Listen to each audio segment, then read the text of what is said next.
Matrix data. I've got that lightning inside me, son of a god. I'm like a titan that's rising, oh, just you watch. I'm stepping in the fade. There is no time to waste. I've got that lightning inside me. This is how legends are made.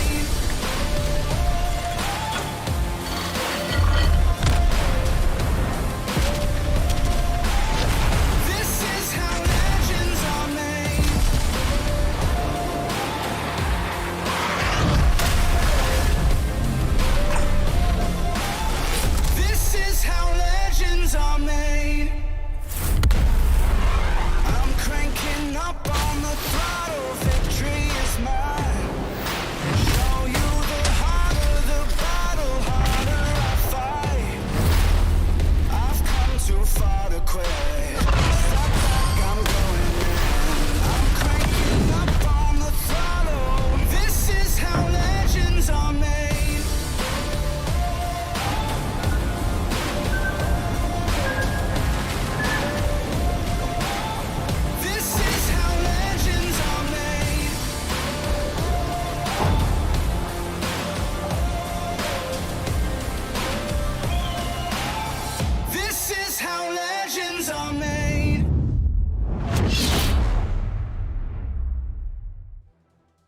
Hello everybody and potentially welcome back to the international part of King of the Sea 12. We're going to see who is going to be the best team of all the servers, at least in this tournament. My name is Chrysanthus, and with me here is of course Mr. Conway, pushing all of the buttons in the background and making sure this broadcast is running super smoothly together with the tournament. Hello. Hello ladies and gentlemen and welcome. I am super excited. We've spent a lot of time getting to where we are today. Our teams have spent a lot of time, and I'm looking forward to some truly epic matches. We are going to be a little bit biased towards probably our home teams, but I truly believe everybody in this bracket has what it takes to win. Yes, cool. Tiny bit. We'll try to minimize the EU bias here as much as we can, but sometimes it might shine through. Indeed. So if you're new to this broadcast, first of all, there's the info that we're running on a 5-minute delay to make sure that all of this is not going to give any advantage to any team watching potentially this stream, right? So that the teams are all on equal footing. So we're trying to be as engaging as we can, sometimes in chat, but sometimes, you know, it's just a matter of like, we live 5 minutes in the future for you guys and you live 5 minutes in the past. So we'll try to do our very best to make sure that this doesn't impact the broadcast. Okay. And of course, with King of the Sea, we're now in the 12th season by now. It's been a very, very long time. And the international part is one of my personal favorites, to see the different servers clash with each other. But we have the 3 best teams that we figured out over the last few weeks who that is, to play against each other and get the bragging rights for their home server. Yes. Let's talk a little bit about what we're actually going to be broadcasting and showing you guys today. So first of all, like 1 or 2 words about how the international works. So what we do for international is we take the top 3 teams from all 4 regions and we put them together in a 2-day knockout tournament, whereby the first place teams from the regions don't have to play the first round. So you can see to my right there, the second and third teams always face off against each other. We're mixing regions immediately, and then they face a first place team. So even a third place team has the option to win it all this weekend. It's completely new. On this stream today, you can expect to see Oh Boy play versus NFG in the first round. Second round is going to be Vore, our first place in Asia, against the winners of the first round Smile versus Shaft game. Then we're going to be showing the NA first place team, SCCC, versus Oh Boy or NFG, depending on who makes it through. And then in the final round, it'll be Rain versus either Bonks or FH. We will potentially be jumping around into other games that are running in parallel if we have like 2 zeros and time allows. And if you would like to catch any of the other games today, you can find a comprehensive list of casters who's streaming what, either linked on the World of Warships portal or on the King of the Sea Discord server, which I strongly encourage you to join if you are interested in World of Warships competitive, because that's where all the magic happens. So yeah, if you want to see, if you have a specific team or a specific matchup you would like to see, all you need to do is head there and you'll find a link to the schedule. Cool. Indeed. And as I'm sure that you have questions about, like, oh, what happens with, for example, Twitch drops? All of the channels that are eligible are listed in the Twitch drop section for the King of the Sea campaign. So you can just take a look that your streamer that you want to watch on there is included. It's not just on the official channel. We try to support as many people as possible with this special drop. And how does it work? It's straightforward. Once you have your linked account, right, you only need to watch 90 minutes of today's broadcast to get a mission, to get one King of the Sea container as the reward for fulfilling that mission. And then tomorrow, there's a new mission for day 2 of the international finals where it's going to work exactly the same way. Watch 90 minutes, claim the drop, log into the game, and then play it, get the reward. And hopefully, you're soon going to be able to finish your King of the Sea collection. I actually managed to finish mine last week because even though I'm here for every single King of the Sea, because I'm here, I usually don't get to, watch it from my side. So by now I actually managed to get at least some here left and right and through the missions to get my Tier 7 container, which gives you a premium ship. And if you already have all of the Tier 7 premium ships that can drop from this container, then you get the compensation in doubloons. So Yes. it should be nice and enable you to buy whatever you want to buy in the game. Yes. In addition, if you're asking about what else can I as a viewer get today, we are running a couple of different predictions. So first of all, what you can do is you can follow the link that you'll see us posting a lot in stream right now, and you can get a set of these beautiful King of the Sea camouflages. For every correct team that you predict that will make it to the grand finals tomorrow, you'll get camouflages, and the more you get right, the more you'll get. So you get 1 for 1, you get 3 for 2 right ones, you get 5 for 3 right ones, or 8 if you get all 4 finalists right. So go ahead and fill those out and go and predict them. Definitely worth it, especially with this camouflage. Has a ridiculous bonus to free XP, so Yes. go grab it. In addition to those of you watching on the official World of Warships Twitch channel, there are, of course, our usual channel point prediction shenanigans going on, courtesy of our amazing moderator Snipchat. So you can wager your channel points on which team you'll think will win, which map, and you can potentially walk out with a lot of channel points today, which don't do much yet, but sometime in the future, I'm sure we can find something fun that you can make us do with your channel points. So good time to accumulate them today. Now let's talk about what teams can get, right? So going back, the regional finals have already passed. They were last weekend, right? So teams already have the King of the Sea flag secured. They have their doubloons, their steel, etc. But now we're getting into the nitty-gritty into international. The international prize pool is going to be purely cash. There are $30,000 up for grabs in total. 15,000 for the first place, 7,500 for the second place. Third place gets $5,000 and $2,500 for the fourth place. So this is going to be split equally amongst all the players in the respective team. So it can be quite nice. It's I think it's quite a cool prize that we were able to put together there. There is also, if you would like to have some memories of King of the Sea in future. Until the weekend is over, you can still buy the King of the Sea shirt in our Teespring store. If you just scroll down on either Twitch or YouTube, you'll find a link there, and you can pick it up if you want. Chrysanthus has one. He's still not wearing it. Look, because I wearing forgot, the I forgot old to school take one. it home to wash it, so I'm going to take it home tonight, and I'll be wearing it tomorrow. You for don't have to guys. wash it. It hasn't been worn. It's brand new. It hasn't been worn. Look, my mom brought me up this way that I have to wash it. if it's Okay, it's fair empty. enough. I'll just do that. Blame Chrysanthus' mum.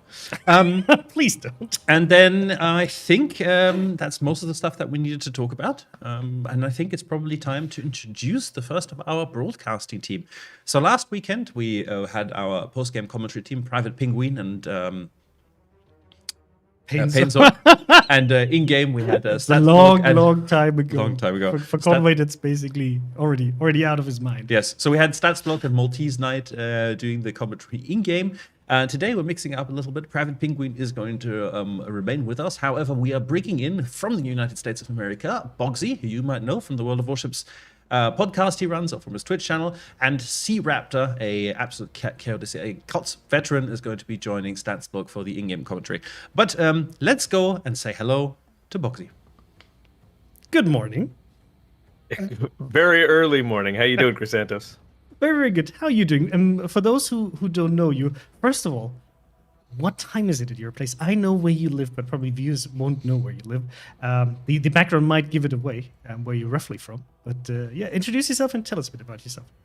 Yeah, so hi everybody. My name is Bogsy. I live in Los Angeles, California. So it is currently 6 a.m. However, we were up far earlier than that, getting everything set up and nice and clean and situated for the cast. So I'm a streamer and a community contributor for North America. I run and produce and host a podcast called Get to Know World of Warships, along with my co-host Borla. I'm one of the three leaders of Clan TNG, and yeah, I stream and I try to do fun things, and recently had a hot tub jacuzzi installed in my stream so that when we're doing giveaways and stuff like that, we can do so from the comfort of a jacuzzi. Maybe some viewers are going to be now disappointed that you're not broadcasting live from a jacuzzi now to talk about King of the Sea, but who knows what the future will bring. Yeah, so the great thing is having Boxy here on board. He is very, very experienced with the NA competitive scene, so we can get also some insights from his point of view, especially against the NA teams that we might be seeing later. And then, of course, let's start with talking about the tournament in itself. If you're new to World of Warships, and especially the competitive scene with King of the Sea, you might be a bit confused with the kind of setup that you will be seeing here. Boxy, let's talk a little bit about the tiers and the kind of format that players will see here. Yeah, let's do it. Well, the King of the Sea format is going to be 9v9 at tier 10. It's going to be a maximum of 2 battleships and 0 aircraft carriers. There was a global ban that was chosen at the beginning of the tournament, which ended up, I believe, overwhelmingly as the Petropavlovsk. For those of you who might not be as familiar with the Petropavlovsk as some others, part of the reason why this ship was so overwhelmingly chosen to be banned was because of its armor layout. It's extraordinarily tanky for a thin cruiser, and its citadel sits very, very low in the water. So it sort of punches above its weight in terms of tankiness, I think, is the sentiment that a lot of competitive players have. And it was resoundingly voted off the island. So no Petropavlovsk. But in addition to that, each team is going to have the opportunity to ban another ship of their choice. It's a blind ban at the beginning of each series. So one of the fun things about that is that because it's a blind ban, there are opportunities that have happened and will happen in the future where both teams will choose the same ship, in which case just that ship gets banned. Yeah, that's already what we saw on the first weekend, that 2 teams actually picked the same ship to be banned. So that's a little bit, for some teams, maybe like a wasted opportunity. But then again, it's their choice, right? And they definitely don't want to see this. On top of that, you might be missing some of the ships you would expect to see in Tier 10, but we have a few special rules for which ships the teams are able to bring.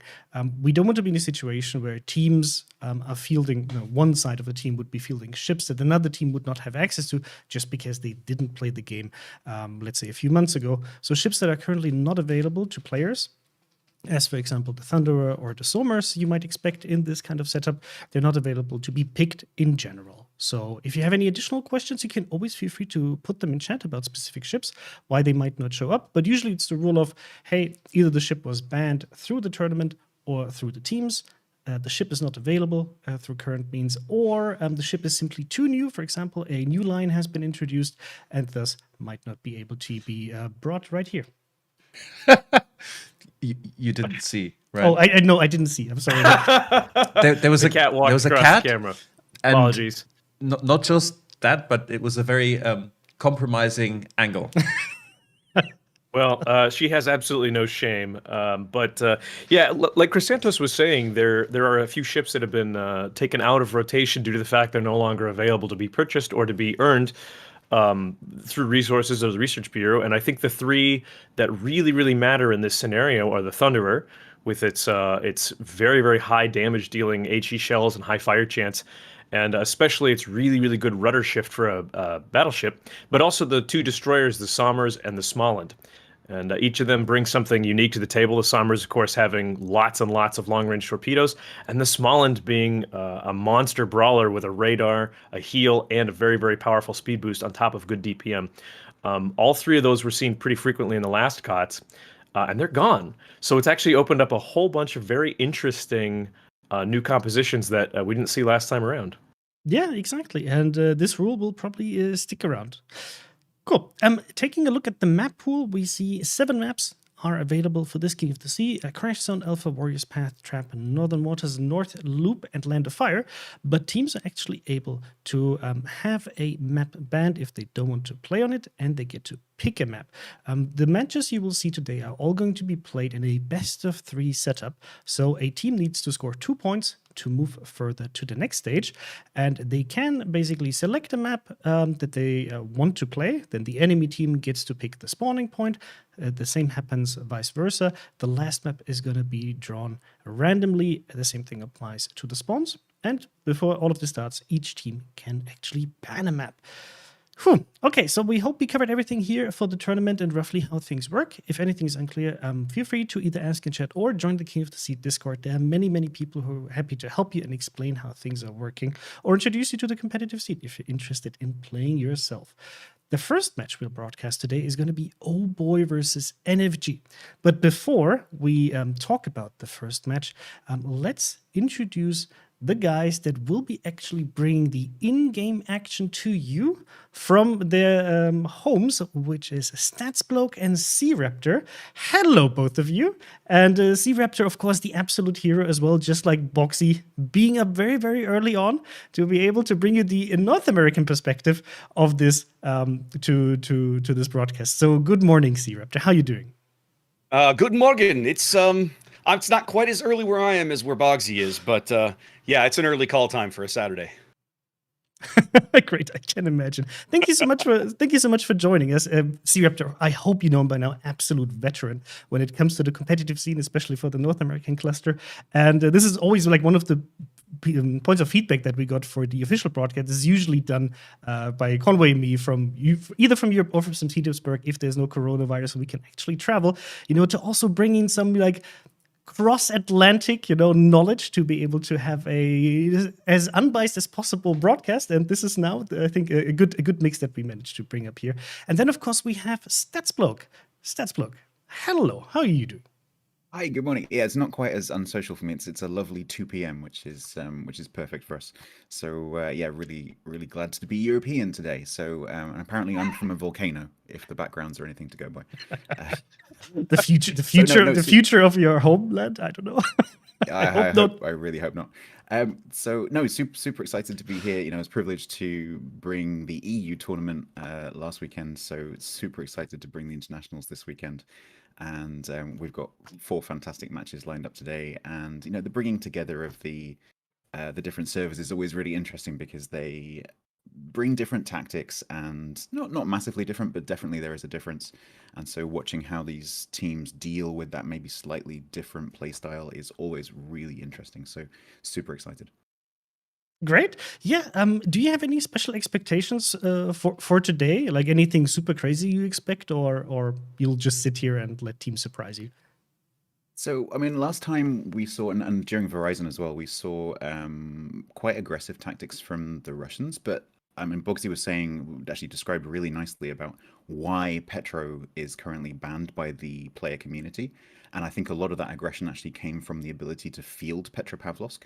So we'll see how that translates into other ships, and whether perhaps the Russian teams, the CIS teams in this tournament, are going to use different ships to do that tactic, or whether they'll maybe play a little bit more European style, stay back a little bit. And then the NA teams tend to play more or less like the European teams. The Asia teams vary quite a lot, maybe a little bit more standoffish. So we'll see. The rules say I'm not allowed to be biased, but go EU. Sea Raptor, how's your bias meter roughly? It's pegged. We're firmly in the NAK. I'm as homer as it comes when it comes to these international events. So I mean, we'll be calling the game, but secretly down, I'm rooting for my guys, right?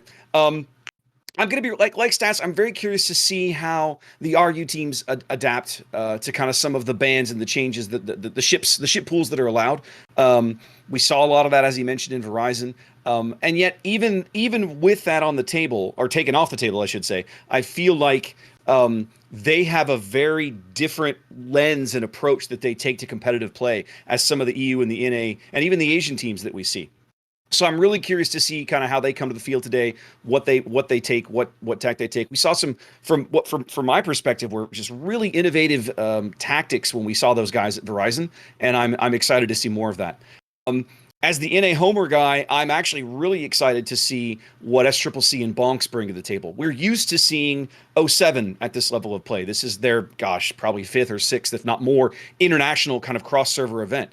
But for SCCC and Bonks, this is, as near as I can remember, probably their first kick at the can playing teams at this level outside of clan battles, and where you've got cross-server. And I'm really excited to see kind of what they do and how they adapt and everything. It's gonna be fun. Absolutely. So, as you can see, we're all very excited to bring this to you. And the first match is almost ready to go. So, we'll say thank you to Sea Raptor and Statspoke. You will be able to, of course, listen to them throughout the matches. And if you want to see them outside of King of the Sea, you can just follow the links that will be displayed during the stream and check them out and give them a follow. So, guys, we'll see you on the other side. Thank you very much for joining us. And then we'll hand over to you in a few minutes. Thank you so much. Yeah. So the first match that we're going to see is actually Oh Boy versus NFG. And we now have the ship bans, with Oh Boy banning the Alexander Nevsky and NFG banning the Kleber. Two very popular ships that we've seen through the tournament. And what would you read into this, Boxy? Anything specific they don't want to see? Yeah, absolutely. So one of the reasons why the Nevsky, at least from the games that I cast during the NA tournament, one of the reasons why you ban the Nevsky is because the Nevsky is one of the best flame-throwing, HE spamming, kiting cruisers that still has a decent length 12-kilometer radar. The Nevsky is particularly able to help blunt any kind of smoke pushes that you might use several destroyers to smoke up other light cruisers. To push your advantage forward, the Nevsky is exceptionally good at stopping that from happening. On some of these maps, even Warrior's Path, a good smoke push up a flank can be your win condition in a lot of cases, and the Nevsky is one of the best ways to stop a push like that. So if Nevsky is being banned, I expect to see maybe a smoke strat come in from that team. Whereas with the Kleber, of course, the Kleber is so fast at repositioning, it's so strong with its torpedoes, and if it catches a lone DD by itself, it can gun it down extraordinarily quick with its reload booster. These are both boats that have specific roles and really, really excel at them. So it's possible that instead of a Kleber, we might see a Marceau to try and make up some of that really, really quick repositioning. But I expect to see the Nevsky banned multiple times throughout this tournament. Yeah, I would expect the same. The first map they're going to be playing on is Warrior's Path. And if you wonder about the teams, we asked the teams to send us like a little bit of an information about them. And we'll talk a bit about this after the match, because I just got the signal that the teams are ready to go. They're slowly but steadily jumping into this match. So, Boxy, your first pick for today. Who's going to take the first map? Is it Oh Boy or is it going to be NFG? I have a feeling it's going to be Oh Boy, just based off of the ban choices. I have a strong feeling that Oh Boy knows what's coming. Okay, this is also Oh Boy's map pick, chat. So just handing that information to you. Let's see what they can convert this into a win. I also have my money currently on Oh Boy because I haven't seen NFG too much. But let us know, chat. Who do you think is going to win? Of course, we do have a prediction campaign running right now in chat, and you can also use it on Twitch. Let us know who you think is going to win, and we'll be handing over to the casters. Enjoy the match.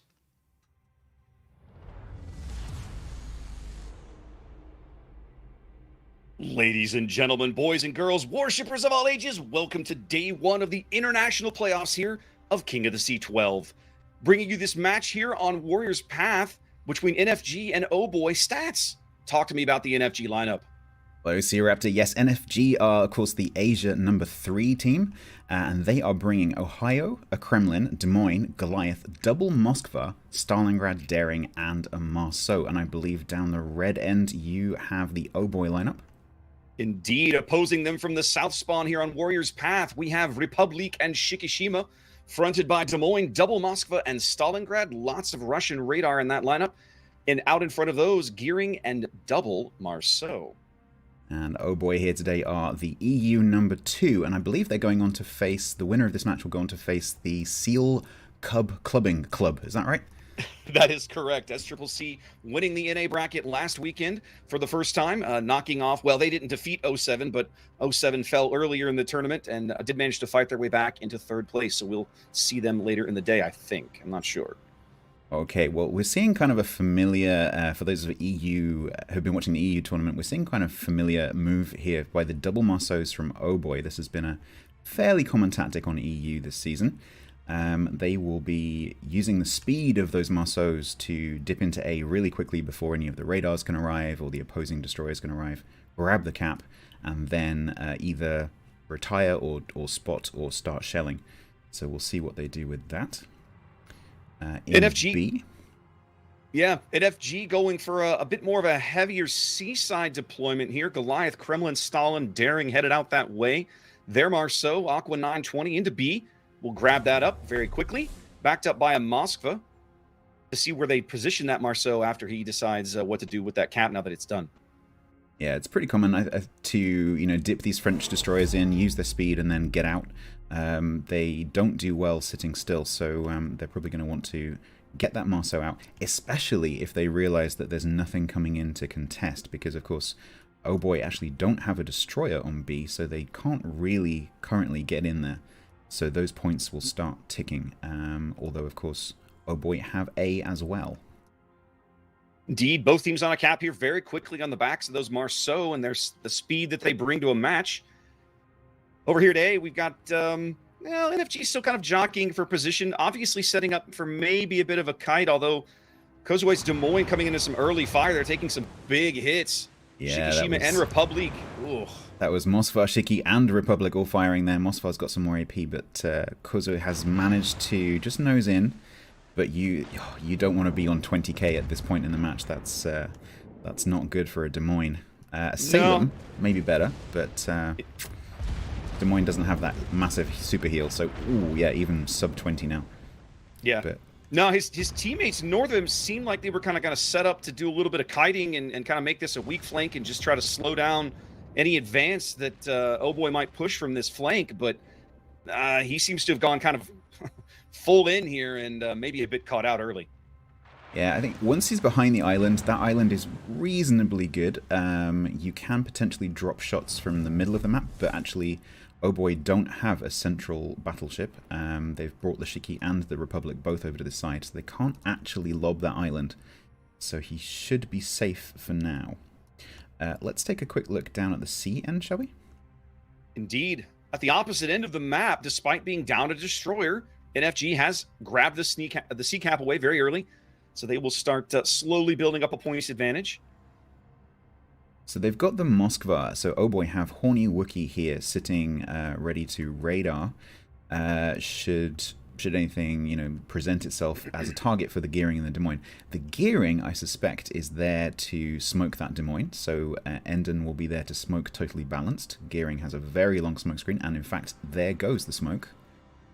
So you've got double radar to cover this Daring potentially. So this Daring, Usuke from NFG is going to have to watch out. Indeed, he took a pot shot just a moment ago at the Moskva with his gun, so they probably have an idea that he's over there. He is just edging inside the Des Moines radar. There it comes from totally balanced. Okay, let's watch these shells go in. Usuke is actually speed duking.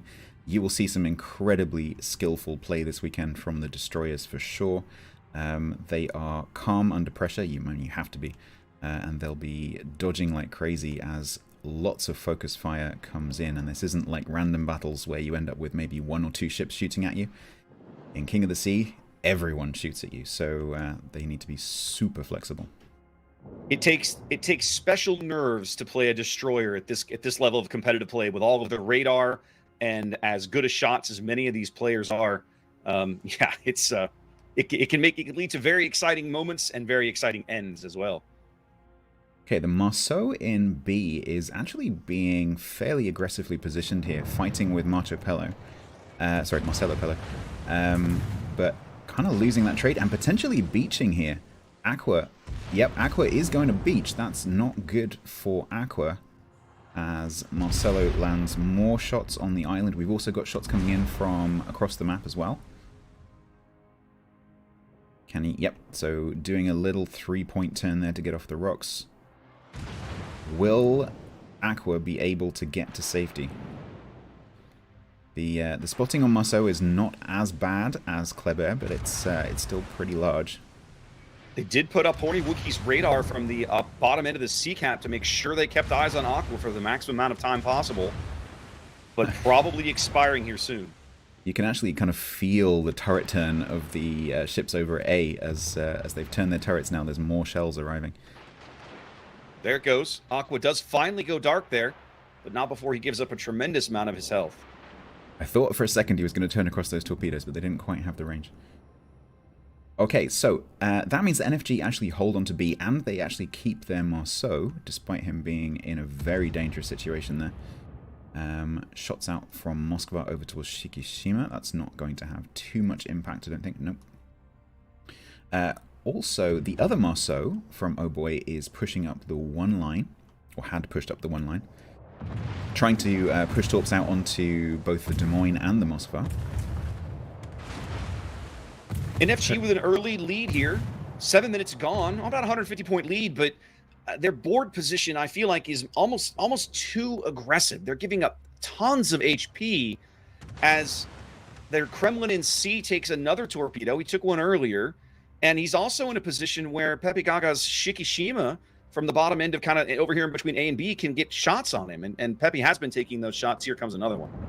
Yeah, you have to watch out on this map with the gap between B and C, because both, obviously, ships can go down there, but also shells can go down there. So if you're in that Kremlin's position, that's actually very dangerous, and I suspect that this Shikishima's position was designed specifically to take that shot. Indeed. I'm forced to wonder what the plan was for Okashika's Kremlin this early, right? They shoved him into the cap. He went well deep into the cap. Now he's reversing out of it. And it feels like he just wasn't, he's given up 70, 80,000 points of health. It wasn't necessary. They owned the cap. This didn't get them anything. Yeah, this Kremlin is going to be able to reverse far enough that the Shikishima can no longer shoot, but obviously there's also still the Des Moines there with the gearing spotting, so this Kremlin is going to be taking a lot of, currently AP, but I suspect Totally Balanced will switch to HE as the Kremlin noses in. Yep, there's the HE. Kremlin does have the quick cooldown DCP, which you just saw popped there, but it has a limited number of them, so eventually it will run out of damage control parties and will burn. There are also gearing torpedoes coming. 9 minutes gone as now Oh Boy steps onto the B cap, bringing Marcelo Pello's Marceau in to contest.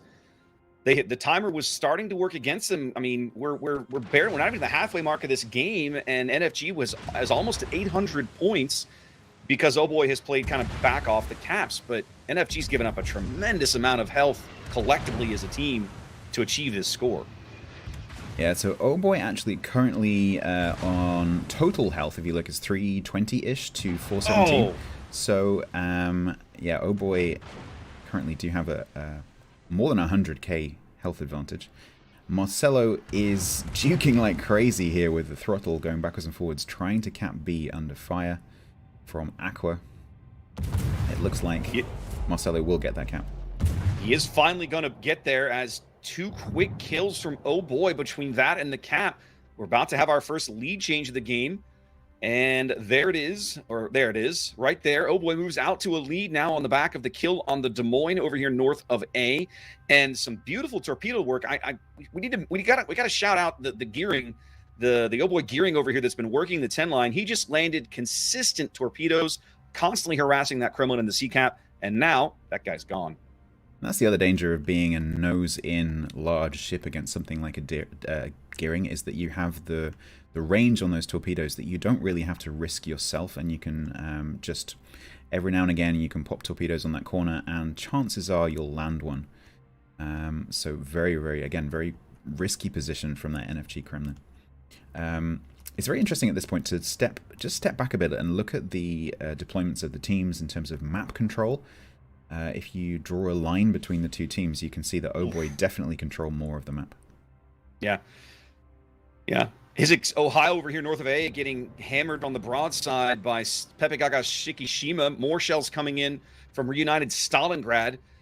I think one of the things we haven't really talked about as much, we've been kind of looking at C quite a bit, but I really like the Boy Republique positioning over here on the A line. It allows you to use and angle Repub's, use her speed and angle her armor in such a way she can be really effective over here. So Republic is actually one of my favorite ships. It's not a very common thing to like, to be honest, but it can be very effective when it's used in certain ways. And as you said, its gun angles, it kind of needs to be on the flank because it's got one turret fore and one turret aft. It doesn't play very well in the middle of the map, but where they've got it positioned, where you can use the speed, push up, turn around, and then use its spaced armor to potentially make dangerous turns if you have to. It can be used very, very effectively, and it works extremely well against cruisers with its fast reload and hard-hitting AP. Pink camouflages Marceau over here north of A, going in for the kill, open watering, getting all those shells in to take the Ohio out, and just like that, NFG's battleships are off the board. They're down 3 ships. It looks like they're gonna pick the BCAT back up, but they're down 160 points. 8 minutes to play here in game 1. Yeah, poor Yukizuki here in the Moskva is all alone, and I don't know whether Pink Camouflage is contemplating a run. I doubt it because it's a long way to go, but no, he's just gonna fire and then duck back behind the island. But yeah, Yukizuki is definitely in trouble. The rest of the map actually is more even because you've got the Moskva, the Republique, and the Marceau of Boy over on the A cap. The rest of the map is actually more evenly balanced, so NFG do have an opportunity if they can take a couple of ships out in the middle somewhere. Can start to see Boy smelling a little bit of blood in the water as they're really focusing Mizukaze's Moskva here in the middle of the map, north of B. Marceau, Stalin, Shiki, and the Moskva. That's Pod Nike's Moskva way over at A, all taking shots at this guy. If they can bag that kill, that'll put them very, very close to victory here. Yeah, one kill won't quite bring it to 1,000 points, but it will definitely bring it very close. There's less than 2 minutes on the points clock, and we've got 6.5 minutes on the game clock here. So Kohei will probably go down, and once we hit about 950, that's going to lead to an instant victory. They can still see Kohei. It looks like he's going to try and move up and look for different cover. I don't like this play. It feels like he's exposing himself. They do bag the Moskva, and there it is. That cross-map AP to finish it off. So, Boy taking that first game pretty convincingly. It felt pretty even at the beginning, but then Boy very quickly taking map control. So this is a best-of-3 series, so there will be 2 more games potentially. But if Boy win the next one, they will be going through to face SCCC. So, C-Raptor, do you think we should pass it back to the studio for some more analysis? Absolutely. Let's hand it back to Chris and crew. See you in a minute. Congratulations to Boy for taking the first map, their own pick from NFG, and putting NFG in the position of, well, they have to win it all now if they want to advance to the next stage. Now let's discuss this match together with Private Penguin and with Bonksy and see where NFG went wrong in this match. Hello, everybody. And Pingu, since we haven't talked to you today, hello. And maybe introduce yourself for those who don't know yet, despite your amazing fame already. Yeah, sure. Thanks. Hi, my name is Private Penguin, or short Pingu. I'm a German CC since 2017. I'm casting battles and tournaments in World of Warships since 2016, and I'm glad to be here. Thanks for having me. And Pingu has, of course, also a cat. Now, I'm a bit sad that I don't have a cat here to be able to compete with the two of you, because you might see, wild cat appearances to improve the quality of the stream. Of course, it's all in the plan. Sure. Yeah, so really well played by Boy here versus NFG. Boy, of course, as the EU clan, and NFG as the third placed team from the Asia King of the Sea branch. Bonksy, what was let's maybe talk from the beginning. Like, what do you think was the initial mistake in the deployment of NFG? Well, that's a good question. It's To me, it almost wasn't an initial mistake by NFG, but it was just a really bold strategy by Oh Boy, which was to send a double pairing of Marceau up the west side of the map, up the one line, with Bingo and I were talking about it. We think they were trying to catch one of the DDs of NFG right out of the gate and kill it and sink it. And instead, they ran into a Des Moines, which it really shocked the both of us because really good coordination shown by Oh Boy, where as soon as the two Marceau found that Des Moines, the Stalingrad, the Shikishima, they were on it. And over half the HP of that Des Moines disappeared. I believe, Pingu, maybe you can back me up on this. I think was it the Shikishima that landed the shot, or was it the Stalingrad? I think there was at least one Citadel hit of the Shikishima, and as you know, with the big caliber, there is 20k HP lost if you got hit once. So I think it was one Citadel there, and the Stalingrad hit for a few pen hits as well. So there was half of the Des Moines gone right in the beginning, and that forced the Des Moines to hide behind the island. And I don't think it was an initial mistake to not send a DD on this flank because they had two radar ships. But in the end, there was no DD, so outspotting the Marceaus was not a thing on this flank. So Oh Boy took the cap, of course. They took the flank. They had their ships to support them. What I think was a big mistake of NFG was to push on the other side, on the other flank, with the Kremlin inside of the cap. I've seen this in last weekend in another match. I can't remember what teams played there, but there was a Kremlin going inside the sea cap in between these two islands, having a DD as well on the flank, an enemy DD. And as we have seen, the Gearing just were able to torp the Kremlin. She took massive amount of damage, had to retreat, and just died before he could hide behind the island. So I think it was a little bit too aggressive, the play of NFG there. What do you think, Bugsy? Yeah, we actually saw two deployments made by NFG that kind of left us scratching our heads. One was the Marceau in the B cap, sort of making a movement forward, and we couldn't quite figure out what his goal was, whether he was trying to light something up. But NFG was sitting on two caps solidly, and they had those caps really without any real way of losing them, which sort of, at least in my mentality, I sort of go, well, these are your caps to lose. This is your game to lose, because the pressure is now onto Oh Boy to try to dig you out of those caps. But if you move your ships sort of arbitrarily forward without a really good reason, you're sort of saying, here's something to shoot at. And that's exactly what happened. The Marceau got chunked for, I think, about 2/3 of his health, which he's never getting back. And then moving the Kremlin up, like Pingu said, sort of opened it up to side shots from the Shikishima. It opened itself up to rack after rack of torpedo from the Gearing. And Oh Boy was very diligent about exploiting that and starting to wear down the enemies. You could watch the HP bars just shrink and shrink for NFG. So well played to Oh Boy for knowing how to isolate a ship at a time and focus it down.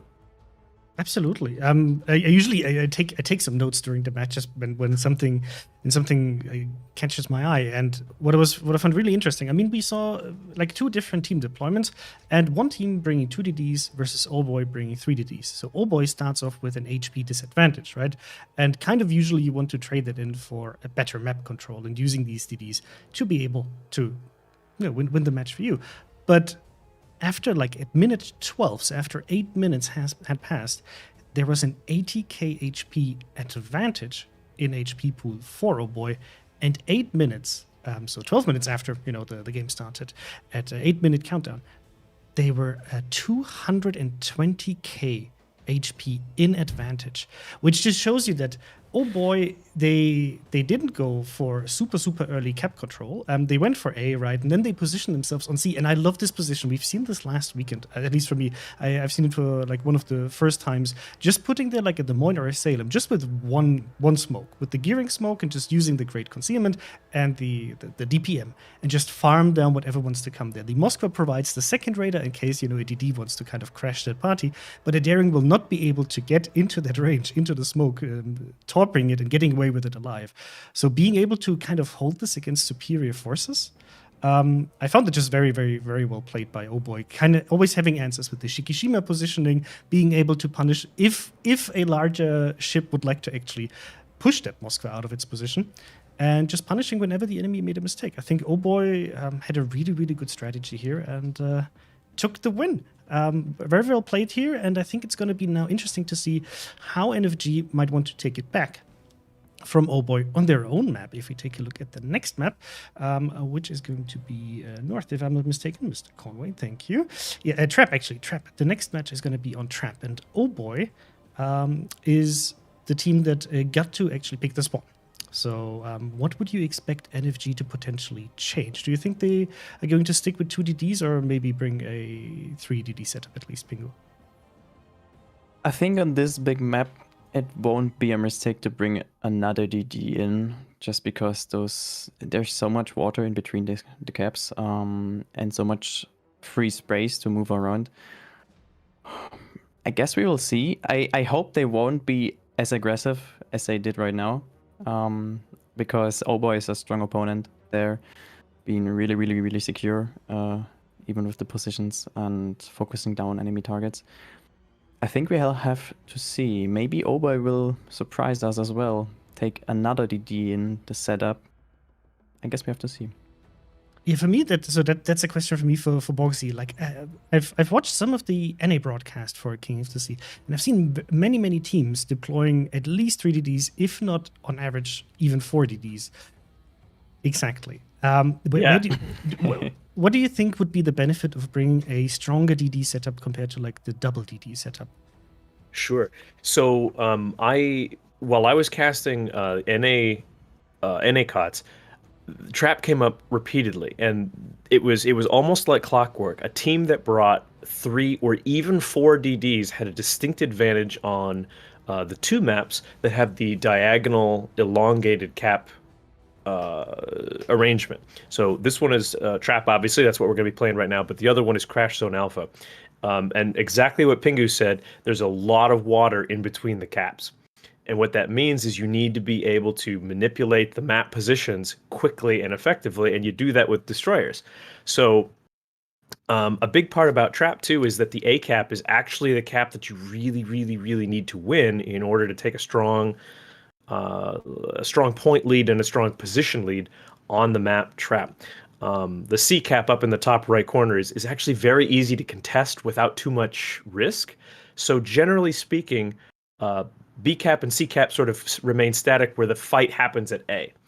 So I think that honestly, having the proper balance of gunboat DDs like Marceau's, since the Clipper has been it's been banned during this series.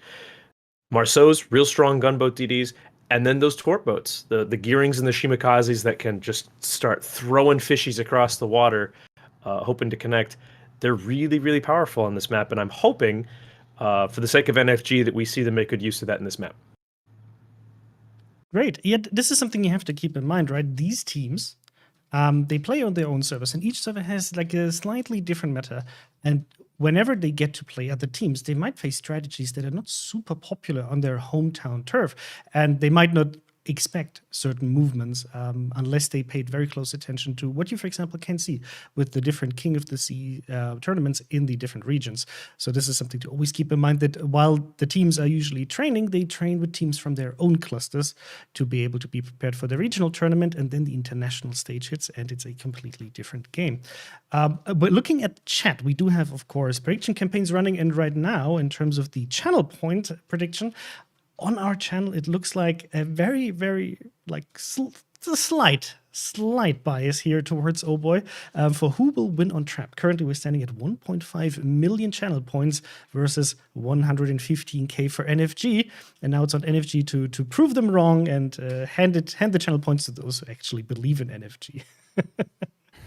While we wait for the teams to be ready, what we hope we can show you later is, we showed you for the very first time last weekend already, one of the tools that allows you to run a replay from both teams and see what each of the teams have been doing. And it has already been improved by the fantastic creator of the tool, not your father. Big shout out to the guy. It's a fantastic tool. It really is. You can use it yourself as well. We'll showcase it a bit later. We will be able to show how the different teams moved based on the replay that was generated. Mr. Conway has it. Oh, yeah, has it ready? So I saw that it was a little bit delayed because it takes, just for your understanding, what it does is if you need to have a Discord server that supports this bot, but then you basically give it the 2 replay files and will generate this replay out of it. And let me just quickly get the link for you guys so we can click on it. But it's a fantastic little tool. So let me just jump into the COTS Discord, and you can just see what's happening here in the background by a full replay of the match. It's okay. I'm controlling it for you. Yeah, it's just need to quickly open it here. So, and the great thing is by now, Not Your Father actually added the option that several people can actually play around with this. So I just stopped this here, right? And you can now, for example, ping here on the map, or you can also draw, for example, and show certain areas. What we've been talking about here before, right, was the amazing positioning of Oh Boy, for example, on this map with the Shikishima here, being able to lob shells here and just counter this position. Or, for example, these 2 ships being able to farm this area, with the Moskva providing the cross radar for the Daring to not be able to do anything. And now you can actually control this replay by just letting it keep playing. Isn't this fantastic? And so we'll be using this after the next match, hopefully, depending on how quickly the teams can send us over the replays, because we need the replays from them to be able to run this. But I hope it's a cool tool that you will enjoy using also for yourself in the future. Now, the match is starting, so I need your predictions. Boxy, who's going to take this one? I'm going to go with Oh Boy on this one. They had a really strong showing in the last match, and I expect them to stay true to character. Okay, Private. I think Oh Boy will take this win, but I won the 3rd match, so I hope NFG can come back and win this battle. I'm saying Oh Boy, and I'll hand it over to the casters. Enjoy. Hello, welcome back to this best of 3 series between NFG in green and Oh Boy in red. NFG the Asia 3rd place and Oh Boy the EU 2s, and it is 1-0 to Oh Boy, and Sea Raptor is with me, and he has the green team's lineups. Absolutely. Taking a look to see what changes NFG has made in between games. Coming to the dance with a couple of Kremlins, fronted by Des Moines, Venezia, Moskva, and Stalingrad. A nice variety and mix of cruisers there. And in front of them, they seem to have taken a page out of Oh Boy's playbook, putting up Gearing and Double Marceau. Down the other end of the map, we have Oh Boy bringing Bourgogne, Slava, which is a very interesting pick. We actually saw that last weekend. Des Moines, Hindenburg, again a very interesting pick. Venezia, Stalingrad, Gearing, and again with the double Marceaus. The difference here is that Oh Boy are sending the double Marceaus together, but I see that NFG are sending the Marceaus in opposite directions. Yeah, to B and C. They are indeed. Now, Stats, you say you've seen Slava. This is not a ship that I saw at any point during the NA bracket. So did you see Oh Boy fielding this ship or a different team on EU? I think it was, yeah, and it was the same position as well. I'm pretty sure, I might be wrong, I think it was Oh Boy, but it was definitely the same position. And I honestly don't remember it being... It wasn't ineffective. I don't remember it being, like, super devastating. But it does have that possibility, sitting in the middle like this, looking over at those broadsiding cruisers, the Venezia and the Moskva currently. It does have the ability, if they are spotted, to do significant damage to those ships if it can land the shells. But on the flip side, Slava's armor scheme doesn't really lend itself to bow tanking like you would do maybe normally in a battleship in King of the Sea. So it has to be very careful how it comes under focus fire. So it's a very interesting pick for sure. A lot of early hate here. Oh Boy taking lots of long-range shots at Kazue's Moskva here as he tries to make his way down the 1 and 2 line towards the A cap. He's taking some damage, nothing catastrophic, but they've definitely been focusing him hard early here. And that's the interesting thing about that Slava position, and the Stalingrad as well, because obviously that has decent range on it and very good AP, is that it's not just the potential damage, it's just the psychological threat. So Kozue does not want to take that fire, and so has had to turn a long way out Indeed. And maybe into a position that they didn't actually want this Moskva to be in. Now, we don't talk about this a whole lot in King of the Sea, but what's allowing them to do that is Pink Camouflage's incredibly aggressive Marceau position at the bottom end of B, and they're just using him as a forward spotter. Yeah, and he's paying for it. So that was some He is now. SAP from Venezia, which is super effective against destroyers, especially if they're slightly turned in. So Pink Camouflage is going to have to be very careful being spotted there by Yukizuki. Marceau, Camo does. Go ahead. He's going to go into B, so that was originally capped by Yukizuki, and so now Pink Camouflage will flip that back to Oboy's favor, because NFG currently ahead on points because of that initial cap. Indeed, NFG moved out to a small early cap. They backed B very quickly, then pulled their Marceau back. Now, Pink Camouflage's Marceau into the bottom end of B doing his work, as the other Marceau from Yoboy, that's Marcelo Pello, has grabbed A very handily. Not really money, but contesting him down there. It's noteworthy to me that NFG started sending 5 ships to A, Stats, and yet here we are. They seem to be turning around like they're going to surrender this cap completely. Yeah, so although on the map it looks like it's 3v5, it's actually not, because you've got that Slava and the Stalingrad position, like I was saying before, and they are supporting A. So actually, really, it's a bit more even than it looks, I think. And this crossfire position, where you've got these wide positions from Oboy between the Bourgogne and the Venezia and the Stalingrad here, allows them to get cross shots into those NFG positions, and that's very, very dangerous if you're the Moskva or the Venezia. Oh boy, on all the caps now, picking up B, solidly in control of A, will soon be on control of C as they're rotating. The Slava originally came in and was down here kind of paired up with the Stalingrad, looking for shots across the 1-2 line at those cruisers, has now turned around, moved up into this gap along the edge of the B cap, and now he's kind of looking for other shots to the north. Yeah, indeed, and it's the Kremlin and the Des Moines of NFG that he's probably looking for. Des Moines currently trying to get to that top corner island to maybe make a push around. Doing that it's a bit of a two-sided coin, because it does give you potentially good control of Charlie, but the flip side is that you are way out of the battle. You can't really even support Bravo cap. And as you're seeing right here, it's kind of dangerous to get to, because you've got to cross this little gap, and potentially you're going to be spotted going in there. 5 minutes gone. It's all coming up Oboy at the moment. They own all the caps, although C is contested. And what's noteworthy to me is I look at things from the KFG NFG? NFG perspective. Thank you. Their vision is really not very good right now. The only ship that they can see is Youngshacker's Venezia way down at the A cap. Every other Oboy ship is invisible. Like their spotting is just not very good at the moment. They're having to push Kiryu's gearing back up closer to the A just to keep any vision on the Oboy ships down at that cap. Indeed. Let me just, while there's not a huge amount of action going on, let me just very quickly explain the training room spectator mode. So currently, most of the time I'm spending in this mode, which enables me to see everything, so you can see everything, but I can actually switch it between, say, the green team's point of view and the red team's point of view, and I will do that occasionally. But just bear in mind that most of the time, although you are seeing all the ships, the teams can't see all the ships. So just bear that in mind as you're watching things happening.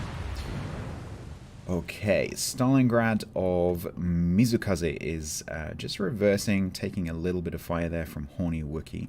That Hindenburg HE will add up over time if you are the Stalingrad, and of course Stalingrad now cannot run fire prevention with the commander skill rework, so those fires stick much worse than they did before, so you have to be a little bit more careful with these heavy cruisers sitting against these islands.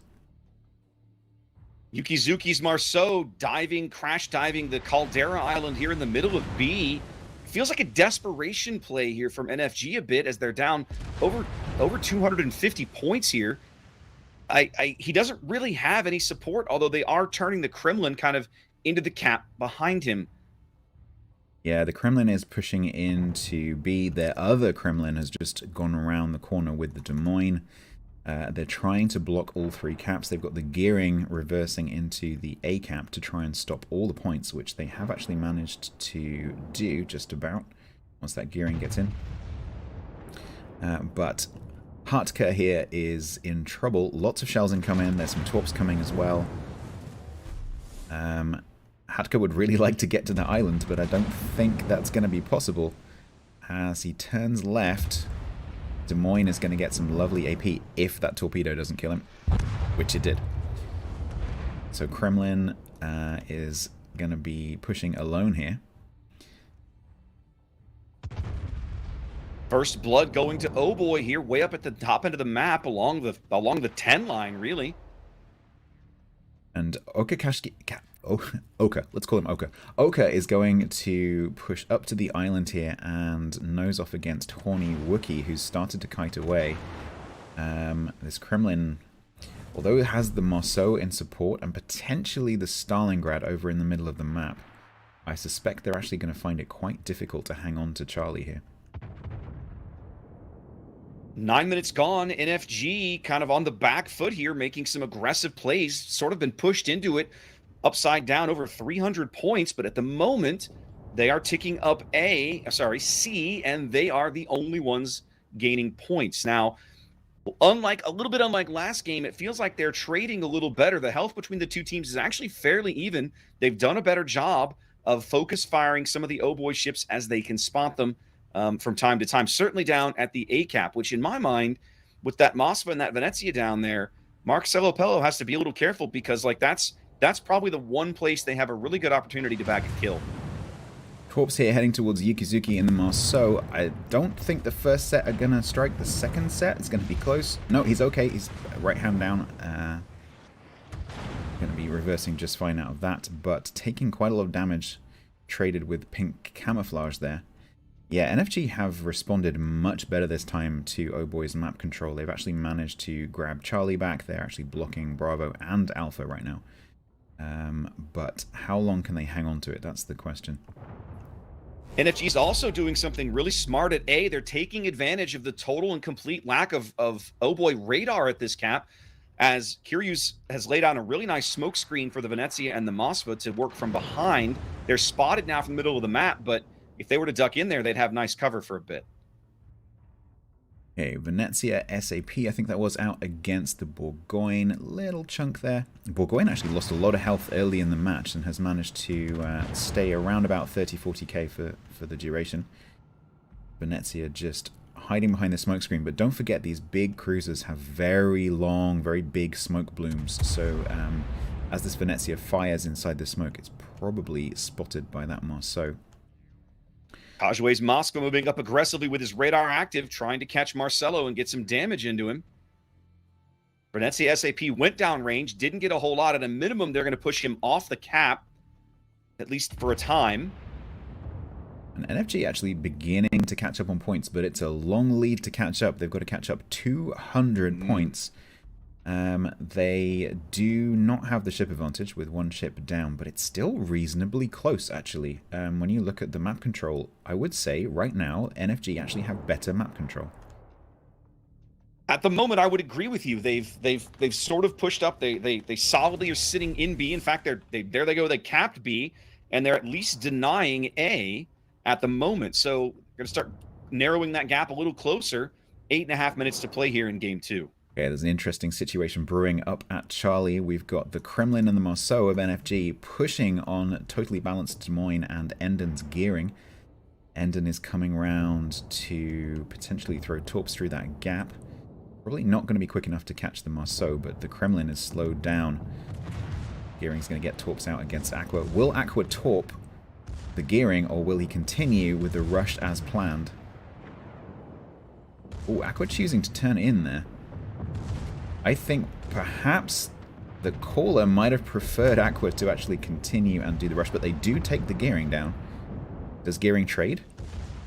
No. Does not. Will NFG get the ram off here? Now he needs to go for the ram. Is he going to get it? He doesn't. Slava. The Slava seals the deal, and now the Marceau. This is Aqua's Yeah. got to try and get his port torpedoes into the game. I think Totally Balanced actually would have managed to avoid the ram anyway, so lovely little play there from Oh Boy. Marceau throwing torpedoes over towards Totally Balanced. More, Ooh. more AP coming in cross map. Big Stalingrad hit from the middle of the board on Totally Balanced. I think Totally's going to take one of these in the stern. I think he's okay. No, he manages to not do it. Aqua Running having a to rely heel. on his stern turrets.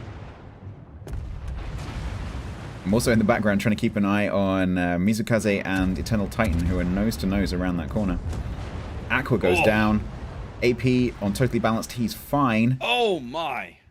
Oh Boy now will have control over Charlie once they turn Totally Balanced around. Also, while that was going on, Eternal Titan versus the Stalingrad. I'm not sure who actually took out the Stalingrad, but the Stalingrad is now a burning Hulk. So, Oh Boy winning that little standoff as well. Okay, so 3 green caps, but not many ships to control them. So let's see how Oh Boy take this. 3 green caps, but not for very long. Oh Boy down 3 ships, 6 minutes to play as Eternal Titan Slava is now going to be turning into the top end of the B cap. That's going to make life very uncomfortable for NFG's Kremlin there, as well as Yukizuki's Marceau. I'm having a look here to see who NFG can spot at the moment. They can see the Slava. They can see Pod Stalingrad. Oh my God, what a hit on the Kremlin. Yeah, this Kremlin's in a very difficult position. It had to choose who to nose into, basically, and was between a rock and a hard place. No. So both of those ships going down very quickly. Yep. All over but the crying here. NFG simply doesn't have the forces left on the board to maintain this game. I really liked their aggressive push into all the caps stats, but Oh Boy bent a little bit, did lose some ships. I think the decisive play was the gearing torps on the Kremlin way up at sea, because taking that ship out, if you allow him to come around the corner and punch out the Des Moines, now they have a nice commanding position on that flank, and you're in trouble. But they managed to punch him out with well-timed gearing torps, and that push ended. And the thing with these diagonal maps is that they are very long. I mean, if you imagine turning those caps horizontal so that they're all in a row, it's going to go off the ends of the map, and that just shows like how big these maps are. And it takes a long time. If you take one of these end caps, it takes a very long time for the other team to actually react and move and take it if they can. And so if you manage to take, say, like where Totally Balanced is right now in the Des Moines, if you manage to take that sea cap, it's going to be very difficult for the other team to actually redeploy their destroyers, their cruisers, their battleships, and go and take it back. Okay, Puyuka is just kiting on the border here. This tactic you'll quite often see used. It's fair, to be honest, because both teams are able to do it. But it's certainly annoying when you're trying to shoot someone who is doing this. But in competitive, this is totally normal, totally fine. And both teams will take the opportunity to use the border to their advantage. It is a level playing field in that sense. So, as you said, not much left to do here. 2 minutes 24 on the points clock, 3 minutes 45 on the game clock. There is a possibility that the gearing in the Venezia can do something, although the gearing is heading towards these torpedoes. Nope, they stop. That's Kiryu is safe. Kiryu throwing torpedoes into the gap. 2 minutes on the timer. Pricks to be fairly well over here. NFG only has 2 ships left to defend the entire board. Down 4 ships. They just don't have the firepower. So you can start to see, Oh Boy at this point kind of in cleanup mode, but not wanting to take too many risks. They do have a couple of low ships there. That's Max's Burgonia, Pink Camouflage's Marceau, that did a really, really good job holding at A and not managing to not get dead. You can see now the Slava, and then Podnike's Stalingrad from the middle of the board kind of starting to turn south. But in the end, what's really interesting is watching these teams, the very, very, very experienced, skillful teams. You'll notice that they're not just blob pushing the A cap. They're just sitting there. They're just sitting on the 2 caps. They don't need to push into these 2 ships and risk taking torpedoes, risk any kind of accidents happening. They're just sitting where they can shoot, waiting for the gearing in the Venezia to appear so they can shoot them from all angles. the sign of a very, very experienced team, I think. Buyuka spotted briefly here, a Slava salvo coming in. This might actually be the Slava's chance to really, really hurt this guy. And he does. At least one good Citadel in there. Venezia, very, very difficult to Citadel, but Slava from that range can definitely do it. Venezia down to 2-4, smoking. They are not giving up. The Venezia is smoking to conceal itself. Nope. Kudos to Good FG for not just surrendering at this stage. But okay, there we go. Points are up, and there it is. So I think the first match we saw was pretty much decisively Oboi's. In that match, I would say that NFG put up a much better fight. They responded very well to Oboi's initial control of the caps by pushing back into all three. But ultimately, NFG couldn't quite hold on to it with the ships that they had. And after a nice exchange at Charlie, Oboi taking that 2-0. And I believe Sea Raptor, they'll go on to face SCCC, is that correct? That is correct. Oh boy, with a 2-0 win, earns the right to face North American champion SCCC in the next round. I believe we'll be showing that match a little later in the cast. But for now, let's head back to the studio, back over to Chris and crew. Next up on the stream, Oh Boy versus NFG, and then we go to Vore versus Smile or Shaft. Now we can hear you, yes. Yeah, sorry, it's like Mr. Conway forgot to push the unmute button. So, congratulations to Oh Boy. Very well played here. And moving on to the next stage of the international part of King of the Sea, they will be facing off SCCC from the NA cluster, the NA King of the Sea. And now we will have to see who's going to make it that far. But first, of course, let's talk about this match, which was very interesting to see from both teams. And let's discuss it together with Bonks and Private Penguin. Hello, guys. And there was an interesting back and forth we saw here with interesting ships also in the lineup. So let's maybe discuss, maybe I'll start off with Penguin, the Slava pick by Oh Boy. We've seen this last weekend already, and we're kind of not dumbfounded, but surprised to see it. And it worked here very nicely. I think this is part of the strategy they played in the beginning.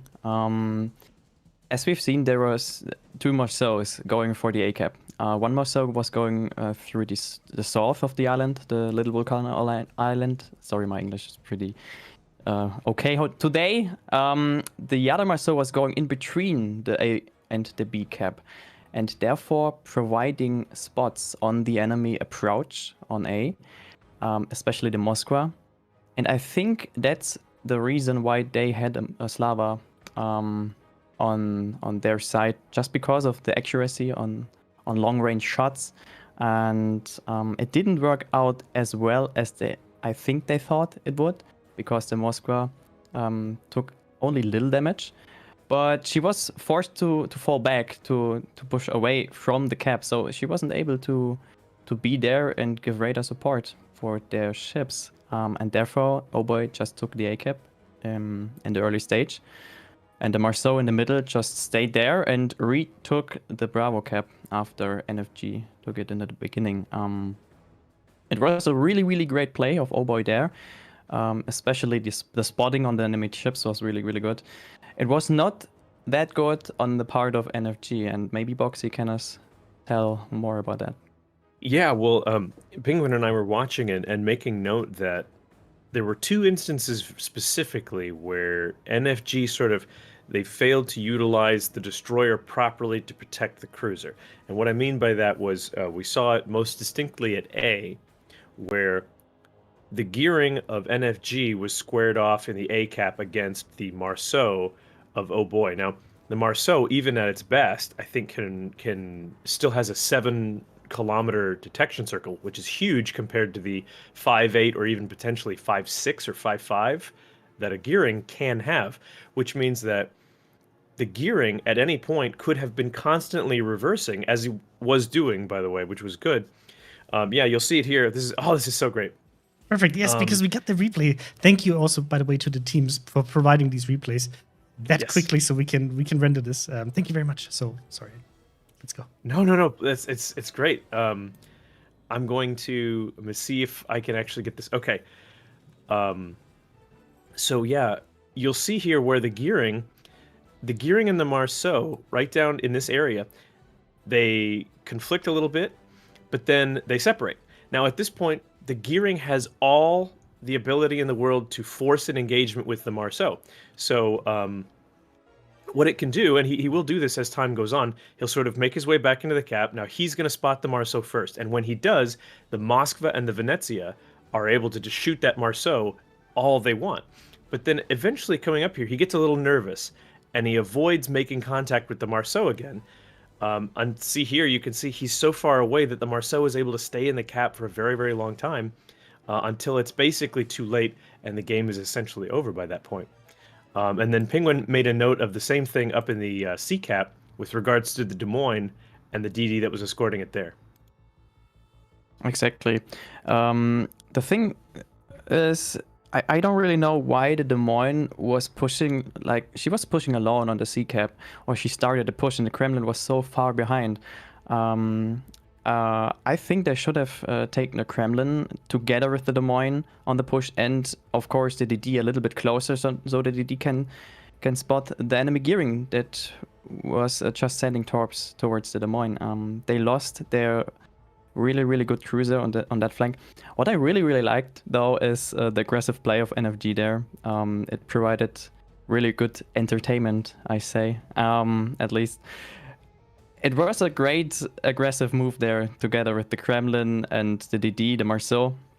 I think the Kremlin and the Marceau just got surprised by the enemy gearing being as aggressive as they were, because the gearing just moved around the island. I mean, we can move it like that. We see there the Des Moines just got obliterated, getting salvos from 4 ships. Like, there were sitting 4 ships, and then after that, the Kremlin just kept pushing. We see this in the middle as well. So they were in the middle, ships pushing inside of the cap. They had to, because they needed the points. And they tried to make some cross shots there on the Des Moines. And after that didn't work really well. They decided to just push. And now there is the situation.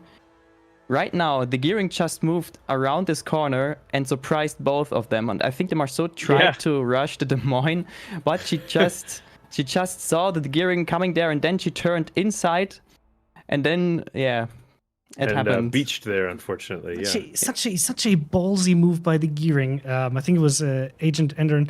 I was just like, Conway and me were sitting here, like, that's such a ballsy move, and it's so easy to just fuck it up. It's so easy, right? Like, it's all of these ships can accelerate pretty quickly, right? You're right next to a Marceau. You know, this is like a one-way trip. There's no way you're going to survive this against the Kremlin, against the Marceau, even though you're full HP in the gearing. You know, I have to make this count, and I have to get that Kremlin out without losing my ship, because the Des Moines and the gearing knew that, okay, against the Marceau and the almost full HP Kremlin, this is going to be very hard to pull off, and we have to move out of our positions, right? We're probably going to be killed, so we have to get the most out of our ships and kind of stop them here. And that gearing move was so nice, being able to torp out the Kremlin almost. I mean, it almost didn't work if it wouldn't have been for the Slava finishing the Kremlin before it was able to ram the Des Moines.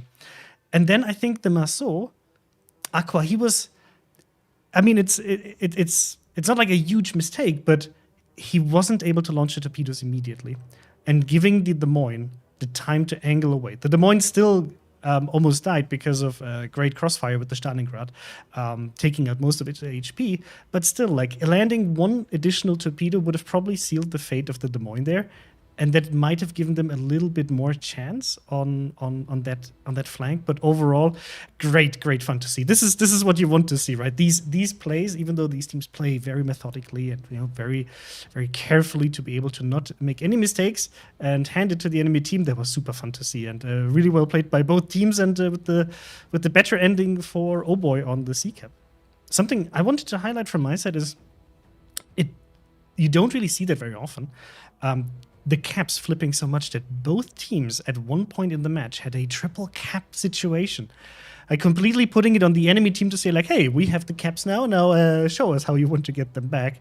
But with this move on C, unfortunately, NFG lost most of its HP pool to Oh Boy, and then sitting at like 90 khp versus 200 khp, just being in a situation where you don't have the ships, you don't have the HP pool to kind of keep the push going because the enemy team can just farm you down and then you don't have the angles. Yeah. Well We played, did Dave. see that happen several times though, where NFG sort of, it almost felt like they went, we're not sure what to do now, push. And they'd sort of move up and they'd take a corner, which appears like on the outset appears to be a very strong choice to put a Kremlin here, put a Kremlin there. But again, we saw it in both games where Oh Boy was keen enough to just sort of go, okay, great, kill it. Yeah, I think the big advantage that Oh Boy had here, what actually made them win the game, is having better answers to what the enemy team did. Because in mid game, it looked like, oh, NFG having like triple caps, they sit on kind of better positions. What is Oh Boy going to do? But they never panicked. They knew how they're going to be able to contest it, and then make the right pushes with the right ships at the right time to get the most out of the HP they're going to lose. Because that's exactly what they did in the beginning. They did have like a 90k HP disadvantage initially because they had to get the 3 caps back. So whenever you push into caps, you're going to have to lose HP in most cases, unless the enemy team makes a mistake. But they always traded the HP very well in terms of like getting something out of it. I'm very eager to see Oh Boy take on SCC as the NA winner and to see how these two different teams are going to clash. But first up, if Mr. Conway doesn't have it ready yet, but we are going to jump into another match before we're going to see these two teams, because this match now ended 2-0, right? It's a best of 3, which means the team that gets 2 points first does get into the next stage. And so we'll probably get a game that I'm very, very eager to see, because of course 07, as usually like the one team from the NA cluster that beats the EU teams. And Mr. Conway jumping Let me in. just briefly say hi, everyone. Hi. We will be watching only game 1 of FPM versus 07, but Smile versus Shaft is still ongoing, and the teams will need a little bit of a break. So that's why we're hopping. In general, guys, just keep in mind that when we run this tournament, all of these teams sit at home, and at home means something very different for other clusters, right? We're currently playing kind of like EU primetime and CIS primetime, which is very good for like Central European teams. But if you come from North America or from the Asian region, you play at very, very weird times. So we're trying to keep the time window as tight as possible and make it as nice as we can for the teams, while still being able to do this all at once. So if you see these players, also give them a little bit of love. Like for example, NFG. I don't even want to know what time it is for them right now. Playing here on the EU server, putting up a good show, but with the better ending for Oh Boy. Now FPM and 07 are going to be the next teams. Boxy, 07 was a bit of a surprise. Not dropout, because the way it works on the NA cluster with the regional tournament is a little bit different compared to what you've seen on the EU broadcast. But they basically lost one series against GGWP Right. to then be able to take it back at the very end and get into this and kicking them out of this stage. So maybe explain a little bit how it works for the NA cluster and how the teams managed to get here. Sure. Well, so at least on the NA cluster, and forgive me, I may not have done my homework properly with the other servers, but there were a number of obviously there were a number of double elimination opportunities where teams who had lost their bracket actually had the chance to come back and continue to progress. And 07, who walked into this tournament a heavy favorite, having won COTS before, having won COTS Internationals before, having won the Verizon tournament before. Again, very, very heavily weighted to perform well, if not win, the NA COTS. And they ended up getting beaten by a clan named GGWP, who ended up coming in 4th. And it was a little bit of a surprise. No offense to GGWP, of course, but they're sort of the upstarts in that matchup. And 07 did have to work extraordinarily hard to overcome several other teams in order to take 3rd place and come along to internationals. That being said, I will say that having gone up against 07 in clan battles and in COTS in previous seasons, if there's any way to describe 07, it is consistent, methodical, and efficient. They're really, really, really good at making better trades than you do. And even if they lose all the caps in the beginning and seem to be losing in the beginning, they frequently will come back and win, even in the last 60 to 90 seconds of the match. Which, if their performance in the regional tournament is any indication, that could be exactly how they do this here. Yes, I have to say that I really enjoy watching O7 as well. They did already win 3 internationals, I think 7, 9, and 10. They did win, and a very strong contender. And I watched the matches last weekend, and my favorite one was, I think, on Crash Zone Alpha with a fantastic comeback. And of course, William the Dank and his Montana slapping things left and right. Still my favorite name in this tournament.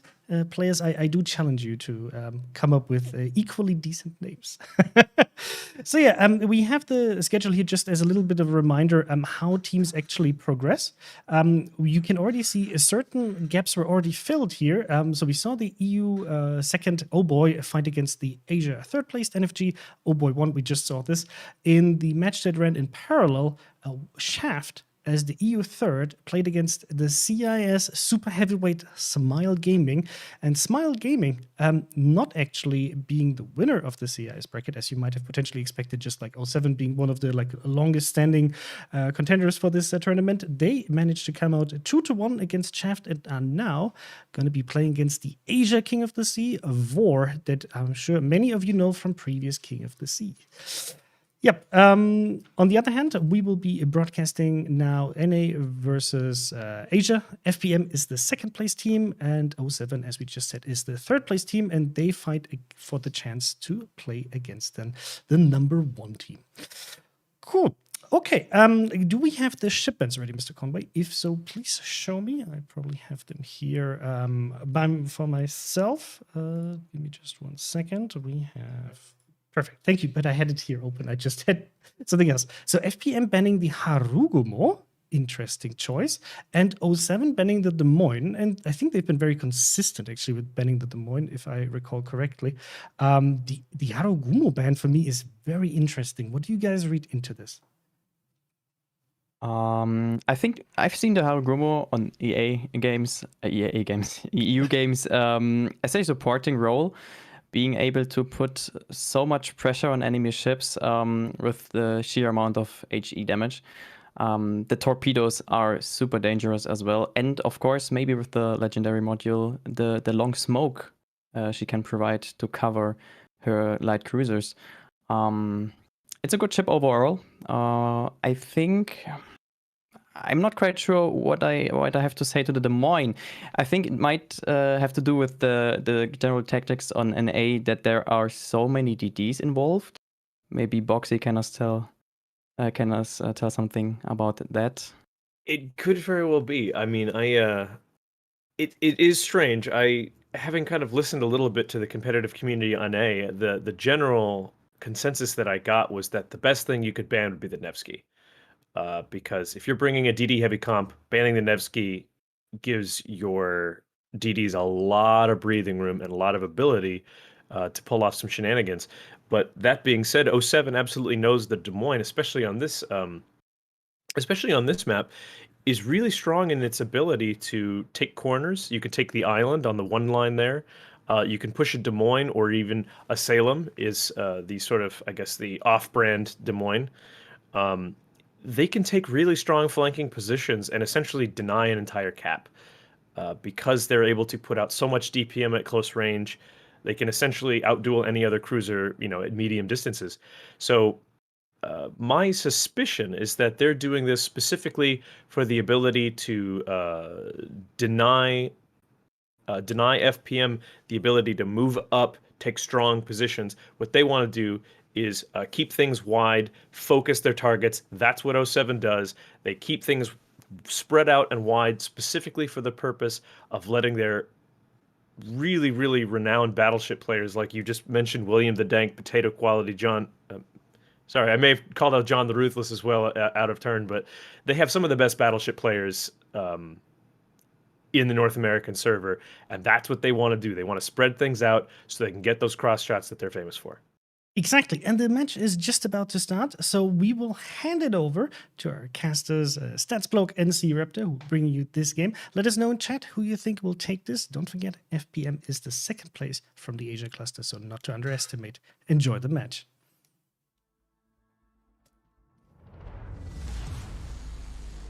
Welcome, ladies and gentlemen. Continuing our international playoffs here in King of the Sea 12. We're excited to bring you this match between the Asia second place team, that's FPM, and the North American third place team, that is 07.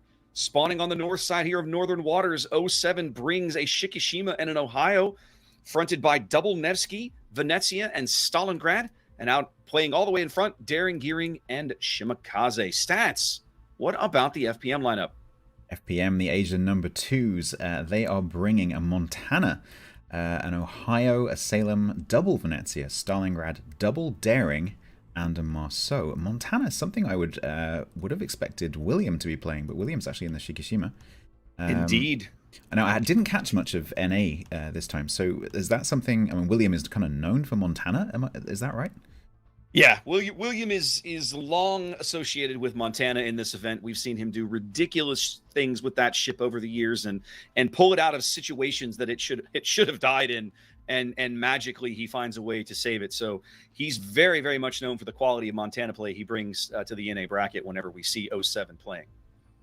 But today, fielding the Shikishima, the 6-barrel Japanese marvel that is Shikishima, wearing the lovely camo. I've just realized they're all wearing a lovely team camo.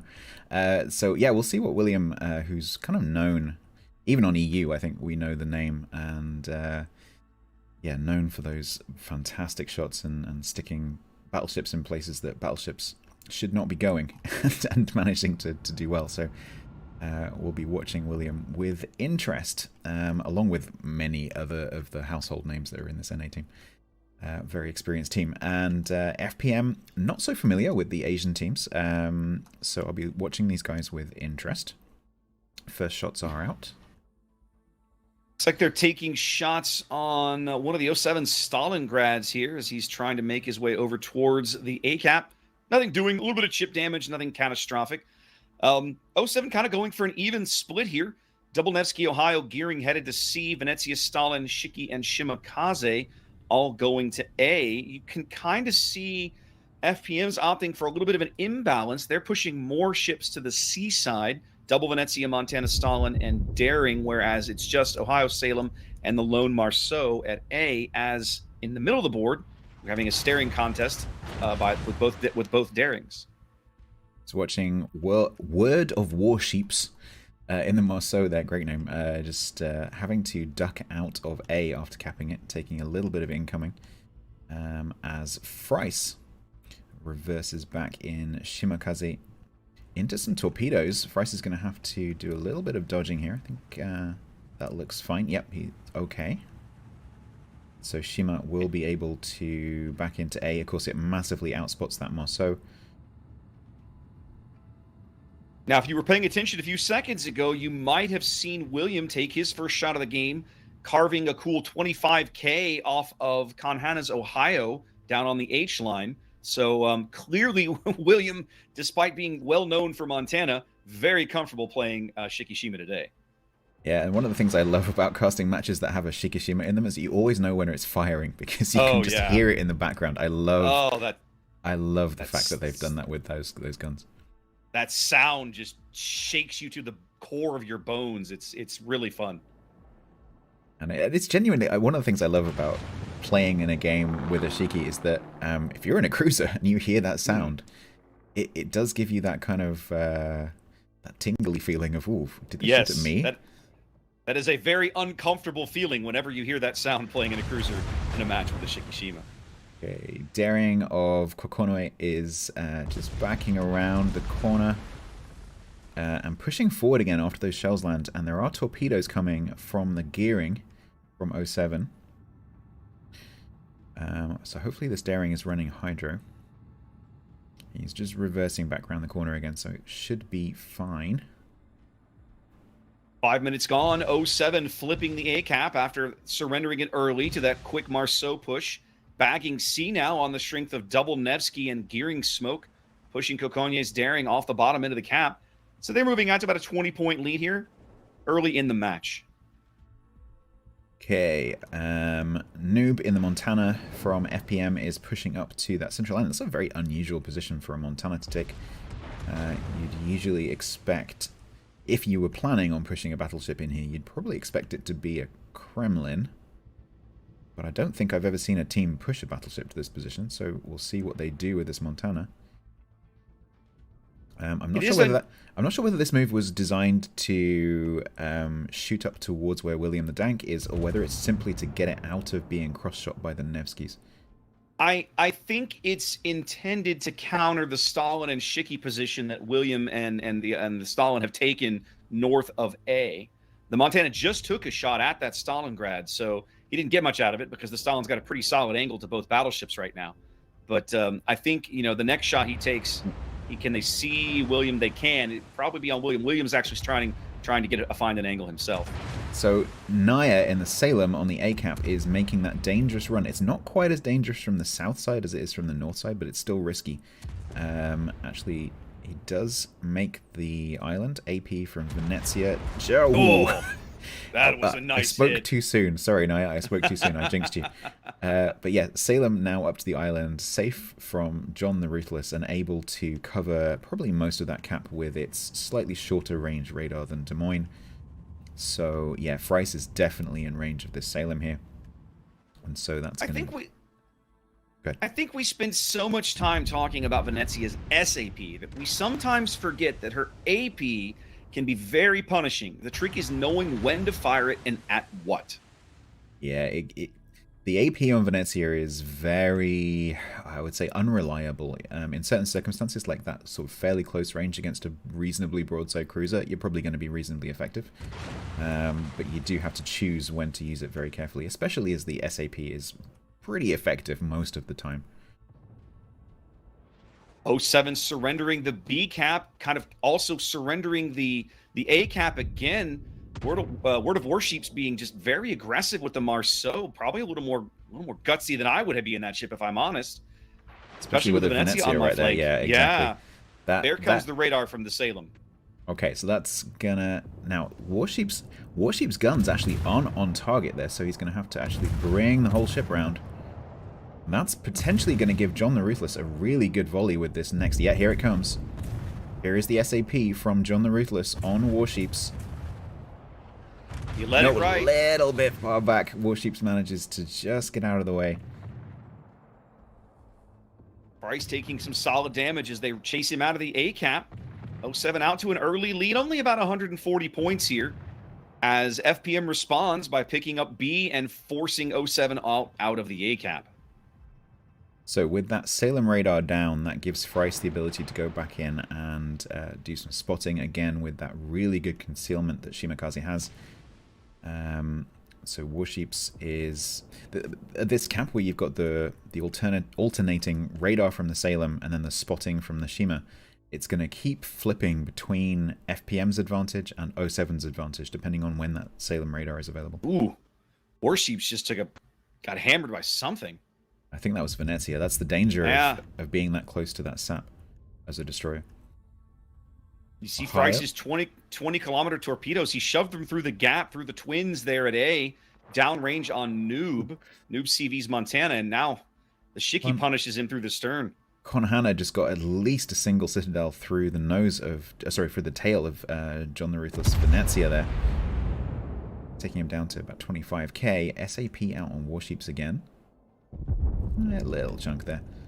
Warships is actually nose into the Venezia, which is going to mitigate most of that SAP. What happened to I Am a Noob CV?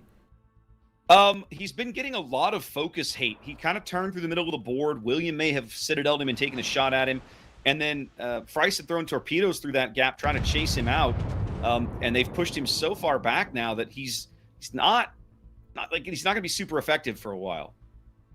Montana can play at this range, but you're going to play a battleship this far back, you do lose a little bit of map control, at least psychologically. So they're going to want to get that heel through that Montana, maybe turn it around a little bit, get it back in again. Warships is in a kind of risky position here, having to duck in He behind this feels- island. It feels overly aggressive. I'm not entirely positive why they brought him this far deep, kind of north on the top end of the Ooh. A cap.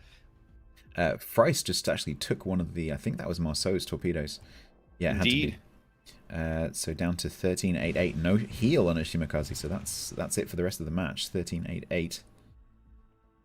Now, while we've been looking at A for a while, 07 has redeployed. They've got firm control of C, and FPM seems not interested in making a big challenge over there at the moment. They've brought Jones's Nevsky back to the top end of B to back up Potato's Daring, who's on the top end of the cap, flipping it steadily as we go. Munon's Daring looks like he might be trying to get back into contest, but it's not going to come in time. 07 is going to bag this cap, holding their lead open at about 100 points here as we cross the halfway mark of the game. So 4 minutes and 15 seconds on the points clock for an 07 victory with those two caps. The Daring of FPM will try and get back into block, which will slow that down slightly. But the ball is very much here with FPM to do something. They're going to have to make some kind of move. And looking at the minimap, I'm not sure where that's going to come from. I think the best move they can make right now is to bring the Montana and the Venezias up towards Charlie and try and start to put a little bit of pressure on potato quality in the Ohio. A little bit of pre-radar there from the Stalingrad north of B of 07, trying to catch Munon's Daring as he was, they knew he had to be coming back towards the cap, and he was. So they radared him, kind of pushed him back a little bit. That'll allow him to take up some more points. Forced Runis and the Venezia from FPM having to turn to dodge torpedoes from the gearing of 07. Managing to just slip through the gap there just fine. Munan having to smoke there, getting spotted by Potato. 07 right now, up a cap, up a ship. And we didn't talk about that, but I mean, I must have missed it, but they did manage to bag Kokone's Daring earlier while we were probably looking at A. Yeah, I think it was during the shenanigans with Warships there. Okay, Naya and Konhana holding A. I mean, so FPM have pretty good hold of A. Fryce is not really able to come close to the cap anymore. No. Just continuing to throw those 20-kilometer torps down. Now, let's just talk about that quickly. So we're quite often seeing Shimakazes in King of the Sea being played with 20-kilometer torpedoes, which in random battles is usually not considered to be that effective. But in King of the Sea, that range, despite the fact that they're spotted from 2.5 kilometers away, actually does give you the ability to strike at some of these positions that otherwise would be very, very dangerous. Like, you can see Konhana here turning across these Shimakaze torpedoes. And that Ohio can see these coming from 2.5 kilometers, but they hit really hard because they're Shima torps. Well, and 07 has been using Shimakazes in this fashion for many events now. And what they do, and you're going to see this out of other teams that field Shimakaze with the 20-kilometer torpedoes, is that they use them to dictate the movements of the enemy team and or attempt to hold them in certain positions. That's exactly what Fryce is doing over here on the one line right now, throwing these torpedoes down on Konhana and the Salem to basically keep them honest, right? In the sense of, you're either going to be pushing into these torpedoes, or if you try to leave this position, you're going to be flirting with my torpedoes, which is exactly what happened to Konhana there as he tried to get out from behind that island and turn around. He took a torp. The fact that they're spotted from so long away, it's almost an advantage in competitive, because as you say, it almost allows you to sort of shepherd the enemy team's ships, because they have to turn in certain directions, and so you can prevent them from getting to where they want to be, or you can turn them broadside to your big hitters. Move and counter move here at B as Munon's Daring has dived deep into the cap to the backside of the island. Radar from Rosella's Stalingrad pushing Potato 69 off the top of the cap. They're trying to buy Munon enough time to bag the cap, but I mean, even if they do get it, Potato will be back on top of it in seconds and continue to contest it to hold that 07 lead open. That's the thing. Unless they can get Potato down, they're not going to be able to hold that cap, because Potato, as you said, will just reverse back in and keep it blocked.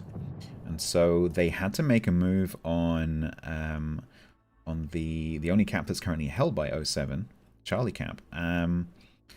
but I don't see where that's going to come from. They've got Forced Runis pushing up, but that Venezia is already down to 16k and coming under fire from Ohio and Pulicat and the Nevsky.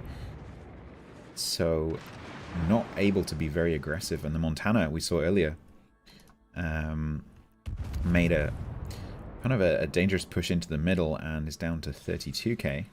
Although getting good shots on Pulicat there.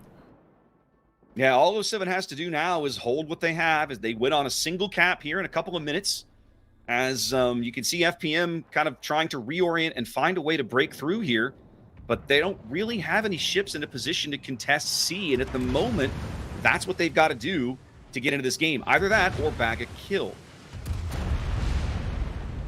Whilst Runis being forced here behind the island to shelter from Pulicat, whose HE is doing very consistent damage. AP coming across all kinds from of shells, yeah. Ohio and Now, the other Nevsky. even the gearing now. Yeah, they 07 just want to put that nail in. If they Can bag this Yes. kill, they'll be seconds from victory. There it is. And that is 18 seconds left on the points clock for 07. The Marceau of Warships will desperately try to get to the cap to block those points. 3 ticks to go. Will he get across the line in time? 1 tick. Nope, doesn't quite cross the line. For an 07 victory. So Indeed. that is 07 in this best of 3 series, taking game number 1 of 3. Now, I'm not exactly sure what the studio's plan is for the next game. We may be staying with this match, or we may be moving over to another best of 3, which is about to start.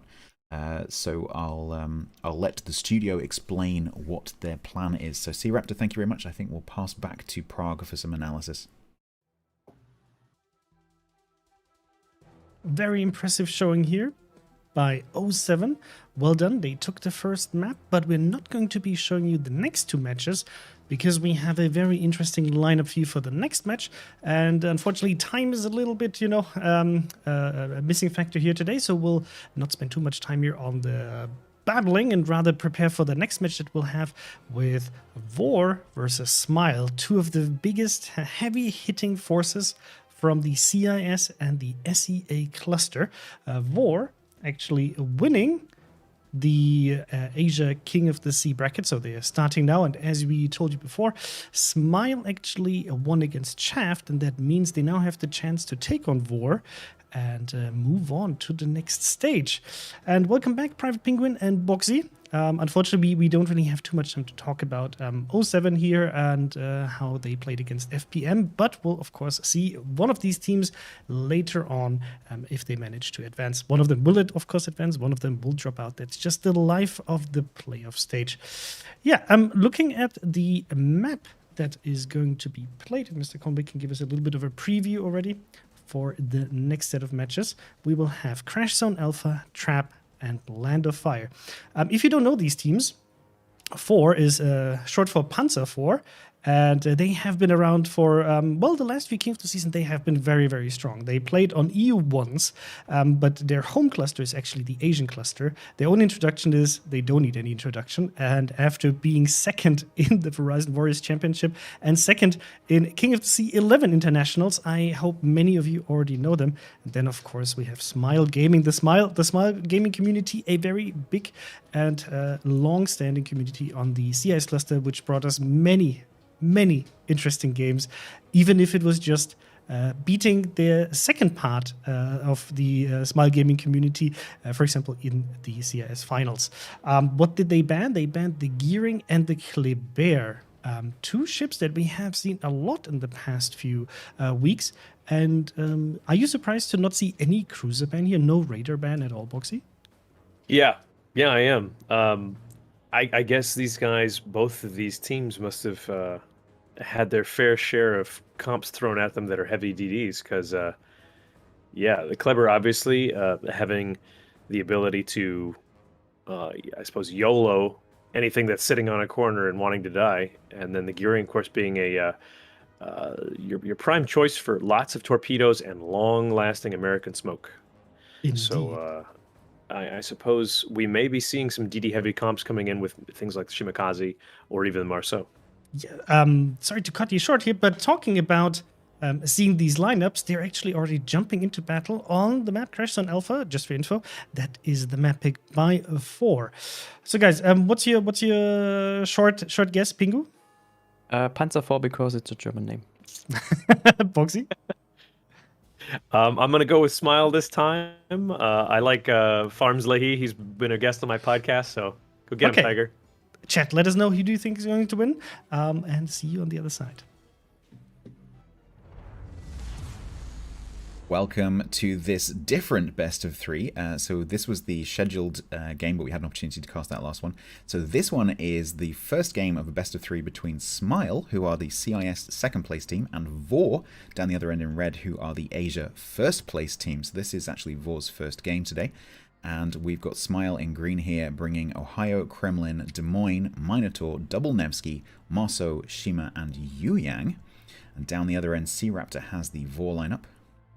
Opposing them from the south, Vore fields an Ohio, a Kremlin, Venezia, double Moskva, fronted by Stalingrad, Daring, Shimakaze, and Harugamo. The bands for this map were Gearing and Kleber. Oh, we might actually have a restart here. I'm thinking that. The teams are coming to a stop. There probably was some kind of disconnect from one of the players. All the Vore guys have just stopped, so we'll just wait and see. If it is a restart, which it does look like, we will be passing back to Chrysantos just while they reset the room. It shouldn't take too long. This does happen occasionally. Nothing to worry about. And we're back because, yes, the teams do have a chance to call for a restart of the map within the first 2 minutes if there was, for example, a technical problem or an issue with one of the players dropping out with the disconnect. All of the players that are participating here are playing on the EU server, which means that, there might be some connection issues if somebody is, for example, connecting from CIS or from Asia. Right. So, yeah, we already got a little bit of a glimpse of what these teams brought here. Anything that caught your eye in particular, Boxy? Minotaur. Yeah. The Minotaur is I want to call it like a notorious wild card. The Minotaur, I would argue, only functions on one, maybe two maps in this series, and Crash Zone Alpha is one of them. There are a few specific places where you can sort of wedge a Minotaur in. It has incredible short to medium range DPM, a good radar, hydro, a super heal. All you have to do is not get blacked by a BB, and that's where the wild card effect comes in. All you do, all you got to do is just survive. Yep, that's it. Pingu, what about you? I'm interested in the way they will put the Minotaur into the battle. I've seen it moved towards the middle, so I think it is a radar Mino combination with a smoke. But yeah, I'm interested. As you know, I like Minotaurs. It's one of my favorite ships out there, and I do like to play radar Minotaur. So. Yeah, it's a fantastic ship. It's also it can be a very great pick, but just as Boxy said, it also has a little bit of a issue with survivability. It does have a great heal, but on this level, if you are spotted, the enemy team will make sure to punish you, and then it's hard to get out of that position, especially if you play it with radar and you want to be very close to the action. The first map that we'll see here is Crash Zone Alpha, which is, as I said before, it's the pick from Vore. The next map that Smile actually picked is going to be Trap, just FY, and Land of Fire will be the third map. That, of course, is decided randomly so that none of the teams do have any advantage. Phew. So, looking at the lineup, for example, from Vore, I saw they actually brought also a Shimmer and a Venezia.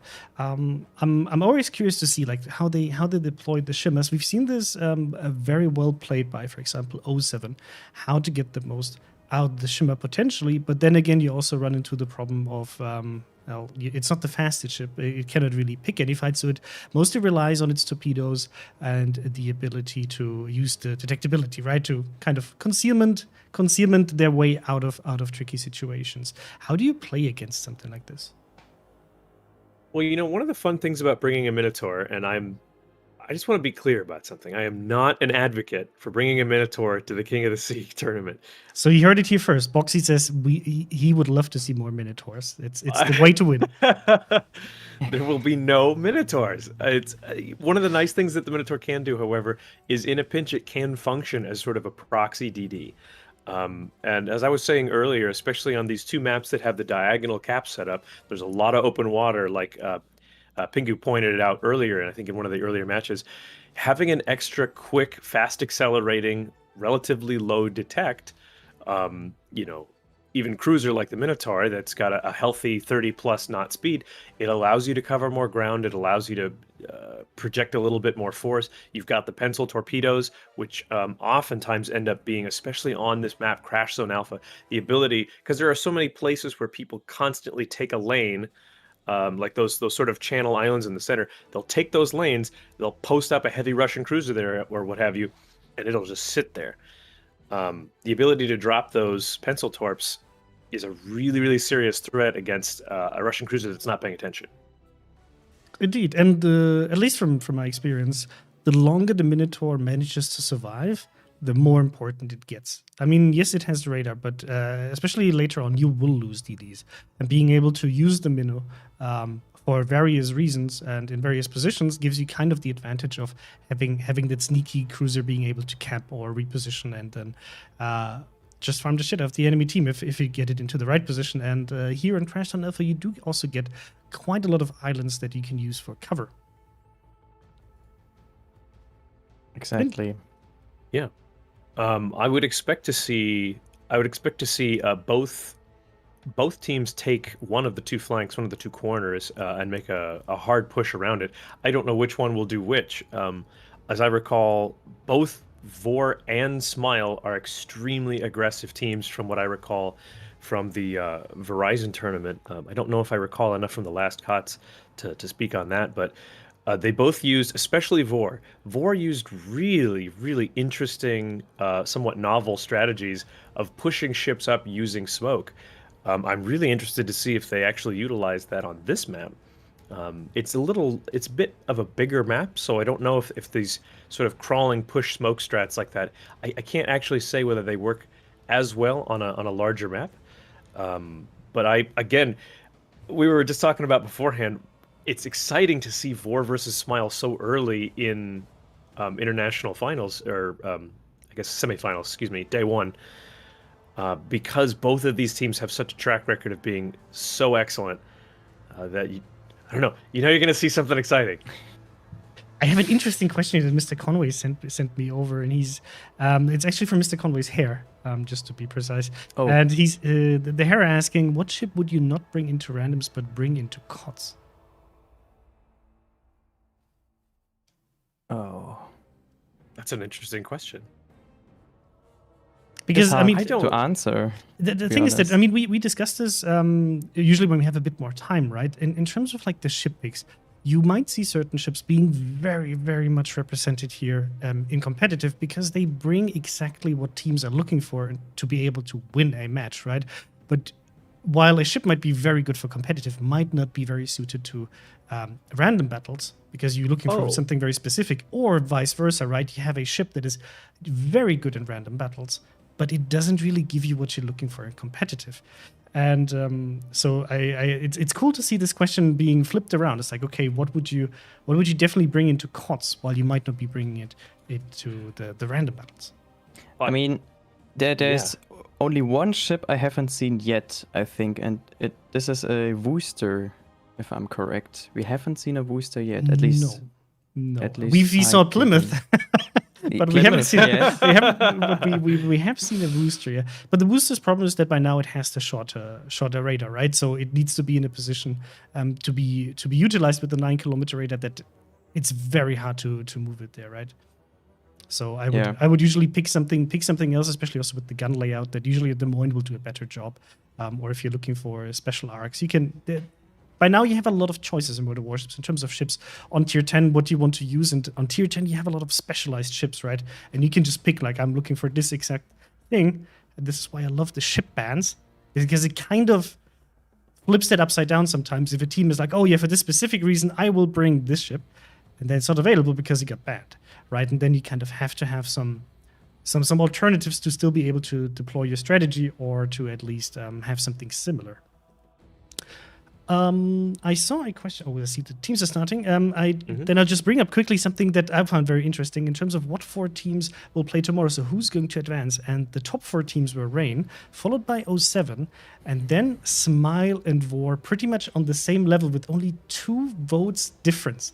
So I think both of them are at least perceived by our guys here on an equal footing. And we will see who's going to take the first map and then make it hard for the enemy team. It is a best of 3, so you don't want to lose anything here to make it harder for you. So we will be handing over to the casters with the second try at this. Hopefully everything will go perfectly well, and I hope you get to enjoy this match. Have fun, and we'll see you after it's over.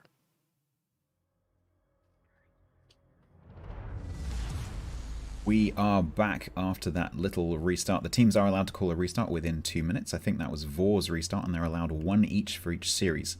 So this is a best of 3 between Smile and Vore. Smile, let's just recap the lineups very quickly. So Smile bringing Ohio, Kremlin, Des Moines, Minotaur, Double Nevsky Moscow, Shimakaze, and Yuyang, and Sea Raptor. Again, you have the Vore lineups. Indeed, Vore's lineup, of course, hasn't changed. Teams not allowed to change lineups after calling a restart. Still fielding Ohio, Kremlin, Venezia, Double Moskva, Stalingrad, fronted by Daring, Shimakaze, and Harugamo. It's interesting to me to see this kind of destroyer variety. Both teams with the Shimakaze, but past that, both teams very obviously taking a different tack with their destroyer lineups. Absolutely. This King of the Sea has definitely been one of the most varied in terms of ship choices. You're even seeing, for example, Yuyangs being used in both their radar configuration and their smoke configuration. You're seeing legendaries being used really well. So this Harugamo is almost certainly a legendary Haru because it gets that really long smoke screen. You're seeing Shimas, you're seeing Darings. It's just fantastic. The same with the battleships. You're seeing all sorts of different battleships being used. Kremlins, Ohios, Montanas, Republics. It's great. And I think that is largely down to the universal bans being standardized, and we had it on EU for the first time this season with bans being introduced when we haven't previously had them, and I think that goes a long way to increasing the ship choices.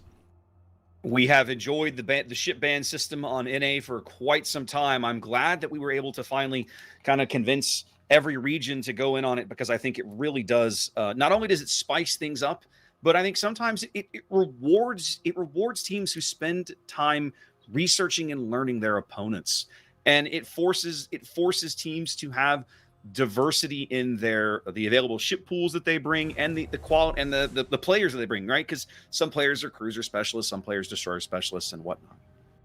Yeah, they do have to be a little bit more flexible, and EU teams understandably being a bit concerned about the introduction of that rule, but I think they've adopted it pretty nicely, and I think it does overall make the tournament much more interesting, certainly to cast and to watch.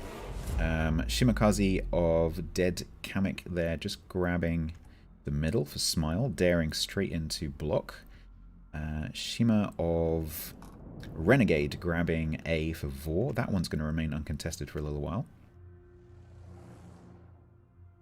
At the top end of the map, Ferries Marceau will be bagging C uncontested here. The nice, again, we talked about it in that earlier match, the French destroyers, when you see teams field those, one of the big advantages they offer, they can use that blazing speed to pick up some early caps on certain maps anyway, and start to tick up points, give you that early points advantage, which sometimes allows you to leverage into other things later on, because as we saw in the earlier series, once you're upside down on points, past a certain stage, you have to make plays. You have to do something, or the game ends so quickly that you're just out of it. Talk quickly about this Haru. So normally when you see Harugamo used in this tournament, or certainly in this particular King of the Sea, they've been legendary because of the new legendary giving you the more puffs but shorter smoke duration, and it allows the Haru to smoke cruisers into positions with this huge long smoke train. But normally you would pair it up with something that's a bit stealthier than a Moskva. So I'm kind of interested as to what they're going to do with this Haru. And I'm actually wondering whether maybe it's not a legendary Haru.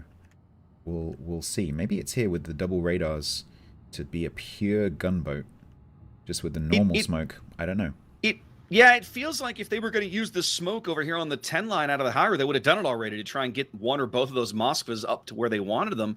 And Aruha just has not smoked, hasn't done anything with his consumables yet. So it doesn't feel like at the moment that's what that guy has equipped, but we'll see. He might yet surprise us. Daring classic noun, taking a little bit of damage on B, throwing torpedoes back towards the Shimakaze of Smile. Vore currently holding 2 caps, and they will be pulling ahead very slowly on the points there. With Smile actually also going into the A cap. Yep, Smile orienting now for a push into A. Russian Admirals Yang onto the cap, backed up by both Nevskys, WCG Ryder and Stepan. Yeah, these 2 Nevskys making this push down the one line. This corner, I love this map. This corner usually gets really, really interesting. Oh, yeah. Quite often, though, especially in the European teams, you end up with something like a Des Moines sitting underneath A at this corner, the island on the 3 line. But there is no such cruiser there, so Smile probably going to be able to just push around that corner if they want to, once they realize that there's nothing really in opposition apart from Renegade's Shimakaze. Smile's Minotaur, or should I say Manitar, at the B cap with his radar, pushing classic nouns, daring well off the cap for the moment, as that allows a dead Kamek Shimakaze to pick up the B, and for the moment, Smile has total control of the board. Yep, that Shimakaze there able to provide smoke for this radar Minotaur, which it's doing right now. That smoke going up probably means that the Minotaur's radar is just coming off cooldown. So now we'll be reversing back to try and radar that daring as it comes back in to block. But of course, Classic Noun will be aware of that radar, and will be just trying to stay on the edge of the range. So now as you look at C stats, you're starting to see that Harugamo smoke. They had a specific place they wanted to use it, and it's to bridge this gap along the islands as they try to cut these Moskvas through across the 9 line. They're going to run Yenya's Kremlin out of the smoke where he can be seen, maybe draw some fire, move the Moskvas up through there, and try to wrap them around the top end of the C cap. But by the time they've finished making this play, they're going to be upside down, well, coming up on 250 points. Yeah, absolutely. It is going to enable them to envelop the C cap, but as you say, it's a lot of time spent going around these diagonal maps. If you're not careful, you can end up a lot of time being wasted pushing around. But then again, down the other end of the map, you're seeing pretty much the mirror image thing going on, with Smile pushing around down through the bottom corner. So both teams kind of rotating around through those corners.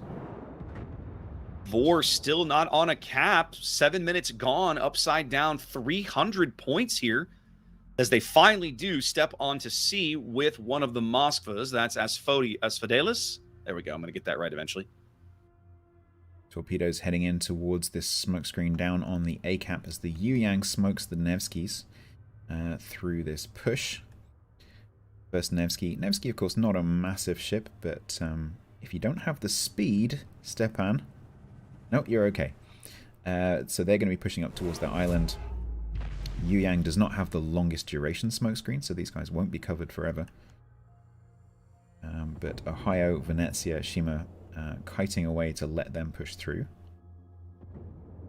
Another Minotaur radar going up at B. A little more chip damage into Classic. Nothing catastrophic. He takes maybe 2K there as he's able to sneak away. But Farm's Minotaur position is going to become increasingly untenable, given that he's got all these Moskvas and a Kremlin on his starboard flank from the C cap. They're going to have to rotate him somewhere else. The Shimakaze of Dead Kamek in the middle there, just taking a little chunk. I suspect that was a radar from Dark Temple. Throwing torps back in that direction.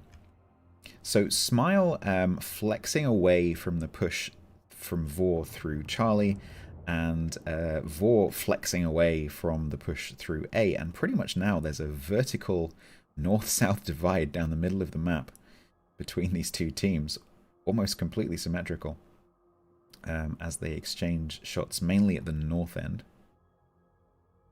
Indeed, both teams having almost mirror images of each other's position, but the difference is that at the moment, Smile is on nearly a 400-point lead that really, really puts some pressure on Vore to bag a kill, make a play, sit on a cap for a while, try and close this gap as we approach the halfway mark of the game. Yeah, Vore having to push through with that points disadvantage, but they do currently have a health advantage, just about. Although the Moskva, who is at the front of this push, is not doing too well. YBB is not looking too healthy.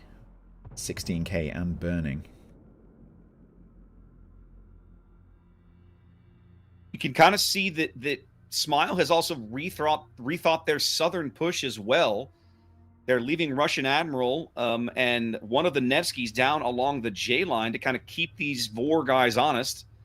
But they've pulled WCG Riders back up near the Ohio in the middle of the board, and it looks like they're trying to envelop the B cap with a series of radars between the Minnow, the Des Moines, and the Nevsky.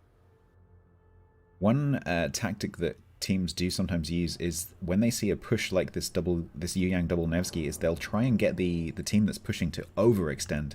So they'll actually run quite a long way away, and the pushing force ends up overextending and then ending up basically in a crossfire, or certainly being off position. But Smile, I think, recognizing that might be what the plan was, and actually just stopping and just holding the territory they already have, which is probably a pretty smart position. The other end of the map, we might see YBB in the Moskva go down. 7k, 4k. Close. 5k, healing through that damage, but not going to end up on very much health here. He's going to start to come under fire from the Minotaur as well, or the No, the Minotaur. He's working on the Kremlin up north. Yeah, I don't think the Minotaur probably doesn't quite have range for that. But the Moskva still firing, confident in its ability to bow tank against the Kremlin. It does a little chunk there. I'm not sure, that might be slightly overconfident. Yeah. But then again, they are up against nearly 900 points, so they do need to keep shooting. Smile about to cross the 900-point threshold. That puts Vore in a very precarious position. They cannot afford to lose a ship for basically any reason, or that's going to put Smile seconds away from winning the match. 2 ship losses would basically be catastrophic. Judging by the amount of fire coming into DNO Gaming, I think Vore are trying to get rid of the Des Moines in the above the A cap there. That is pretty much the only chance they have to just stop those points leaking away quite so quickly. AP coming over from Kremlin. Nope, not much of a chunk there. 25. There it is. They do finally bag the Moskva way up at the C cap. YBB going off the board here, pushing Smile to less than 60 seconds away from a win here in Game 1. I don't see where Vore are going to get this kill from. DNO Gaming has backed way around that island. Only the Kremlin currently has shots, really.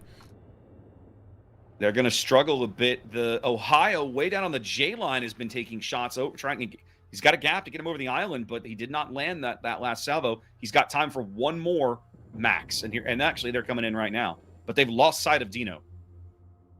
Yeah, and if the shells aren't in the air already, it's too late. 15 seconds. Nope, that's a miss. That looks like the last chance taken. Ohio is actually taking massive damage here. Maniac, but he's just only has to hang on 6 more seconds, and they'll have the win. It looks like it's going to happen. There it is. Lovely dodging there from the battleship. Well played game by both teams, but Smile claims Game 1 on the back of their strong map control early. Vore never really able to get back into the game. Indeed, and this is the first game of a best of 3. So we will be definitely coming back for at least one more game in this best of 3 series versus the second place CIS team and the first place Asia team. Back to Prague for some analysis about what you've just seen. Thank you, Stansblog and Sea-Raptor. And if you want to find out more about these two and watch their regular streams, you can just head to their channels, either Sea-Raptor00 or to Stansblog, and catch them play by the Warships or broadcasted very often during the week. Now, congratulations to Smile for taking Crash Zone Alpha Vore's map pick off of them and bagging the point into their score. And now they only have to win the next one and they would already advance. So making it very, very difficult for Vore to come and get into the final stage. Now let's get in Private Penguin and Boxy and talk about how Smile was actually able to pull this off in, at least in my opinion, no pre-bias here at all, a very convincing fashion. Boxy is nodding. So Boxy, why don't you start off? Yeah, well, I mean, I knew ahead of time that this was going to be a great match. Smile and Vore, both, teams that placed very, very high in the past. We've seen good things from them. And about halfway through the match there, I noticed, like, they made this, both teams had made this beautiful, like, beginning of a spiral shape. If you looked at the mini-map, which maybe before, if we get the mini-map replay function going before too long, we might even be able to get to see that, and you guys will see that's what it looks like when two of the top teams in the world go at each other. And then look at that. By the end of it, only a single ship had been lost because they're so good at managing their HP. They're so good at managing their positions. And in this case, we were trying to figure out exactly sort of where it went wrong for Vore, and we sort of feel like it's possible they just took a little too long making their push up the seaside, up the northern side, where they committed a lot of resources. They put an entire extra cruiser into their push, whereas,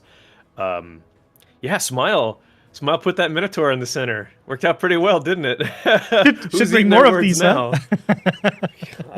But that's the beauty of these teams. They like a lot of the strategies. They come from fan battles and teams scrimmaging against each other and figuring out what works well. But if you can find a really good way of employing a ship like the Minotaur in a way that the enemy cannot anticipate, it might make exactly that difference. And being that, that little thorn in your side that kind of breaks your plan. And I think that Smile had a very, very good idea of how to put Vore on the max side and managing to actually get a 3-cap advantage, which means, of course, that Vore had to do anything to get back into this match, Pingu, right? Exactly. As Boxy just said, I think the thing is, it took too long for Vore to get around the sea side. In the beginning, I thought they would. They brought two Moskvas and a Stalingrad, Haragumo, and a Kremlin to the Charlie cap. I thought they would play it a little bit more passive. And if you want to, sorry to rudely interrupt here, but we have the replay here, so you can just play it, and then we can see what actually happened in the match. So if I go to the replay and start the playing, we can see that Vore is going with a big group to the Charlie cap. They took the A cap, or I reset, sorry. They took the A cap in the early stage of the match, and we have in the middle the Minotaur sitting with the Shimakaze open water. Boxy and we thought the Minotaur would go right to the middle of the cap to the big island. They didn't. They played it like in a random battle where you have just a smoke in open water. But it worked out pretty well, to be honest. And I think they did this on purpose just because they knew their DD would go right there where the daring sits. So they could try to just send some shots over there. It worked out for them. On the other side, they recaptured the cap. But let's go back to the right side. And initially, I thought that this group would be way more passive there and maybe relocate one Moskva to the B cap so they could contest a little bit better and crossfire on the Minotaur right there. No ship was able to do this, to be honest. The Stalingrad is on this position. All other ships are way, way far behind. And in the end, it was just a point lead for the other team, for Smile Gaming, that also tried then to push back on the soft side, right? So that's exactly the thing that we can see right here, what Boxy just said. The front line just moved around like this, starting like this, and that's how you can see that there are good teams playing against each other. Absolutely. I really love the positioning of the double Nevsky. Being able to sit around, of course, these islands here, being able to move up. And the Shimmer was not able to do anything because initially, of course, the Shimmer was torpedoing into this direction, but not really in an effective fashion. So I'm, very impressed with Smile. Obviously one of the teams that we all know and love to see play here, and just a really good match, and it promises a very good second match that will be Smile's pick on the map Trap. Just as a little reminder, if you want to use this beautiful tool that we just talked about, you can actually do this. This is not something that is only available here on the official channel. No, you can use it on several Discords, for example, the Dark Lab Discord, Discord. You can just submit a replay to a bot, and the bot will just instantly give you this. And we were talking about this with, for example, Boxy in the background, and he said it's such a fantastic tool. Would be really great to use, for example, for if you want to discuss clan battle strategies. Absolutely do this. It's a great way of learning and being able to draw together and talk about strategies and tactics and so on. So big shout out to the guy who made it. Thank you very much for that. And yeah, next match is going to take place on Trap. And now, of course, the pressure is on Vore with, well, the need to win this.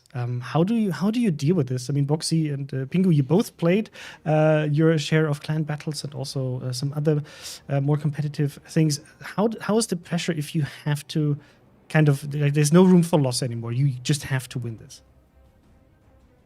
Yeah, I mean, the reality is that Vore is going to be in a position here where they're going to have to make the bold plays. I mean, Smile, I think, knows, hey, we're one game up. We can sort of afford to take a more conservative stance if we want to. And like we've seen on Trap, this just like Crash Zone Alpha that we were just on, Trap is that other map that, again, I'm going to keep doing this, and I'm going to get made fun of later for it. But it's the diagonally oriented cap setup.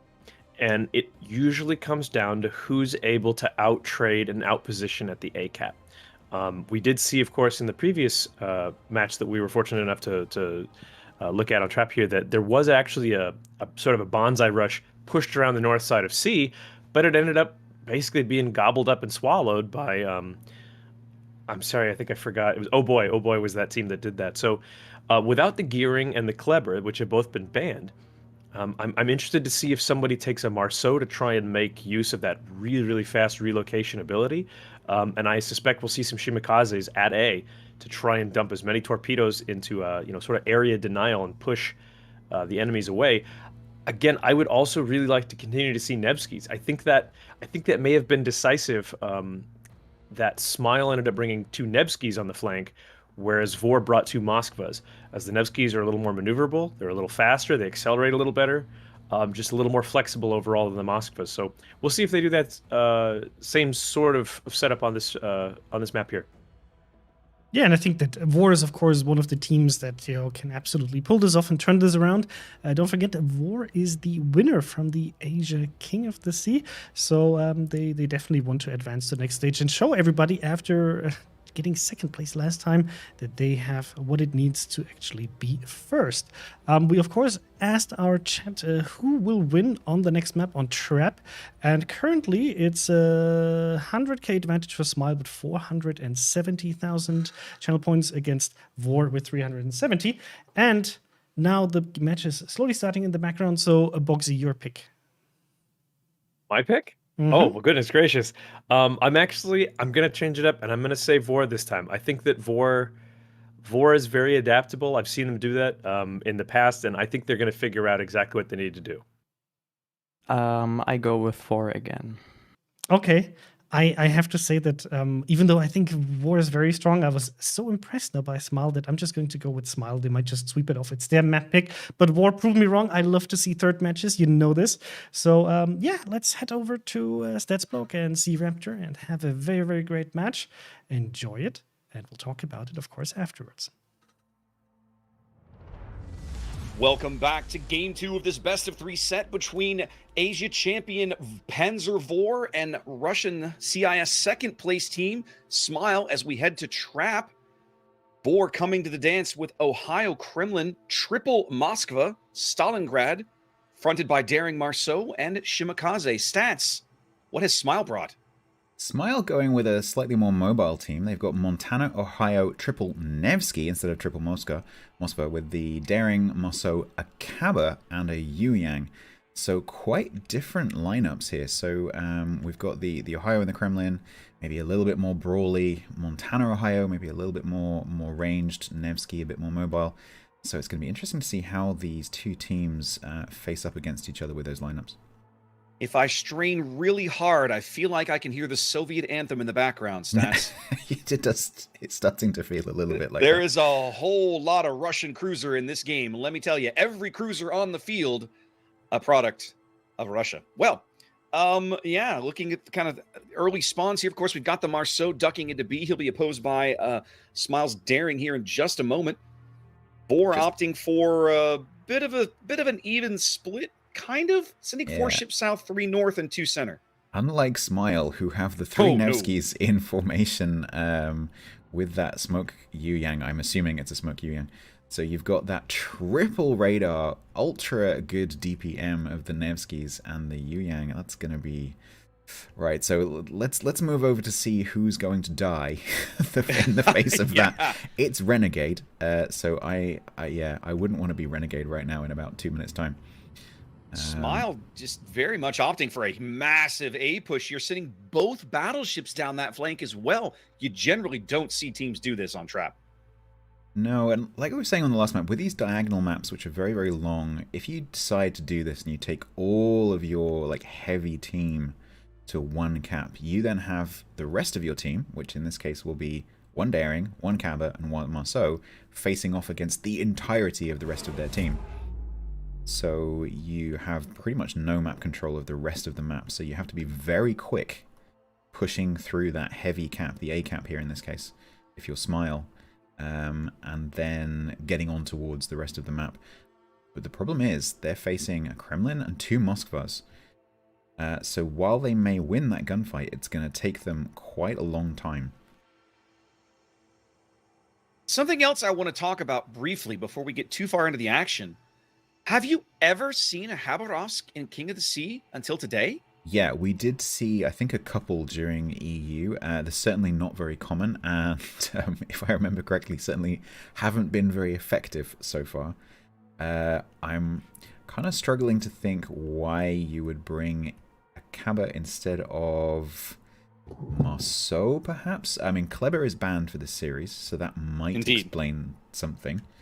But yeah, I mean, presumably it's a heal Cabba and not a smoke Cabba, so it does have that going for it. It's got the great Russian guns, but honestly, I'm kind of surprised to see it. We'll see what they do with it. I am very curious to see what they're intending to get out of that ship.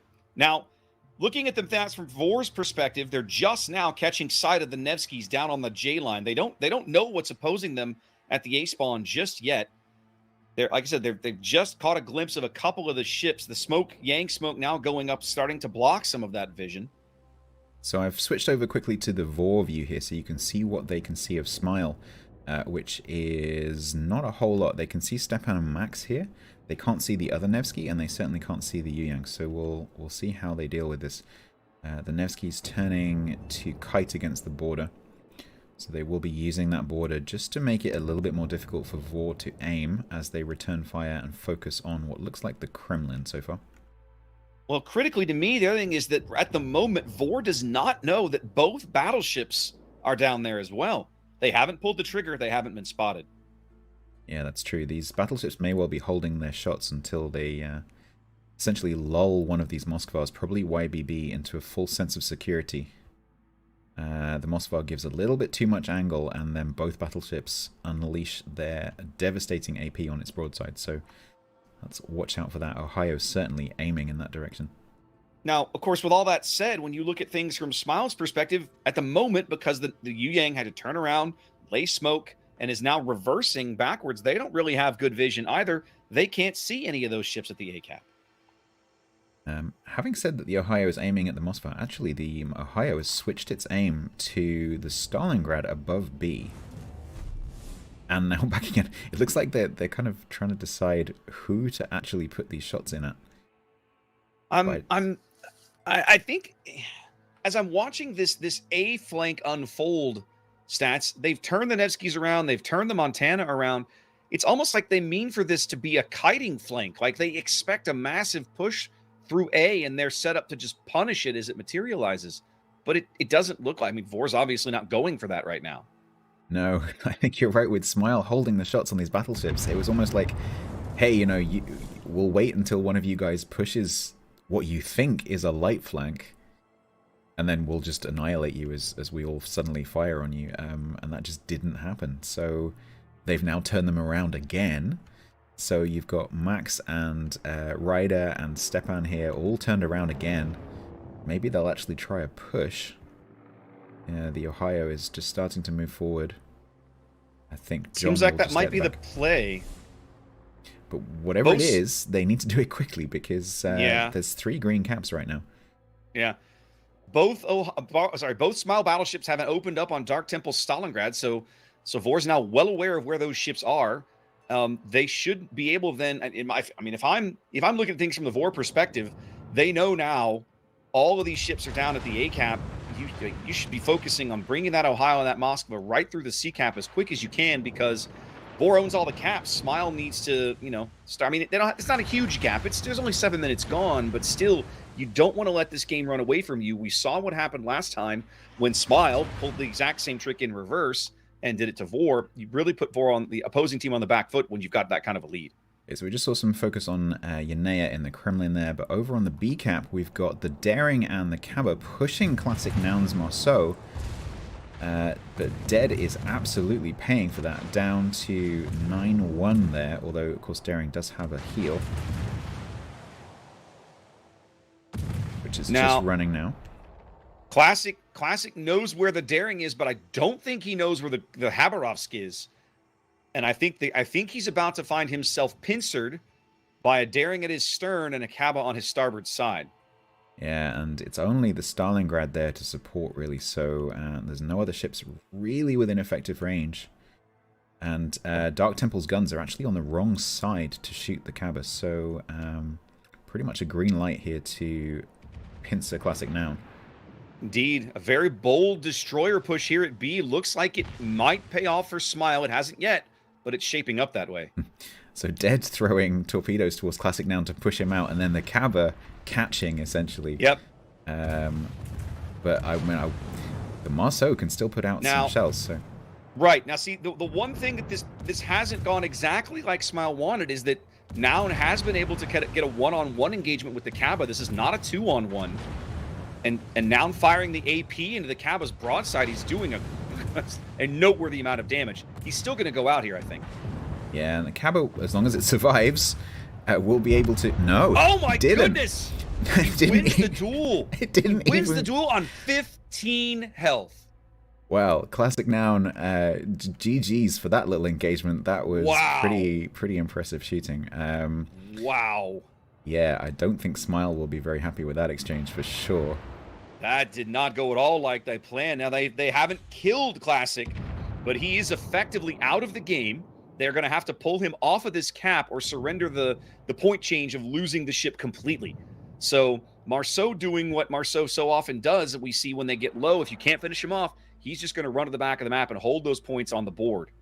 Yeah, Marceau does have 9-kilometer torpedoes, so he may be able to be used at some point to throw torpedoes at something that's pushing. But yeah, pretty much going to be out of the game. But that, of course, leaves Dead in the Daring on its own. To push 2 destroyers into a cap and not kill the destroyer that you went in to kill and lose one of your own, that's tough. I mean, kudos to Classic Noun for managing that engagement as well as he did, and it feels bad that Smile was unable to. They obviously were angling for that 2v1 and didn't get it. Okay, back down at the A cap, the Yu Yang is smoking up the Nevsky triple again. So they are starting to lay down some really good DPM on the Moskva and the Kremlin. I do feel like they need to, maybe it's just the shots they have, but they do need to focus a little bit on one ship. They are currently shooting both the Kremlin and the Moskva. But that may simply be down to which ones the Nevskys actually have vision of. There are torps coming towards that smoke screen, so they're going to have to be careful. Game half over. Vore on a 360-point lead here on the strength of their early cap advantage and the early kill. But Smile not out of it. Like, their position today is very commanding, but they're all the way in the corner of the map. It's going to take them time to be relevant. And, they do hold the center of the board at the moment, so I don't know. You can see that Vore has repositioned. They brought the Moskva and the Ohio down and the Daring from the C cap. So it's all going to happen. All the interesting action at this point is going to happen towards the middle of the map. Yeah, I wouldn't want to be Dead Kamek right now. You've got the Moskva, the Daring, the Ohio, the Marceau, and the Stalingrad all coming towards you.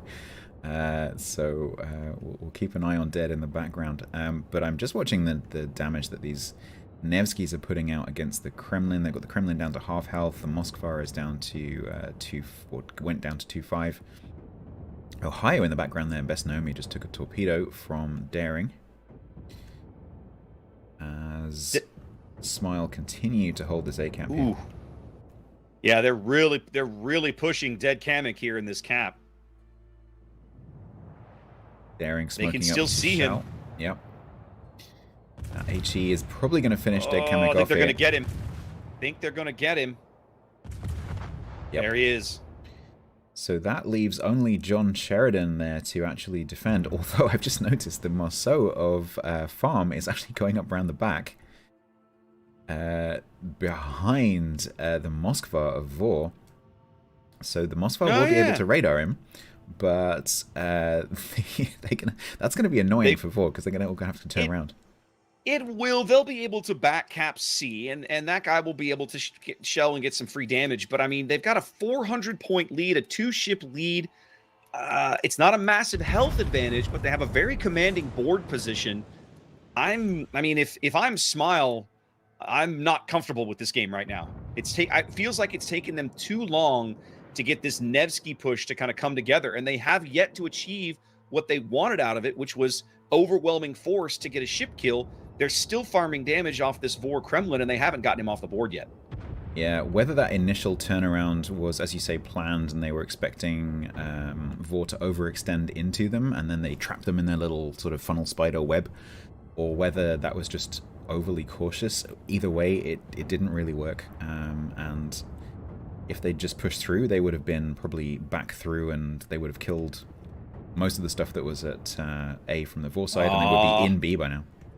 Excellent team play here from Renegade Shimakaze, smoking up Yenyaya's Kremlin as he runs up the extreme edge of the map here. As long as Yenyaya holds his fire, he'll be able to kind of hide in there for a little bit and preserve his health. They only need 60 more seconds for a Vore win here in Game 2. Yenyaya is running a double fire, although Kremlin's DCP will probably come off cooldown pretty quickly if he hasn't burned through them all already under that Nevsky fire. Nevsky's do finally bag a kill there, stealing, getting the Moskva off the board. He kind of was in a position where he could not be salvaged. It was just a matter of time, I suppose. The Moskva and the Daring have gone back up to try and find farm, and the Marceau at the top, which does actually open up a little opportunity for Maniac Pro here to and the Moskva's push. about to not have a great day. Taking 3 big French torpedoes on the broadside. Yeah, that's not what you want. They can see farm now.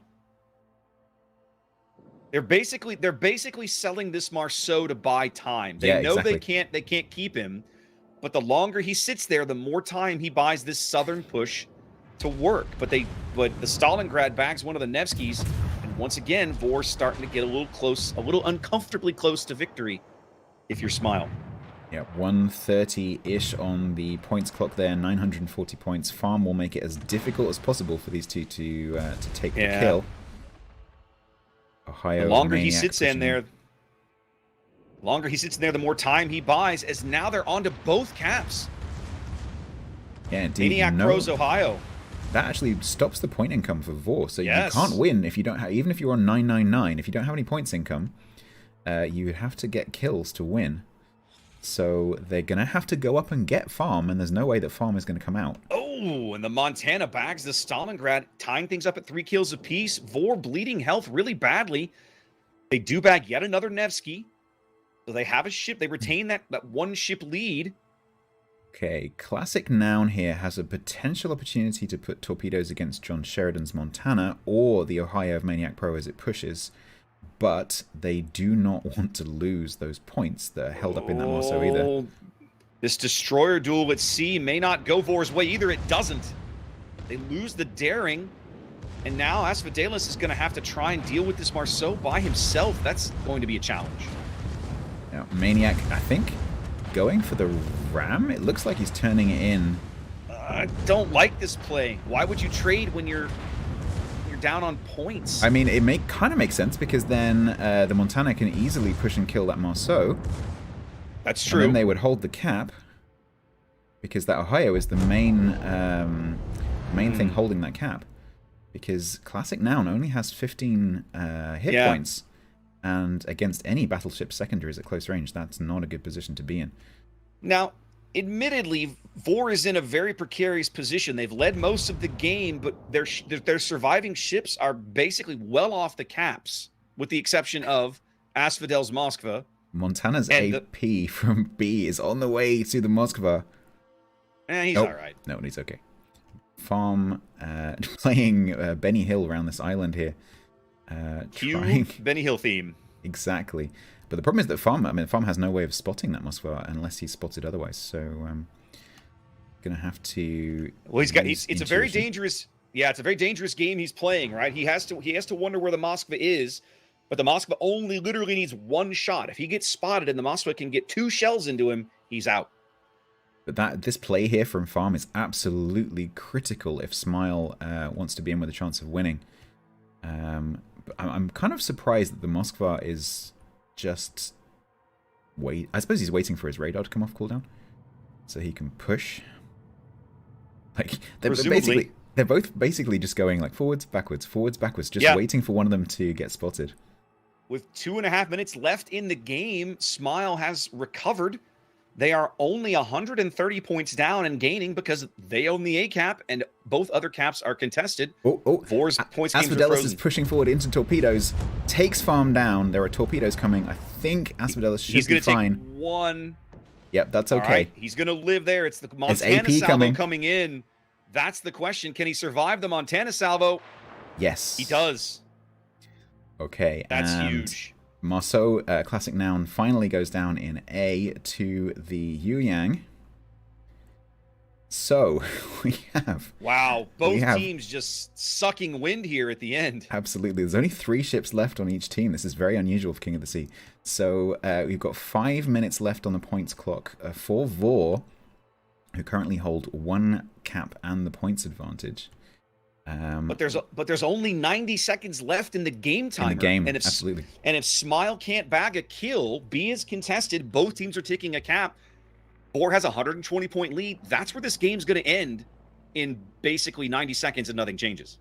Yeah, this Shima needs to get out of B very, very quickly and get behind the island. There's no need for them to hold this cap back. They'll still win even if they let them tick up B for a while. He's got to get out of there.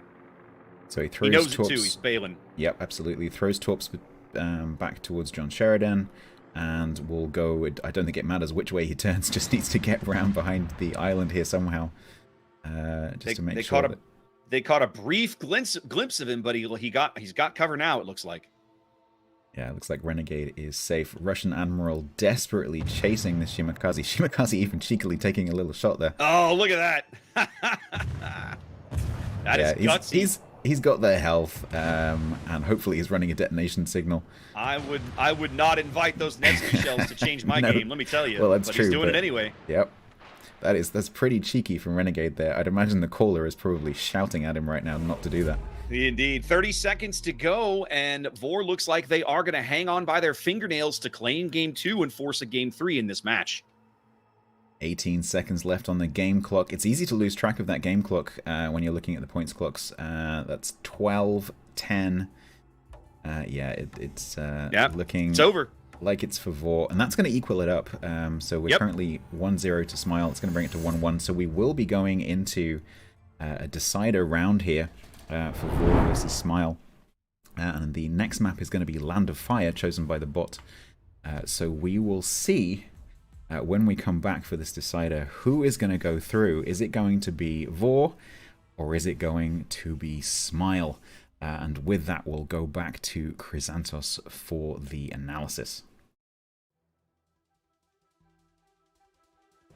Very, very interesting match here, and well done to Vore taking Smile's map off of them, just as Smile did to them, and now it's on. It's a draw, 1-1, and whoever's going to win the next map is going to advance to the next stage. So, Bogsy and Private Penguin, please help me dissect this match, because a lot of interesting things actually happened here, and we should look at it together, especially with, like, I was very surprised to see what Smile did there. I was sitting as like, why are you doing this? Why are you doing this? And I would love to hear your opinion on their kind of like betting everything on one card approach with the triple Nevsky smoke choo-choo train to the A cap. I mean, it was really, really interesting to see so many ships going for one cap, having two DDs on the right side on the Charlie cap, only one DD in the middle to try to block it. And I'm not quite sure what they did in the beginning there. The smoke, every ship there, like if the three Nevskys, they went into the border. They almost messed up the smoke. It looked like a question mark, to be honest. And I'm not quite sure what they did there. I think they tried to figure out how many ships there are, and they didn't want to go full in to commit full on this cap that early in the game. But yeah, I think only the Wally can tell us what they just did there. That's true. An interesting point is they brought the Khabarovsk to the battle. And it almost worked until they. I was a bit mad at looking how that ended up. Not because I wanted Smile to win, but it's just very interesting to see like how this match developed and how certain assets were used. From my perspective, maybe Smile was hoping for a different DD to come to the A cap, with the Shimmer, of course, having like a huge just concealment advantage and potentially spotting the Nevskys earlier without being able to kind of get their hands on it than they expected. I don't know, maybe this, but I was just. For me, it never seemed to work out. Like the combined firepower they had, they could only use to farm down the Kremlin. And that's not something that's going to go down very quickly. They couldn't catch the Shimmer, they couldn't catch the Moskva. And then whenever something happened on B, I felt like, can't you just take one of the Nevskys and just shove it over to B? Just redeploy, because it could have made a huge difference. But what do you think, Boxy? What went wrong there? I'm still trying to figure out, like Penguin was saying, I'm still trying to figure out if that southern turn into the wall with smoke was a mistake, whether it was a reaction, or whether that was the plan. Either way, I think that cost him. That was probably 1.5 minutes to 2 minutes worth of readjustment to get back on the path. And I mean, like, as we saw, that was a really close match. Smile came back from an exceptionally high point deficit and nearly won it. I think that, boy, yeah, it's just so strange because, there's so many things happened there. Like there were two different DD situations where, Penguin and I were just sitting there like going like, what is happening? The Marceau versus the Daring up in the northern cap up in C, the Daring ended up shooting AP, and even though it has those advanced AP penetration angles, they were all bouncing off the side of Smiles Marceau, which gave it, suddenly it wasn't a 2-on-1 anymore; it's a 1-on-1. And then the same thing in the center when the Kaba and the Daring attempted to pincer that Marceau in the center. The Khabarovsk, which, I mean, the Khabarovsk did a fine job for what it was worth, but he sat broadside to the Marceau, who very wisely goes, you have a 50mm belt? That's cool. I have AP. And he just chunk 3 to 4 grand out of the Khabarovsk every time. And Penguin and I were trying to figure out why was he sitting so flat, and our only guess could be that he just didn't know where that Stalingrad was in terms of line of sight, and he was more afraid of taking a full broadside from the Stalingrad than he was from getting chunked by the Marceau. But again, anybody who doesn't know how the French destroyers work, damage saturation, you just saw it right there. Yeah, and that's what I found so bizarre as well. I mean, this is, of course, hindsight is 2020, and we have spectator mode, so we get to zoom around the map and look at things. And actually, Stats was zooming in on the Stalingrad, and we knew the Stalingrad's turrets are actually towards the A cap. Right, they were not even remotely where they needed to be able to help, even if they pushed the radar button, as soon as potentially RPF flips around. So initially I was like, oh, that Kaba can just go in, like zoom down the Marceau, because the Marceau was definitely not expecting it. but then just stopping short and just showing full broadside and making it as easy as potentially possible, the King of the Sea to get farmed down by the enemy destroyer by just sitting still. So yeah, I guess he was caught by surprise and then couldn't adjust that quickly with the Kaba to get out of it. So really well played by that Maso, like trying to wiggle his way out of it between those two. And I see we have the replay, so we can actually watch this. So yeah, let's take a look at it and just kick it off as a combo. If you can just press the start button while we open it. So yeah, I mean, after all, it's the map trap, right? We had a lot of traps on this map. It was like, I would love to have like 20 minutes to just talk about all of the different things that happened here, because you didn't really expect it, and this is also something I love to see. You think you kind of know what teams are going to do, and then they just say, you know what? Nope, we're doing something differently, and yeah, overall, really well played by Vore, and at the end also not making the mistake, because I was a bit afraid that, okay, Vore kind of has this game on the point advantage. The time is ticking down. Then they're sending in the Shimmer into B and potentially putting their game here at risk instead of just playing it out, safely, because that's something you just have to realize at some point. What is the actual game clock doing? Not just the timers that we have here with one of the mods. She was just gone right there in the middle. And look at the Marceau, 15 HP. Yeah, 15 HP, and then doing the right moves and staying there. What I found really interesting and well played by Smile here was redeploying the Marceau to C, as we see here, and kind of drawing that entire curtain they tried to build here around the B cap to kind of shield it off. They didn't do this part, allowing the Marceau to get in here and taking out the enemy daring when we just let it play.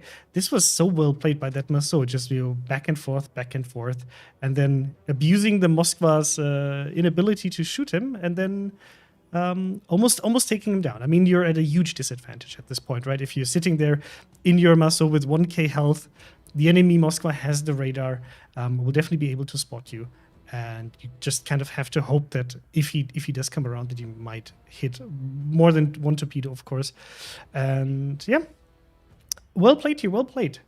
So I think this one. I also have a little surprise for you. Oh.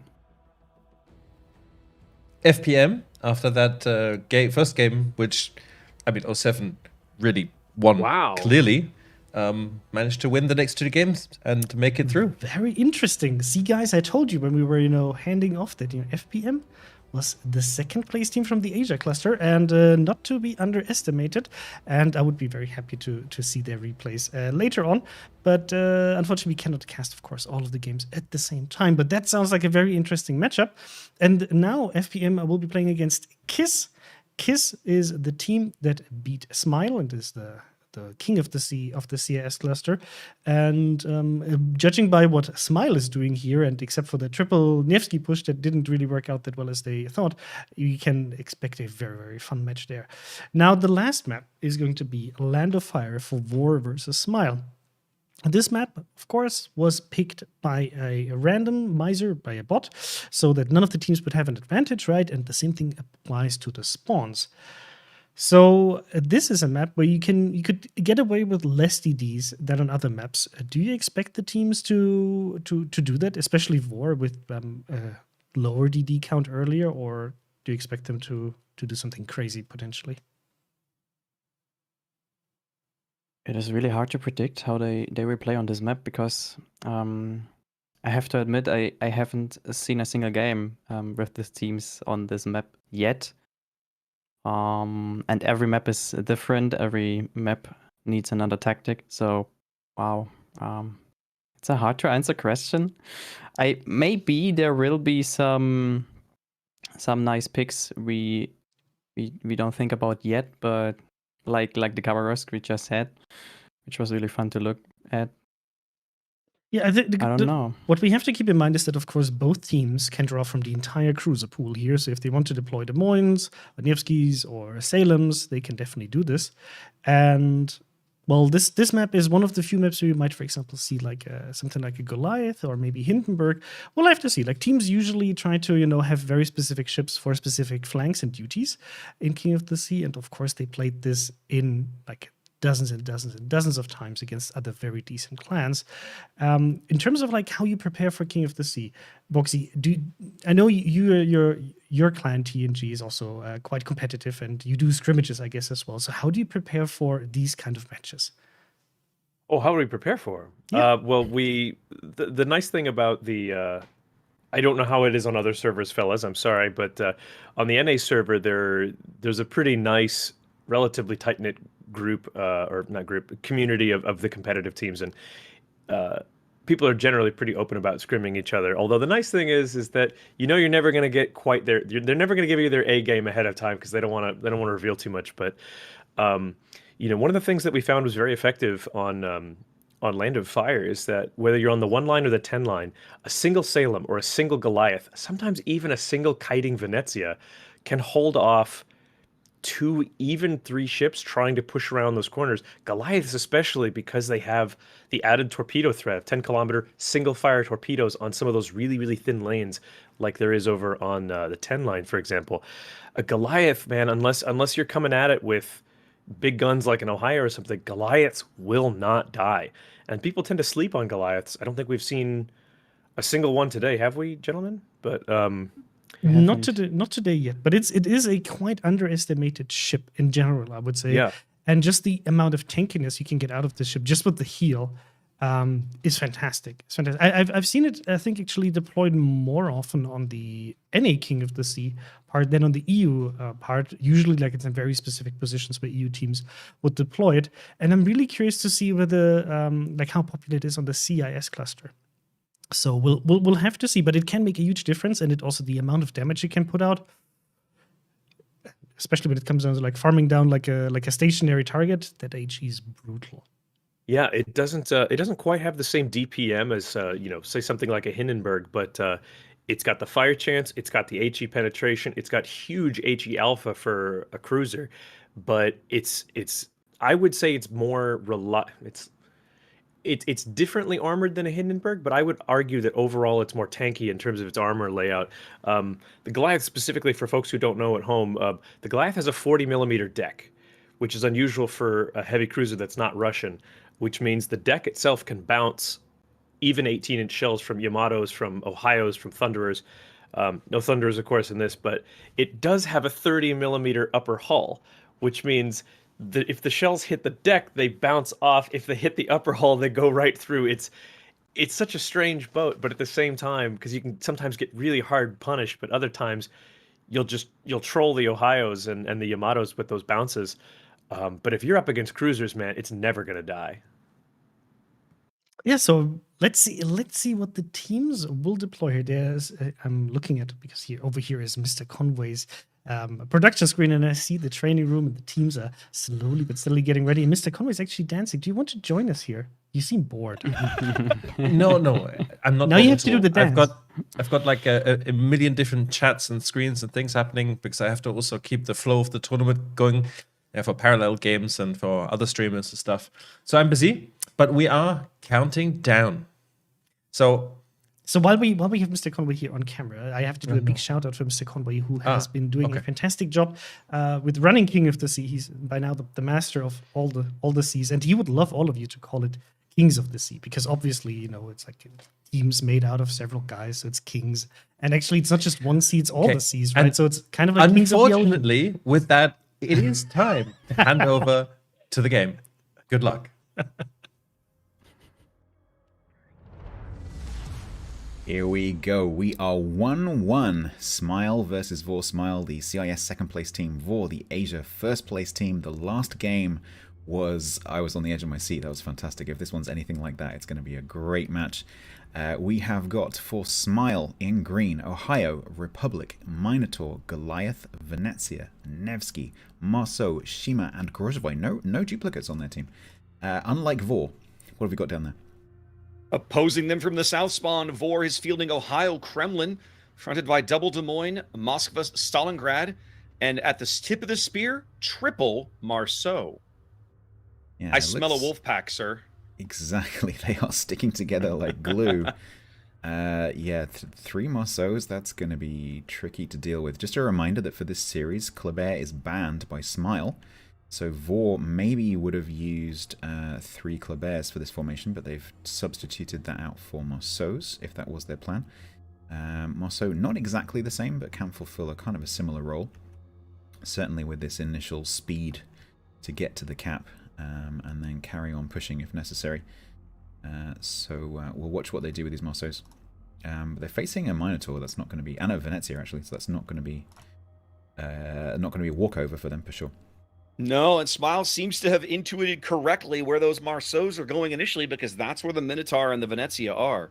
I am intrigued and excited to see Smile's lineup stats, because we keep seeing different looks from these guys, right? Last time we saw kind of the smoke train, spammy triple Nevsky comp that they almost clawed their way back into that game.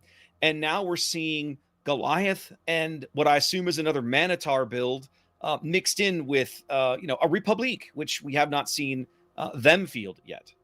Yeah, I think they're playing the maps. This map is obviously horizontal caps, and so it's a bit shorter in sense of the distance between the caps.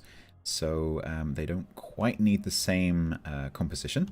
So I think that is not only to respond to the enemy team, I think it's also to respond to the map. The Marceaus are... it's really funny. It's like watching some ducklings or something. They've pushed into the cap, and now they're like, right, we've done. Let's next. And they're going to go around and head towards B, I think.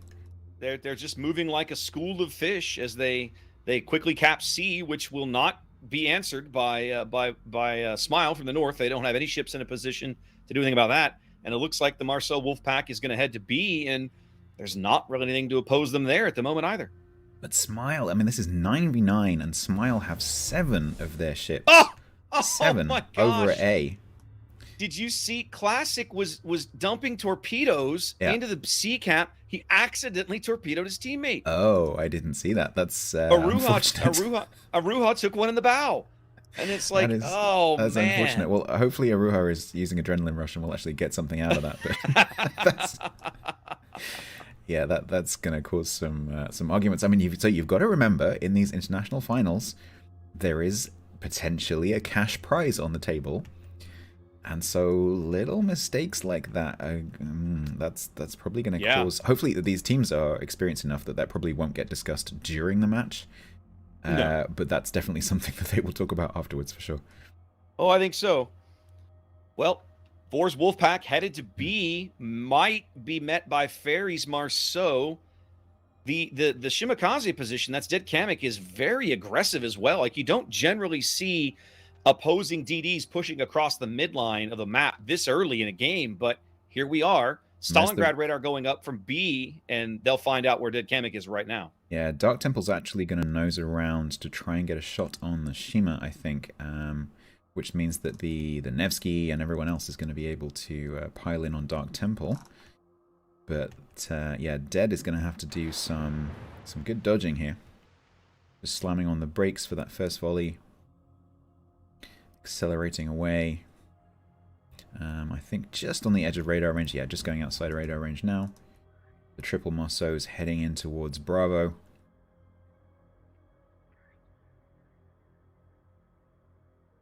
Wait, look at the Moskva position of YBB, like way down in J1. Vore are probably going to want to turn that Moskva all the way around and start kiting it away, or jam it up behind this island so that it's a pain to get rid of. 5 minutes gone. The triple Marceau Wolfpack doing its job. 2 quick caps here as Vore will start to open their 40-point lead a little wider. Renegade is... No, those torpedoes don't quite make it to him. I was like, well, that was looking a little dodgy there for a minute. Although the map is quite different, we're actually seeing something quite similar to last time. So you've got Smile really, really heavy on 1 cap and trying to push through, but they've got to capitalize on that pretty quickly. But of course, triple Marceau is able to move around the map really quickly. And they are actually being sent over to counter this push, and they already hold BC. And they can equally turn around and go and respond to anything that Smile do on B or C. So This triple Marceau division is going to be super important to Vore's game plan here. Yenyaya's Kremlin coming under fire now from Maniacs Ohio to the north as we see smoke going up for the Goliath and the Nevsky over here. The Nevsky's lagging a bit, so he probably won't open fire, but Grozovoy smoke going down range, and Yenyaya is about to find himself on the receiving end of a very unfortunate torpedo salvo if you're Vore. Shima talks 1, 2, third one just misses the aft end, and 3 is, oof, that's more than half health. AP coming from Ohio. Ooh, that was actually a little bit low. But Yenaya is going to be wanting to turn out here. There's more torpedoes coming. I think there's a Goliath. Very quickly, Yenyaya under a tremendous amount of threat between the Nevsky, the Grozovoy, the Goliath. He does manage to dodge the Grozovoy torpedoes at least. Yeah, it does manage to make the turn, but oof, that's an awful lot of ships behind you. Yeah. And Shima actually putting in another set, chasing. Mossman radar going up. Go ahead. Kremlin doesn't really have the problem with, you know, having to run a flood for a long time because of its quick cooldown DCP. But oof, that's not a health pool that you want to see on a Kremlin at this point in the match. No, it's a little early. Yeah, YBB choosing to stay nose in. I did wonder whether they would kite it away. This Mossfire is going to take a while to get rid of, but with Ohio, the Goliath, and Nevsky, a Grozhevoy shooting at it, it's not going to last that long. Dead hammock. Yeah. Oh yeah, caught by the Marceau Wolfpack here. They're blind firing him in that smoke. It only takes a handful of shells to kill him at this point. They get him. That's a big kill for Vore. Yeah, and don't forget, that's on Smile's what was their strong flank. Yeah. So, yeah, Vore responding fantastically with those 3 Marceaus, and they are paying a little bit in return, but they are just going to turn around. Still worth it. Yep, turn around and waddle off in the other direction. Well, and they can... If I'm Vore, I'm now at a point where I'm seriously considering breaking up the Wolfpack, right? There's nobody in A. They could easily go grab A right now, if they wished. And I'm not sure why you wouldn't, although they're getting the Goliath quite low at this point, and there he goes. Yeah. It does look like they're doing that. Renegade is now facing in the opposite direction, and may be sent either to go and torpedo the Republic. It looks like the other 2 are actually being sent back in. Maybe now that there's, with that Goliath gone, there's a bit less of a threat. You've got the Mossfire and the Kremlin turning around as well. Maybe they will actually be super aggressive and actually push on A here. Oh, they're going to use Renegade to keep Sheridan's Repub reset into B cap while he gets spotted by Dark Temple Stalingrad, would seem. Taking a quick look over at the 10 line, you've got Max in the Venezia for Smile, pushing past the island here and going towards Asphodelis' Des Moines. Of course, Venezia has torpedoes, Des Moines does not have torpedoes. So, not much that Asphodelis can do to stop Venezia rushing here, apart from potentially trade with a ram. Ohio AP into Venezia only does 5k. Max potentially turning for the first set of torpedoes, but with Des Moines' improved AP penetration angles, Venezia does still have to be very careful. 2 of the Vore Marceaus over here at A. Classic now into the A cap, backed up by Aruha. They have just been mercilessly farming WCG Rider because WCG's guns were looking somewhere else. They were trying to bag the kill on one of the ships to the south, and they do finally get WCG. Sorry, Naomi just smacked the Venezia on the 10 line by lobbing God. the island. Yeah, no, that was a pretty big play there from Best Naomi, saving Asphodelis' Des Moines, just taking 1 torpedo there on the nose. Nice shot there from Naomi.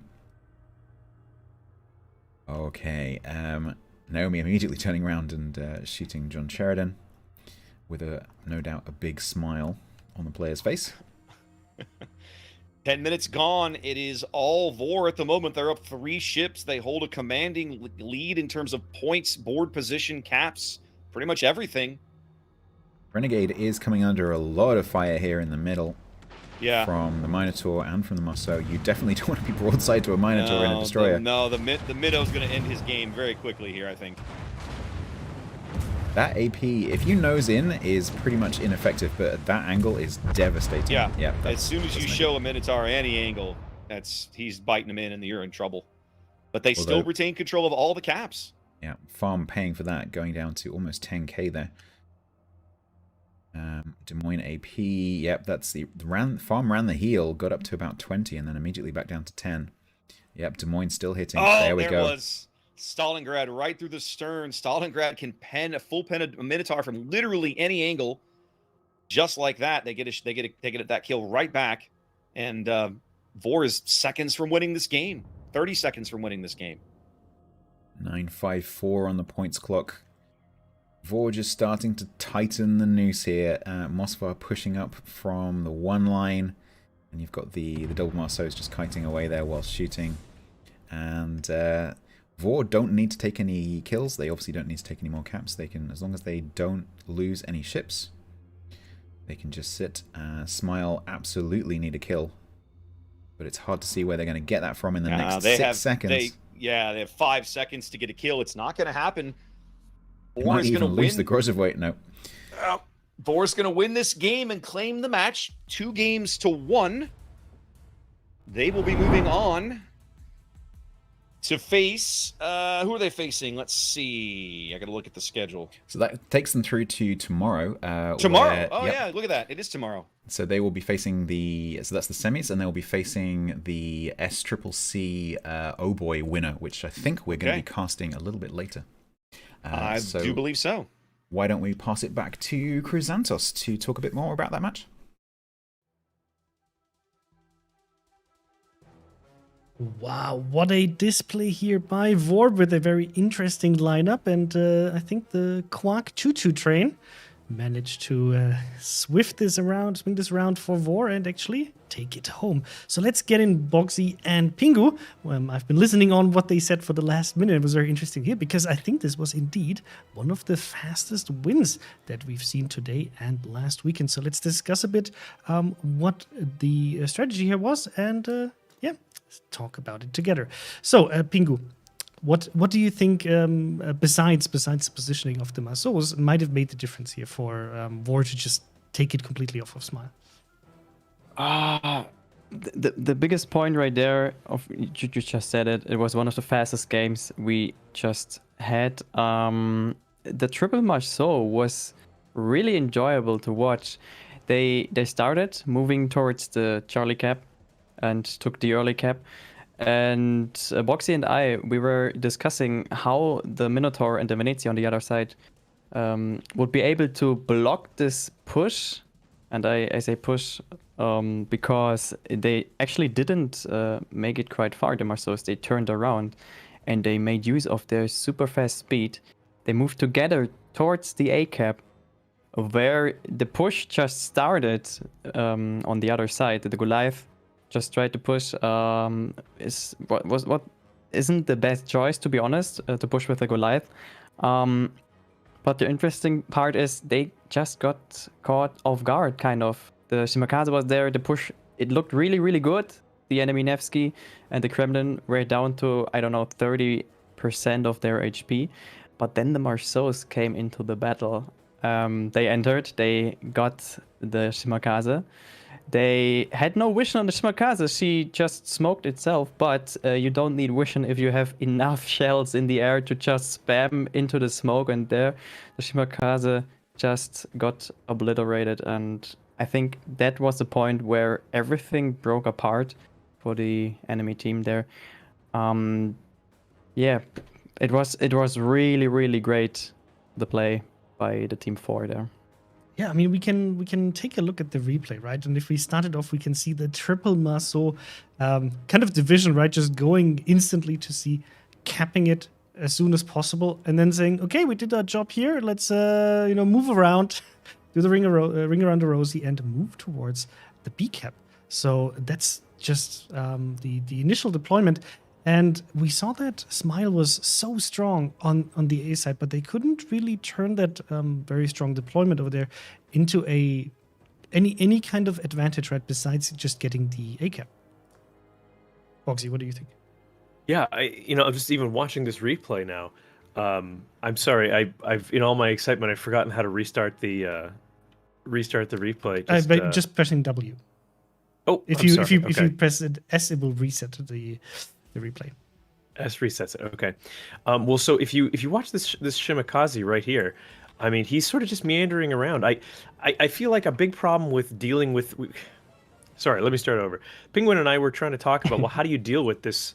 How do you deal with this Marceau Death Ball? You know, like these guys are so powerful. They have such critical mass when it comes to raw DPM. You know, and like we're gonna see here in a second, they don't even have to see the Shimakaze. They just come in like a bus and they just run him over. And, you know, we were sort of thinking about, well, how do you deal with that?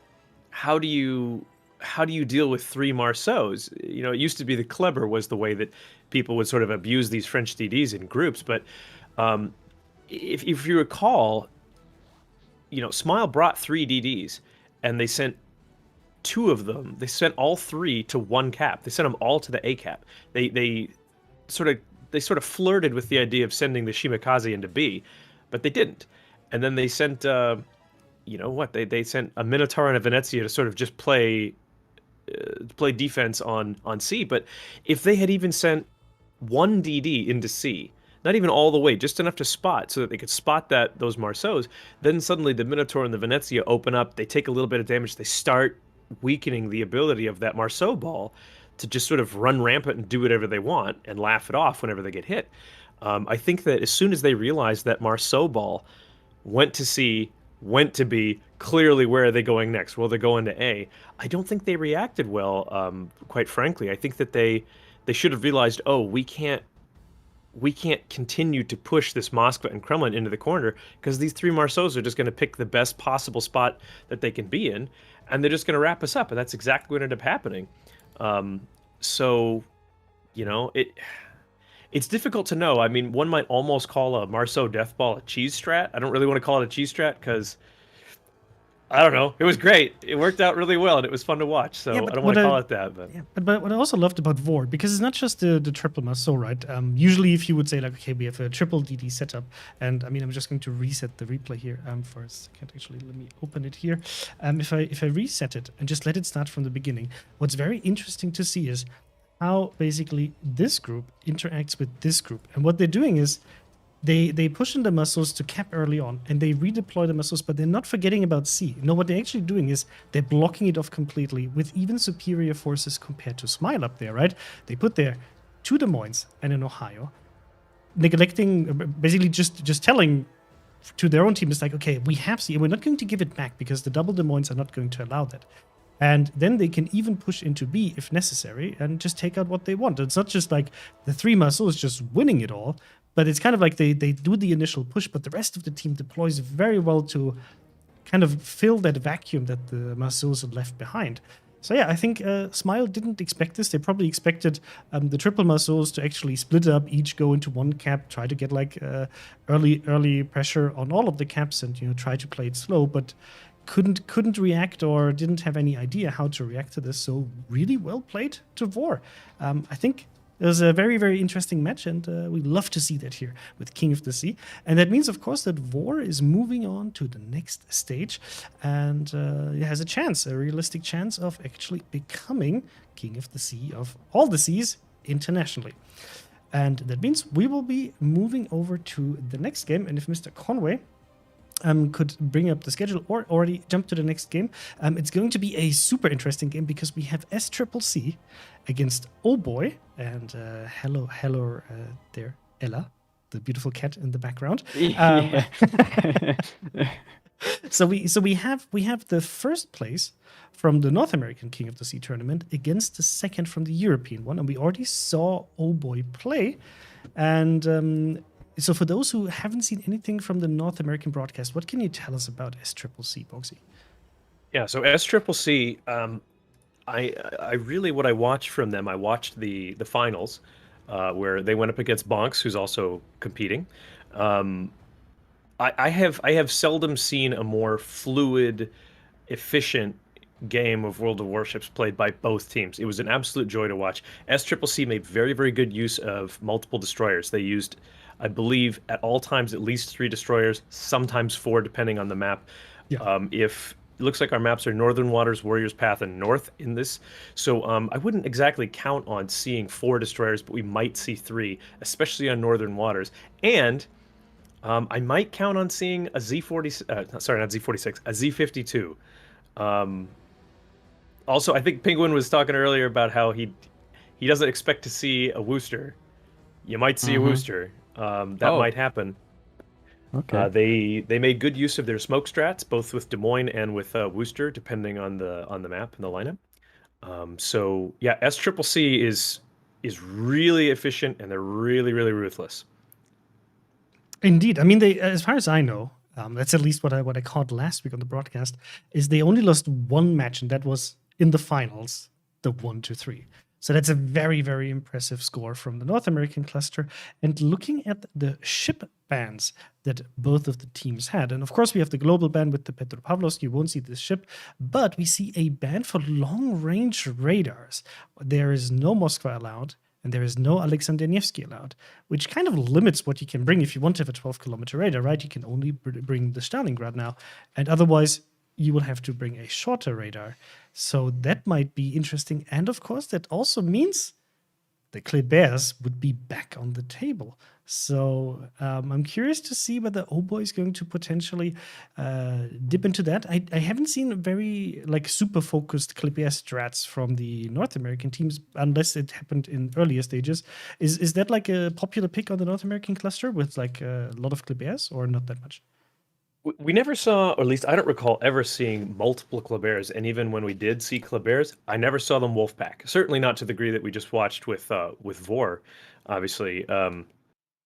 But one thing I can recall, I recently had all the top 4 from NA on my podcast to talk about the meta and whatnot, and Everett, the fellow who's running SCCC, said they banned Nevsky every single time they got an option to ban something. And this time, they banned the Moskva. And I almost wonder if it's because they knew that the Nevsky was coming. But I would absolutely expect to see DDs. I would expect to see either Marceaus and Klebers.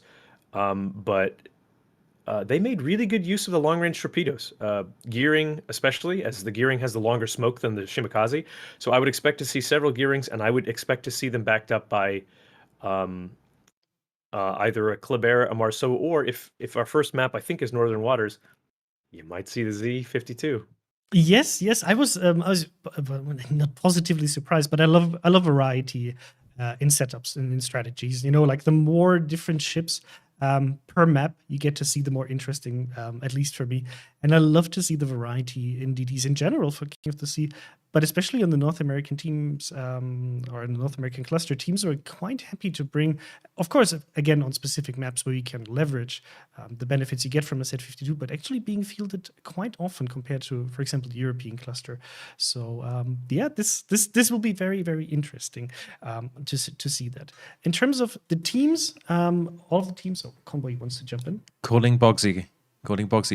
They're Hello. missing you in the training room.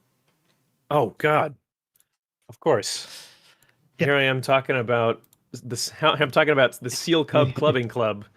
I'm not paying attention to the training room. My apologies, everybody. No worries. So each of the teams, of course, sends a little bit of a blurb of their team, right? And SCCC said it's a long-standing member of the North American competitive scene, made of players from SCCC itself and some firms from Roxy, who are themselves a significant component of the NA competitive scene, and they have many clan battle victories under their belt. And these players combined for a thorough sweeping of King of the Sea 12 NA with only one defeat in the event. So that's their part. And if you want to know more about Oh Boy, it's actually a completely German team. So all players are from the Oh Boy, Yeah Boy community. Pingu has the buys. I like them. Thumbs I'm up. totally unbiased. Totally unbiased. But it's great to see, where these teams are coming from. I hope that at one point in the future we'll be able to just have the full lineups where everybody's coming from and so on, to just show the variety in certain teams, because of course communication can be more difficult if not everybody has the same native language. But then again, it's gaming, so English or whatever language they prefer to talk about the game in is still good enough. But it's just cool to see where these teams are coming from. And they said they want to play in the knockout phase and become one of the 3 best EU clans. So they already achieved that goal, and now I'm sure they're hungry for more. And they'll have to take it off the King of the Sea from the North American cluster and kind of defend the honor of the EU cluster, because the EU cluster in the last few meetings that we had with the North American cluster was not as strong as they wanted it to be. For example, in the Verizon Warriors Championship, where 07 took it away. So we'll have to see how they deal with this entire setup. Also with the ship bans. Chat, what I would love to know from you is, like, how do you feel about the chat bans? Oh, the chat bans. God, the ship bans. But the teams are ready. So very quickly, Boxy, who's going to win? SCCC. Pingu? Oh boy, of course. Okay, and I will say, you know what? Oh boy impressed me. And it's actually it's SEC's pick. You know what, SEC? Oh boy will have it, but chat, let us know, and we'll hand over to the casters. Enjoy this match. It's going to be fantastic.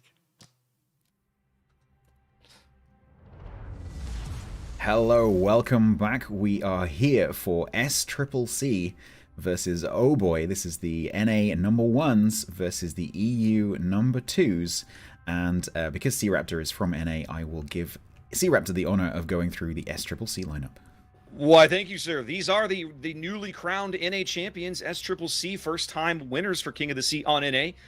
Coming to the dance with Ohio and Yamato, fronted by Triple Des Moines. That's their cruiser lineup, just Triple Des Moines. And then 4 destroyers, double gearing Kleber and Fuzzballs in a Z-52. Interestingly, Oh Boy also taking 4 destroyers. So we've got Republique, Shikishima, Des Moines, double Stalingrads, also going with the 3 radars, but with a bit more reach with the Stalingrads. And then we've also got 4 destroyers, so gearing, and then triple Kleber. So it's going to be interesting to see how these guys face off against each other with that difference in the radar range. I think that's going to be interesting to see where they position these Des Moines. We saw SCCC doing this a little bit on the NA bracket, at least the games that I was fortunate enough to see them. They was very commonly try to take as much 12-kilometer radar out of the lineup as they could. And so they've done that here, but then rather than put up a Stalingrad, they've put up Triple Des Moines. I'm going to be curious, like you, to see if the not bringing a Stalingrad of their own will make a difference. On this particular map, I don't really think it will. But it has the potential to impact them later in the match. Certainly, so Dark Angel's position, for example, above the B cap, that's going to be fine. That Des Moines can cover the whole of that cap. But it's, I don't know, like, so the battleship Differ is going to have to push to the corner above the cap, which teams haven't really been doing in my experience as King of the Sea. They've been preferring to take the cruiser over to the 1-2 line island, because that Des Moines island can be a little bit risky from drop shots from the middle, particularly if you're nose into the cap. I'm guessing they'll turn the Des Moines nose in towards Bravo. And then over on the Charlie cap, that Des Moines is being smoked rather than using an island. But of course that smoke is not always going to be there. Fuzzball's doing what you bring a Z-52 4 on this map, grabbing B completely uncontested. You see here that Oh Boy has opted for basically an AC split, not sending a single ship to the middle of the board. Most of their firepower going over to the A cap, as Sats was talking about. Des Moines, Stalin, Shiki, Kleber, and Gearing. Some early radars going up across the A cap here. Lots of angry shells soon to be falling, I think. Absolutely, the gearing of SCCC having to just kite away there from Totally Balanced from Oh Boy, while Endon actually reverse jukes. You've got to have some spine to be able to play a destroyer and do that with a broken engine as well. I like this play from SCCC. Stats. They battleship difference radared his Des Moines. And they're instead of using the Des Moines to get the resets on the gearing, they're using Fuzzball's Z-52 in the middle of the board to get those resets. Yeah, that is pretty crafty there. The Z-52 is pretty much safe to fire. There's nothing really. The Kleber is just coming around the bottom of the corner there. Martello coming around to have a look at Bravo, but Fuzzball's totally free right now to fire until... I think that was that Shikishima or Podnike? I think pretty sure that was the Shiki. They finally, maybe not, no, because there's the Shiki sub. So it was the Stalingrad, but they did finally land some shells on Fuzzballs. He got a good chunk of Endern's health for free, basically, right there. Yeah, I think paying with 3K for more than half of Endern's health, I think that's definitely worth it. That's That's a pretty good trade if you're SCCC. So yeah, the Des Moines here from SCCC is going to have to be super careful reversing, because the Stalingrad of Reunited over in the middle between B and C can potentially get into a position to shoot. So it needs to be super cautious. 5 minutes gone as Oh Boy on their cap advantage starts to build up a small lead, 10 points and growing here. They have bagged A. They've had control of C for a while. It's interesting to me they've backed off of C, and SCCC has been very kind of, I'd go so far as to say, very timid about trying to get back in there. Yeah, I mean, you've got to remember, once again, we can see all the ships, but of course the teams can't quite see everything all the time. So SCCC maybe just making sure that it is actually safe to send Everett back in there. But it looks like Everett is going to get into a reversing position here and just reverse gently back into the cap. And it's going to be just inside Reunited's radar range by the time Everett actually reaches the edge of the cap. So there will definitely be shells coming towards this gearing. But Reunited actually coming under a lot of pressure. SCCC, I think, trying to apply pressure to that radar ship to make sure it's busy while it's trying to radar Everett.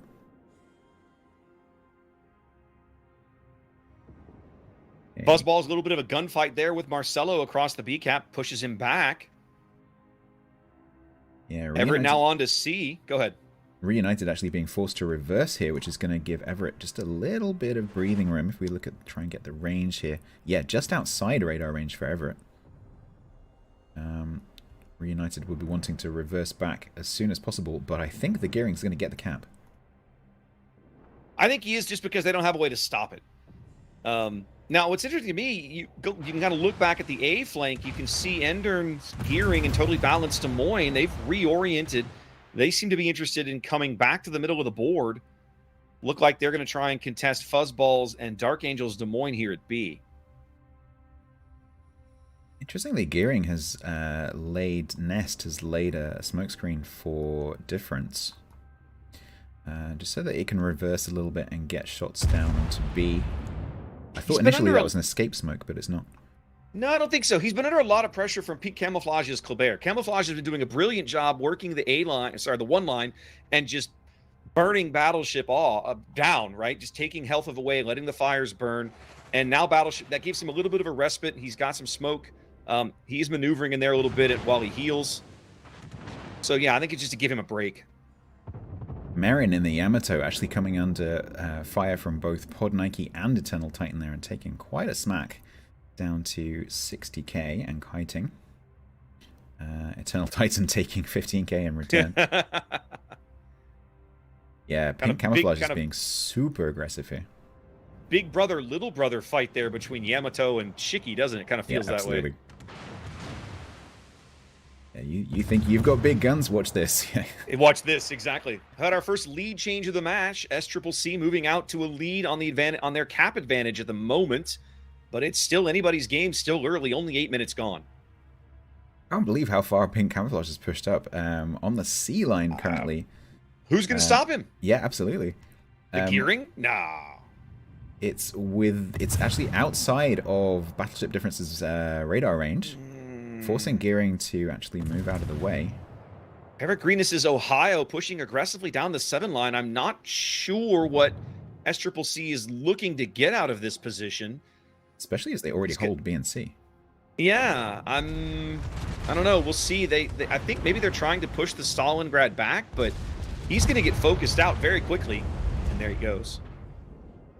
Literally a Shikishima shot from F1 ending his game. Yeah, you've got to watch out for those long-range battleships. You've got to really watch out, especially when they're over. Like, look at the Shikishima's position right now. That means that Shiki can have its guns on one side of its ship and basically with a tiny... Oh, what a shot. Fuzzballs goes out in the middle of the board. I totally missed that. The Eternal Titan in the Shiki can keep its guns on one side and is a threat to anything over that side of the map without having to worry about that turret turn that you might have to have in, say, Merrin's position in the Yamato, where it's got to turn its guns to one side or the other to shoot different parts of the map. They had smoked totally balanced up. You see him in the smoke Yep. on the bottom end of B, right? So they had Fuzzball's radar. They had chewed him up pretty decently. He was down to about maybe 6,000 HP, and after offing the Ohio, Eternal took his 6 shells and put them right into that little grouping right where Fuzzballs was, and he took enough pens in the Z and was out. And Oh Boy now turning their attentions to the Des Moines. Yeah. Yeah, I don't think Battleship Difference is going to last much longer. Being shelled from like 180 degrees because pink camouflage is up in B2. Nothing. It's only a matter of time before they bag Battleship Difference. Like Yeah, he nothing you can do. can't survive in this position. He's going out. Yep. And there And he that goes. gives Oh Boy a significant points lead and complete control of the A side. And control of most of the map. If you sort of draw a line between the two teams, Oh Boy with control of probably more than about 60% of the map here. Now they are doing some decent work getting shells on Marcelo to keep him reset, but player 1 over there in the Sea Cap and his Clever is giving up a lot of health for this privilege. Now they can't see him, can they? No, they're guessing as to where Marcelo is now, trying to reset him. And if you're SCCC, I'm not sure how you recover from this. You're way down on HP. Your board position is not good. You're upside down over 200 points. You're about to lose your Kleber as well. Yeah, he is. He's going out. It's only a matter of time till they land enough shells. Yep, there There it it goes. was. It's looking pretty dire now for SCCC. Oh Boy in massive map control. They also have more than double the hit points on their remaining ships. I don't see, with Marion on 7.4k, I don't see what they can do. It feels a little bit like SCCC did not do a great job of managing their battleship health, right? So we saw some of that earlier. Marin, not trading well with the Shiki, and then the push with Peregrinus. Something was in their head there that I don't understand. I don't know what it is, but I don't understand why you would push the Ohio into that position. It didn't feel necessary at the time. No, I think they were just preempting Oh Boy trying to take either B or C, and so they wanted to push something down in there, but pushing into that much crossfire is not a good plan. Merrin actually did just get a nice shot back over to Reunited, and Max in the Kleber from Oh Boy also took a torpedo, but Nest in the middle is not looking too happy. 30 seconds on the game timer. They get Nest or Marin, the game will be over, and that's all it takes. And they're going to get Marin. I don't think they can see Nest, but Marin's on fire, and Pink Camouflage has had a monster game. Yeah, absolutely. Actually, it finally reached the A line. Yeah, if this was a game of drafts, he'd currently be requesting a new piece. Yep. There it is. Decisive win there for Oh Boy. Indeed. Against SCCC. But don't forget, this is a best of 3, so we will be seeing at least one more game in this series. So SCCC have absolutely the ability to come back and go 1-1 to see if there'll be a decider match. So for a little bit of analysis, we'll go back to Penguin, Bogsy, and Chrysantos. What a great start for this set of matches here by Oh Boy and SCCC. I'll try to say SCCC, otherwise I'll just be stuck with SCCC. Too many C's for me. And yeah, let's take a look at how Oh Boy managed to take this one and convert this into a first point in this best of 3. So welcome back, Private Penguin and Bogsy, and let's talk a little bit about what these teams did. I mean, we talked about like how many DDs we would expect in Bogsy. You said I wouldn't expect like a super DD heavy setup with potentially like rather 3 than 4 DDs, but actually both teams with a very DD heavy setup bringing 4 DDs. Let's maybe start off with this until we get the replay to take a look at it. You want to wait until we get the replay? No. Like, let's talk about this until we get the replay. Okay. Well, I mean, like right out of the gate, I'm going to toot my own horn and say that, Yeah, I called the Z52. I think it is a really strong play there. However, I don't think they were expecting oh boy to just say we don't care about B. We're sending Klebers to the off caps.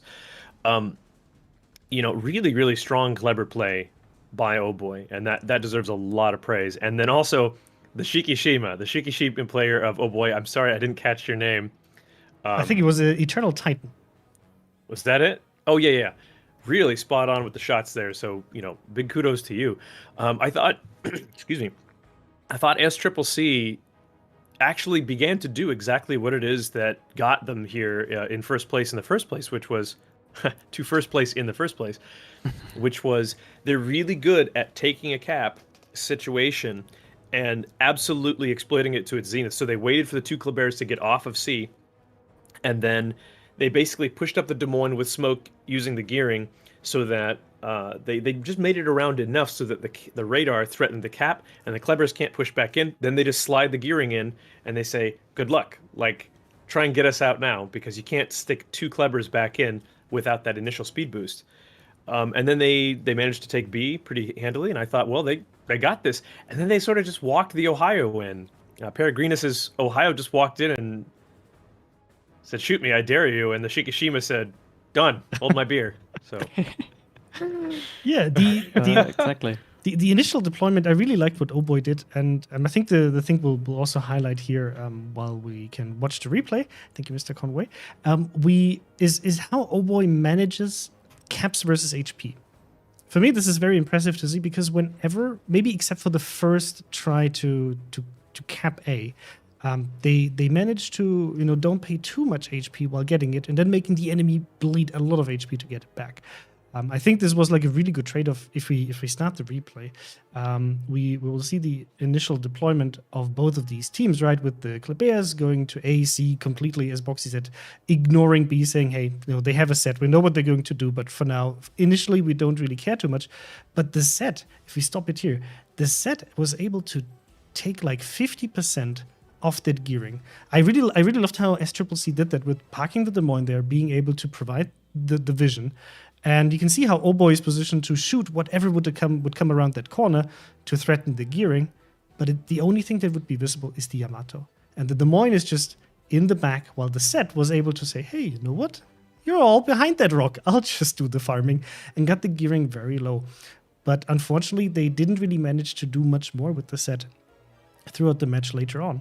I mean, Pingu, if you want to chime in here, but I think this, like having these two camps initially with AC, kind of building up the initial pressure, losing HP on the gearing, but otherwise not trading too much HP, was very important. And at least my take on it, with SCCC potentially being too cautious with the C cap, being able to get it back. Like, it felt like they were really slow and methodical about, okay, we need to get into C. We'll play the long game, but maybe it took too long to take that. Absolutely. One thing I want to mention here is on the left side, I was talking with Voxy about that. I'm not quite sure why exactly they parked their Des Moines there without having a lot of backup. Just because I want to mention the Kleber play there behind the island. He was so ballsy, and he was trying to attack the Des Moines. He was not trying to, he did it, and he really managed to put pressure on this Des Moines single-handedly. And later on, together with the other ships that built a crossfire, and therefore they took the entire left flank. They were able to push, they were able to push up here with the Kleber later on, and that made it possible for the Shikishima to just get to this position here, which came in really, really handy, because right now the Ohio tried to push in here behind this island, and we had Pepega Sniper from here, and that just got this Ohio killed. And Boxy and we were not sure why exactly this Ohio tried to push like that. And maybe they didn't know that the Shikishima was sitting there. Maybe he was unspotted by, I'm really, really sure the gearing should have spotted the Shikishima. So I think this was a little misplay here from the other team. But yeah, this Kleber did a really great job at dealing pressure on the Des Moines later on from this position on the Des Moines, and then she just got killed there. This was literally a trap, and I'm not quite sure why they put the Des Moines there, knowing that they won't be able to support this Des Moines any longer. Or maybe they just got caught off guard again, and they didn't think about the possibility of this Kleber pushing all the way up here. And then we can start the replay again. This Stalingrad takes advantage, goes to this point, and from this point on, you have no chance ever to get back this B cap here, because the Stalingrad with the radar range and the possibility to shoot everywhere here into the cap, you have no chance to send a DD in there. So it was really, really good positioning from Oboy on this side, and a really, really good play of this Kleber here, in my opinion. Yeah, I love that you highlight this, because I also wrote down I just love the push on the A cap. Not just the Kleber, but the Shikishima, the Stalingrad, just absolutely knowing that they're handing us this position. Let's take it. And because it took SCCC such a long time to get back into C, by the time they're ready to get there, A was working against them. So yeah, very, very impressive first match here by Oh Boy. They have been very impressive throughout the day, and we'll have to see how SCCC is going to come back from this, because don't forget, this was the pick from SCCC. Might not mean anything, as we've seen before with Smile and Vore taking each other's map off each other, and Vore actually coming back. But the next map is going to be Warrior's Path, which is Oh Boy's pick, and we've already seen them pretty strong here. So let's see what SCCC can do about this. I have a news ticker announcement though. Apparently, the first match of FPM versus KISS was won by FPM. So, wow, and brought apparently 5 Klebers. So that's a teaser. So that's a teaser for you guys. Apparently a very interesting match, and we'll see which of these teams gets to go into the next round. But yeah, Oh Boy, I have to say that I wasn't too surprised of the, let's say, stronger Kleber presence, because we've seen it deployed by the Rain team very, very well against Oh Boy as well. So, cool. So what do you think SCCC has to do on this map after seeing how Oh Boy played it already before? Well, quite frankly, I think the fact that the Moskva and the Nevsky are both banned, which means there's very little high velocity shells with good DPM. Stalingrads just don't quite deal with Klebers or Marceaus the way that a Nevsky or a Moskva will. So I don't see any reason why Oh Boy would not continue to take lots of Klebers, and SCCC has got to figure out a way of dealing with it. If they do that, and it could mean Venezia's, if they can figure out a way, they can absolutely pick up a win here and take it to a game 3. So we got a very serious question from chat, from Kismet. Greetings. He's asking, if there's a private penguin, is there also a public penguin? That question again. Actually, no. Oh, sure. There is an account on the test server. This is called Public Penguin. The public test penguin. Test server. Perfect. Yes. So teams are starting and getting into the match. So Boxy, still in favor of SCCC, or are you coming over to the EU side? I mean, man, the Kleber Marceau abuse is pretty compelling. So I think I'm going to be a stalwart and go with NA just because. I'm going to get a lot of crap. I'm going to get a lot of crap if I don't. Pingu, your pick quickly, because we have 10 seconds. I say SCCC because of the booster. Okay, I'm going for Oh Boy. You got this, guys, but show it off and enjoy the match. Handing over to the casters. Welcome back to Game 2 of this match between North American champion SCCC and EU's second place team Oh Boy, as we work our way through the international bracket here in King of the Sea 12. SCCC last game dropping only their second game of the entire tournament in a convincing win for Oh Boy. SCCC returning to the field with Ohio Yamato, Des Moines Worcester Stalingrad, fronted by 4 destroyers, double gearing, Kleber, and once again Fuzzballs and a Z52. Stats, talk to me about the Oh Boy lineup. Yeah, Oh Boy, the EU reps here, they are going with a 3 destroyer lineup. They've got Republic, Shikishima, Des Moines, triple Stalingrad, so triple 12k radar, with gearing and double Marceau, who once again, as we saw earlier, are heading off towards that A cap. Use that French speed team up and try and grab that A cap. I will have to see. I don't know. You and I haven't really talked about this much, Stats, but over the course of the tournament, at least on the NA side, we saw a decided shift away from Stalingrad. Teams figured out they became very easy to burn out. You could concentrate a couple of Nevskys or a couple of Des Moines, and usually you could burn out a Stalingrad pretty effectively. And so we haven't seen too many single here and there, maybe a couple teams run double. Did you have a similar experience in the EU bracket? Yeah, we never really saw that many Stalingrads, maybe one or two for specific situations. And I think the reason that you're seeing Stalingrads here from Oh Boy is because Stalingrad basically on this map, which is not that far between the caps, and you've got that beautiful gap in between B and C where you can get cross shots. And Stalingrad actually does have the ability to make those beautiful battleship-like cross shots with its AP. So I suspect it's specific to this map, and they're looking to get those really heavy hits on anything that accidentally just shows a little bit too much broadside across the map. But yeah, no, you're right. It's a bit risky, because if you're against something like a double Nevsky or even a Des Moines, you can very quickly burn down with the lack of fire prevention with the size of the ship. So yeah, hopefully they'll be able to get those cross shots. Not that I'm biased, of course. But You're hopefully allowed they'll to be be able biased, to. sir. Come Yeah, on. I think with you being It's an A and me fine. being an EU, I think it's fine. Exactly. Yeah. We're always So- going to root for our teams. So yeah, it looks like they've gone one to each cap. So not only do they have that 12k radar coverage, they've also got the ability to make those big hits. And you can already see here Pod Nike AP out on Marin. Just because it's a cruiser, it doesn't mean it doesn't hit hard. That's 10k there on Marin. Indeed. So you've got to Beautiful respect it. coordinated destroyer play over at the A cap between Pink Camouflage and Marcelo Pello. Both teams picking up a cap very quickly here. 3 minutes gone. SCCC on B, about to steal C, as the double Marceau tag team over here at A has obviously bagged that cap on behalf of Oh Boy.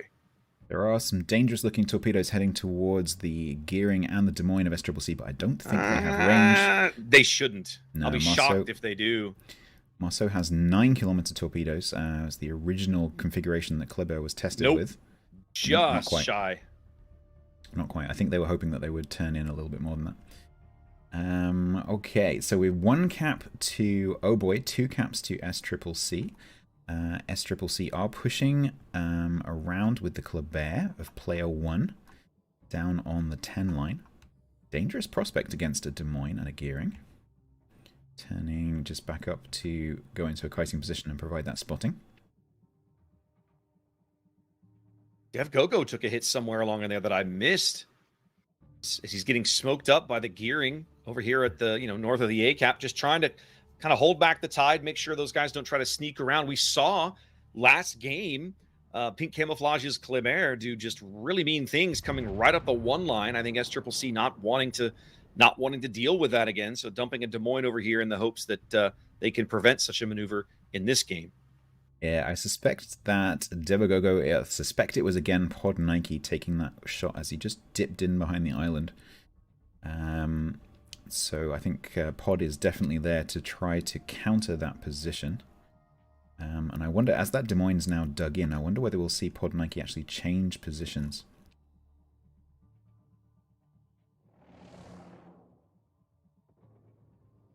Devagogo is sitting in that smokescreen from the gearing. I think they're just waiting to see if Gearing's better concealment actually spots Pink Camouflage. Gearing probably running the legendary mod, which gives it the same detection as a Shimakaze, which is significantly better than Marceau. So Yes. Nest will be able to spot Pink Camouflage before Pink Camouflage spots Nest. Marin taking a 10k hit there from, I think, the Shikishima. Sending another salvo downrange. Looks like they got a glimpse of Marcelo's Marceau, who was trying to move into the bottom end of B. He took a chunk off of Fuzzballs. I assume Reunited put his radar up, or somehow they had a gunfight here. Both destroyers down some HP for sure. Torpedoes heading towards Fuzzball's smokescreen. Z52, we don't see very many Z52s, but when they're played in the middle of the map like this with their Hydro, they can defend caps pretty well. Now, one thing that's interesting to note, right? Fuzzballs is kind of out here by himself. The Ohio has backed off. There's not another ship out here to help him defend this cap, really. especially for the position that Marceau has taken. The only SCCC ship with good shots is Marin's Yamato, who is indeed actually he's throwing shells at Horny Wookiee. It looks like, who is kind of starting to get low over here by the sea cap. Yeah, down to 15k. Let's see if those APs. Yeah, those APs do. Oh, 6-4. That was a lovely shot from Marin from that's like a beautiful shot. 20, 27, 26k. Yeah, that's a lovely shot. It's a beautiful 9k hit, but Marcelo is charging fuzzballs in the B cap. It seemed like they're going to try and push him out or just kill him. Marcelo getting some help now from Dark Angel's Stalingrad, who is reversed far enough to throw shells out in that direction. Wiki just reversing there while taking shells from Battleship. Difference in the Worcester. Oh! Marcelo getting hit again. SCCC doing a better job defending fuzzballs this time. Still pretty even here on the points, with nearly 600 to SCCC to nearly 500 for Oh Boy. Marcelo being pushed off the cap by Fuzzballs and the Ohio. Oh, unfortunate dispersion there from Peregrinus. Fuzzball's kind of baiting Marcelo into firing. That'll open up his gun bloom, hoping to get his teammates to get more shells on him, but nobody really seems to land anything. Yeah, Does push him out of the cap though. Digging that Z out is going to be pretty tricky with Marcelo being on quite low health. Sometimes teams will swap destroyers out. If one of them gets a bit too low health, they'll rotate them between the caps, but I don't think they're really in a position to do that right now. They really aren't. Overall, SCCC not trading as well as Oh Boy. Oh Boy working on about a 60,000 HP lead if you look at the overall teams, but Oh Boy has 2 ships that are probably under quite a bit of threat. Really shouldn't be spotted if they can help it, and that's Marcelo's Marceau and Horny Wookiee's Stalingrad. Yeah, Horny Wookiee is in a really good position for the radar. So that 12k radar covers both B and C.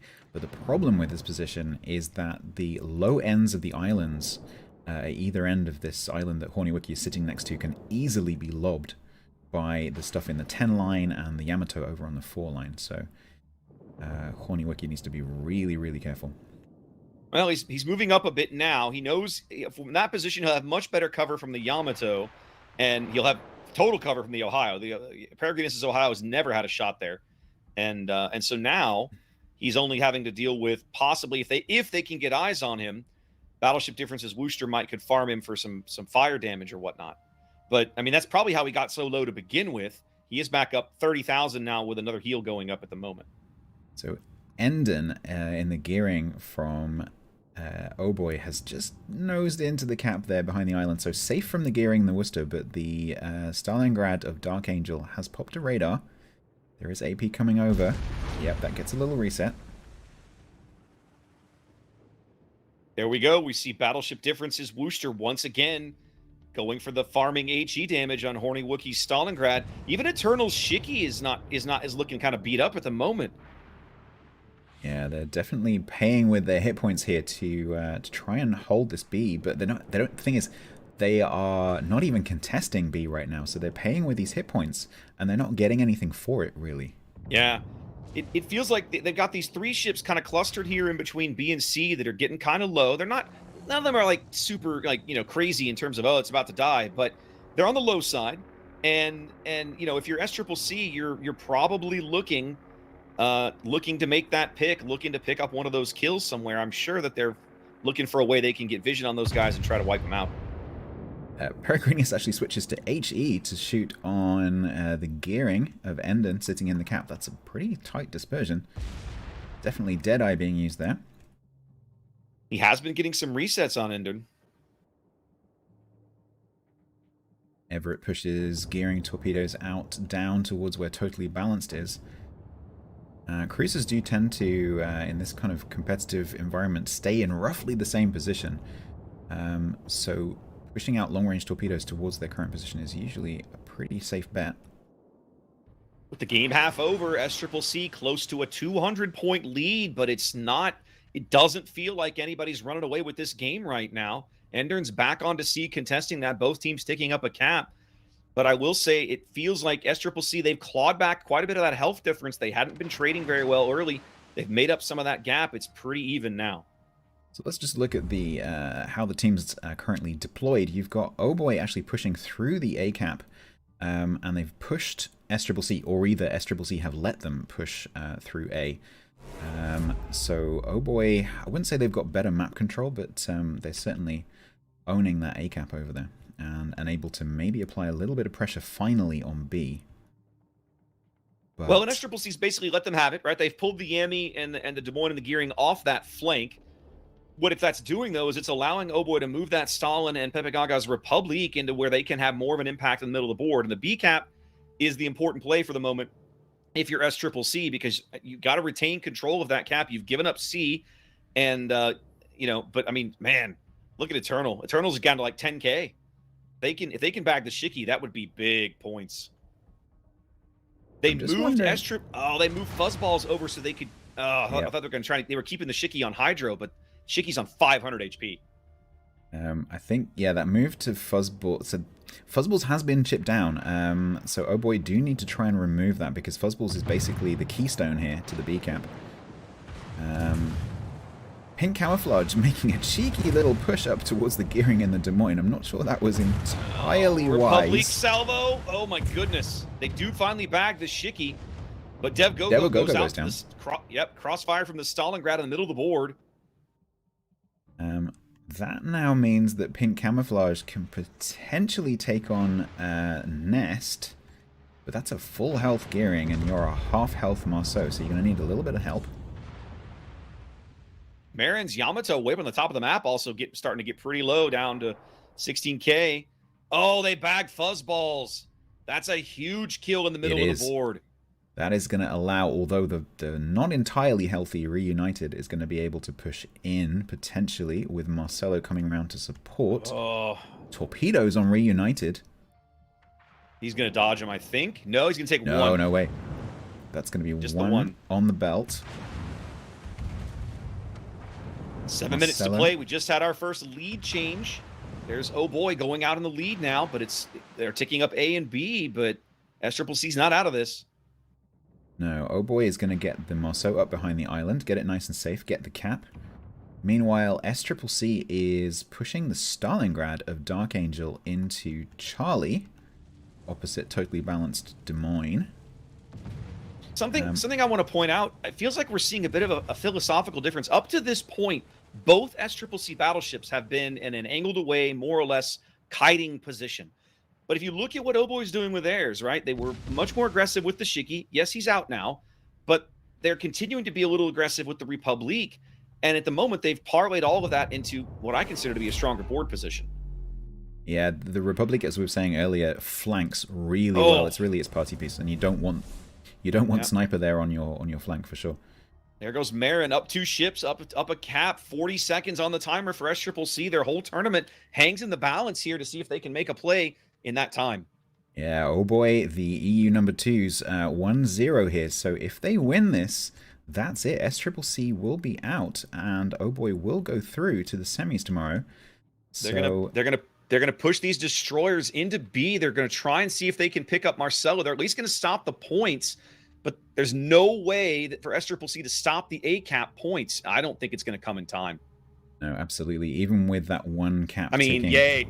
So you go from 10 seconds to 20 seconds. Big deal. Yeah, they're gonna have to block both caps, and they're gonna have to start killing ships really quickly. Yeah, they need to kill, and it's not gonna happen. No, Horny Wiki and Marcelo both potentials, but not in 3 ticks. There's no way. It's not gonna happen. Battleship difference taking a little chunk. Nope. Playing a textbook game here, very patient, very calm, pushing when it mattered, and winning the series 2-0 here. They will be moving on to tomorrow, and we will see them again then. They have fought their way through to the semifinals. Congrats. Absolutely. Well done to the EU team. Commiserations to SCCC, and to talk more about what we've just seen, let's go back to Chrysantos. Congratulations to Oh Boy, who just made it into the semifinals for the international part of King of the Sea, which means they do already have some money. They did win. But let's talk about how they managed to actually take this off. The winning team from the North American King of the Sea tournament and move on. So let's talk about this with Bogsy and with Private Penguin. So Bogsy, what happened here? Well, there was a lot of very, very close trading going on there, but in the end, it just so happened that one extra ship fell into favor of oh boy there, and then that one extra ship translated into was it Pink Flamingo? Was it Pink camouflage? Pink camouflage. Pink Camouflage? Even though Pink I'm Flamingo sorry, would Pink be Camouflage. a great name. Pink. sorry Think about that, think but about once a again- rename. Once again, showing the power of a lone French destroyer against a battleship, as he literally just charged down to Yamato and said, "You're mine." So, yeah, SCCC playing very precisely, very carefully, but I guess in the face of oh boys, I want to say unusual, but I guess it's only unusual tactics to me because I'm not used to them. So, in the face of some aggressive French DD play, yeah, oh boy comes away with it. Yes, and Absolutely. Pingu, like what do you think made the difference here for Oboy? Because it's not like it was like a super decisive win, right? But No, hard earned. It was super close. I think in the end, we had a game like that before, where the left side on the A cap brought down the Republic, pushing forward, being able to send cross shots on the Bravo cap, and it's really hard to say on which point they really took the hand over the match. So we do have to replay, so we can actually take a look at this. Yeah. But my feeling was that SCCC was in a really good position actually, because the way they took the caps, right? Oboe was trying to focus on A and C. A they got very quickly. If we just start the replay, we can actually see this. So we see the two muscles going to A, and they get it, right? And SCCC was very, very careful about how to approach this cap, exactly for that reason.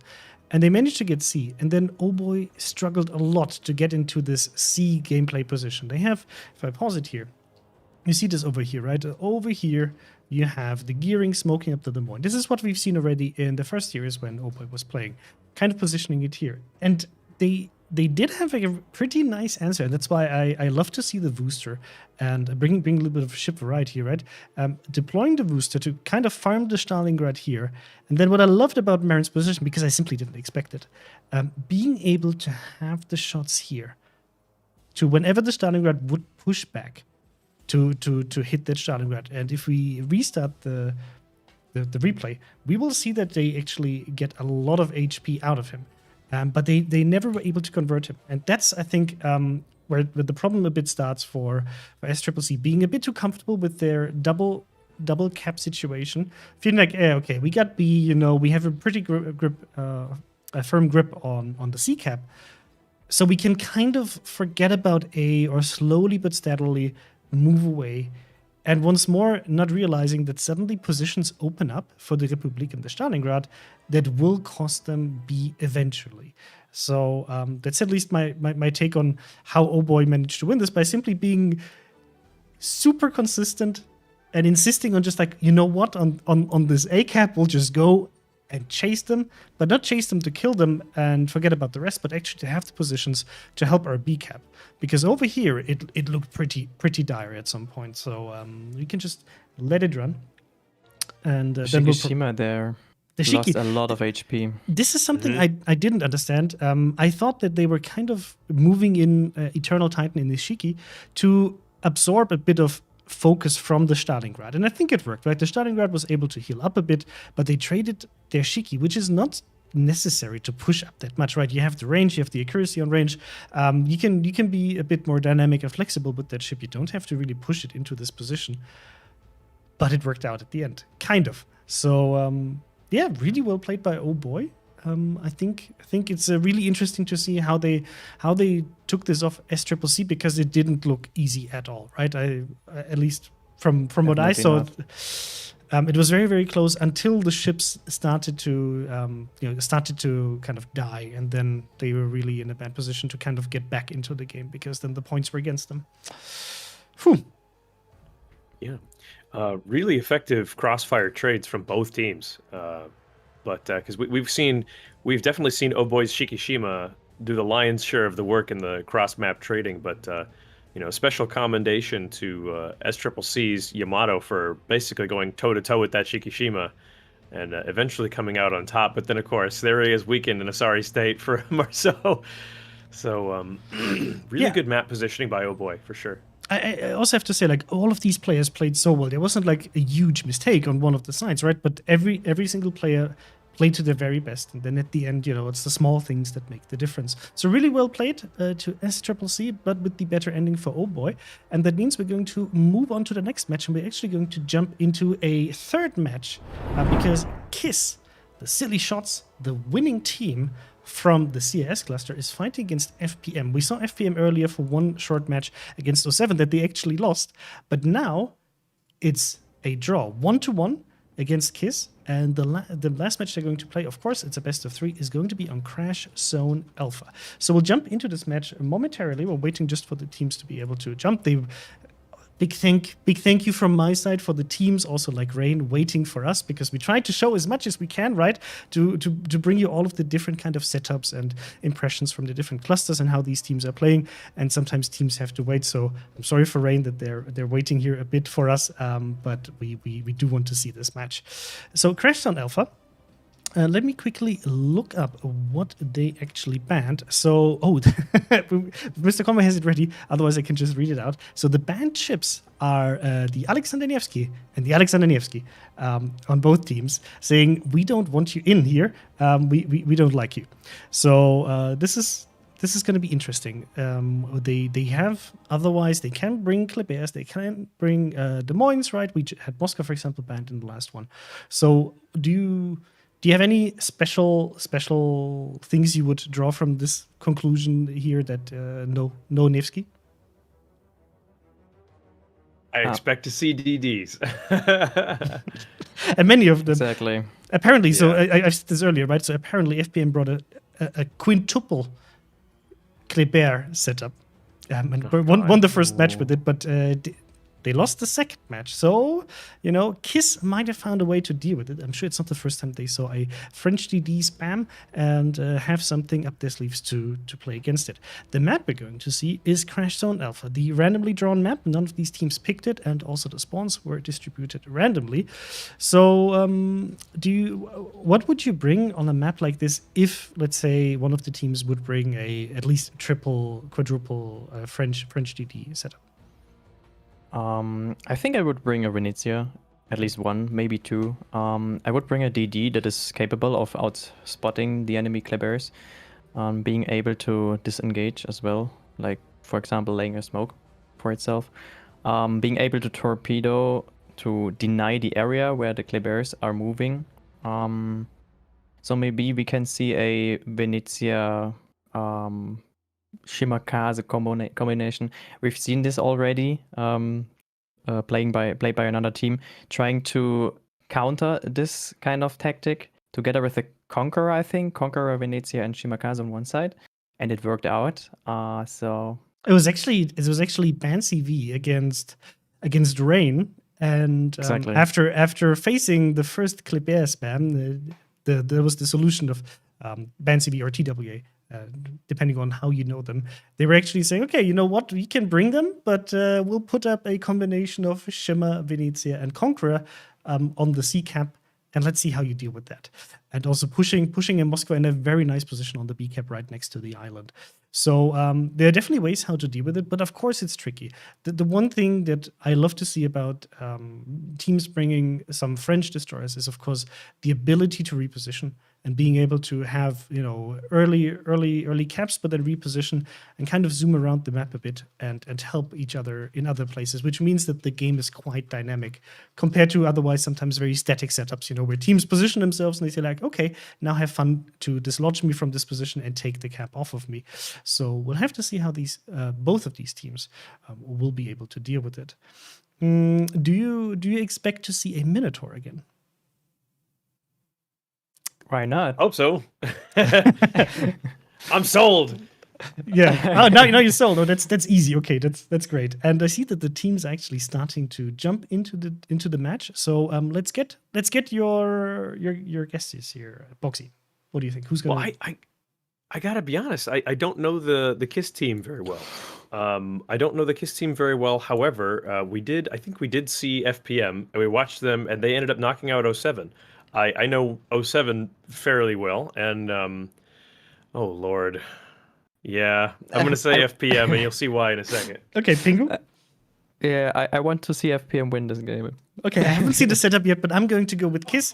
I think there will be an interesting matchup. It's epic. It's epic. Okay, great. So, guys, I hope you're going to enjoy this match. We're handing over to the casters. Let's watch this third match and just have a really great show. So, enjoy it. So what did it... Well, this one's going to be really interesting. We are joining this best of 3 at 1-1. I'm reliably informed that FPM took game number 1 and Kiss took game number 2. So here we are in this equalizer. You've got Kiss in green. They're the CIS first place team. FPM down the other end in red. They are the Asia second place team. I'll just quickly go through the Kiss lineup, and then I'll let C-Raptor talk about the other end. So double Ohio, Des Moines, Minotaur, double Venezia, Moskva, and Gearing for Kiss. And what do we have for FPM? Opposing them from the south, SPM fielding double Kremlin, Venezia, Stalingrad, and not 1, not 2, not 3, not 4, but 5, count them, Cinq Clebers. I am inspired to break out into La Marseillaise. That's exactly. It's not often you get to say quintuple during comps. Exactly, right? I'm having flashbacks to the Bob's games here from day one. Yeah, this is they have split them up. I was wondering whether they would go with the 5 Kleber blob, but nope, they have actually split them 2-1-2. So they now will be immediately. I don't like them sending the lone guy to the middle of the board. When you see a Minotaur on the opposing side, he can clearly see this smoke screen coming into the middle of the board. He has to know what's in that smoke, right? So Munan is taking a very big risk here with his health early. There comes the radar. Yep, and you've also got the Des Moines and the Gearing over there with the other smoke screen. Oh yeah, through. Look at this. Like Des Moines also will be shooting on Munan. They're at least going to drive him out of the cap. They haven't actually hit him yet. No, that's wow. So both Minotaur and Des Moines have pretty floaty shells, so it gives Munan, of course, Kleber is a very fast destroyer. Wow. So Munan actually gets away there without taking a single hit point of damage. Didn't take a single point of damage. pretty nice. Double Kleber, FPM capping Charlie. Double Kleber down the other end have already capped Alpha. This is already a fascinating game, Stats, because the 2 Kleber pairings on the wings have done their jobs. They've picked up the caps. But Kiss has done something that we almost never see teams do on this map, and that is they have made a big play for the center. There's 2 destroyers and 2 radar cruisers hovering around the B cap. Yeah, I think setting up this kind of B, almost like a beachhead, it's a two-sided coin, because yes, you are going to control that B cap really well, but it does open you up to being flanked if you're not careful. But the flanking force is destroyers, so it's not quite as risky as if it's, a heavy push, some cruisers, something like that. So you don't have to worry quite so much about your broadsides and things like that. So it does make sense in the circumstances. Con Hannah's Kremlin just took a solid hit from Deepest Dungeons, Ohio at like 29 kilometers. That's something that we haven't talked about a whole lot, at least you and I haven't, and I'm curious to get your perspective a little bit from the EU side. There's been a visible impact of Deadeye over the course of the event. Yeah, I would say so, especially with ships like Ohio that you would normally think of as more of a brawly battle ship, although it is a bit of an all-rounder.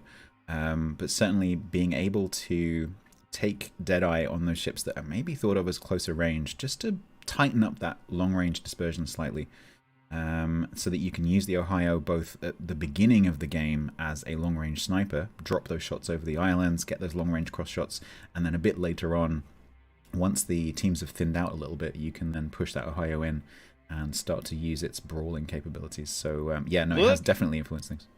Look how cheeky Moonan is being. Yep. He knows there's 2 radars right there. The Des Moines radared him almost right away. He sat in that cap and denied them a bunch of points anyway before he finally bails out. Yeah, and you'll notice that Moonan had the rear end of the ship pointing towards the Minotaur, knowing that the majority of that AP is just going to bounce off quite harmlessly.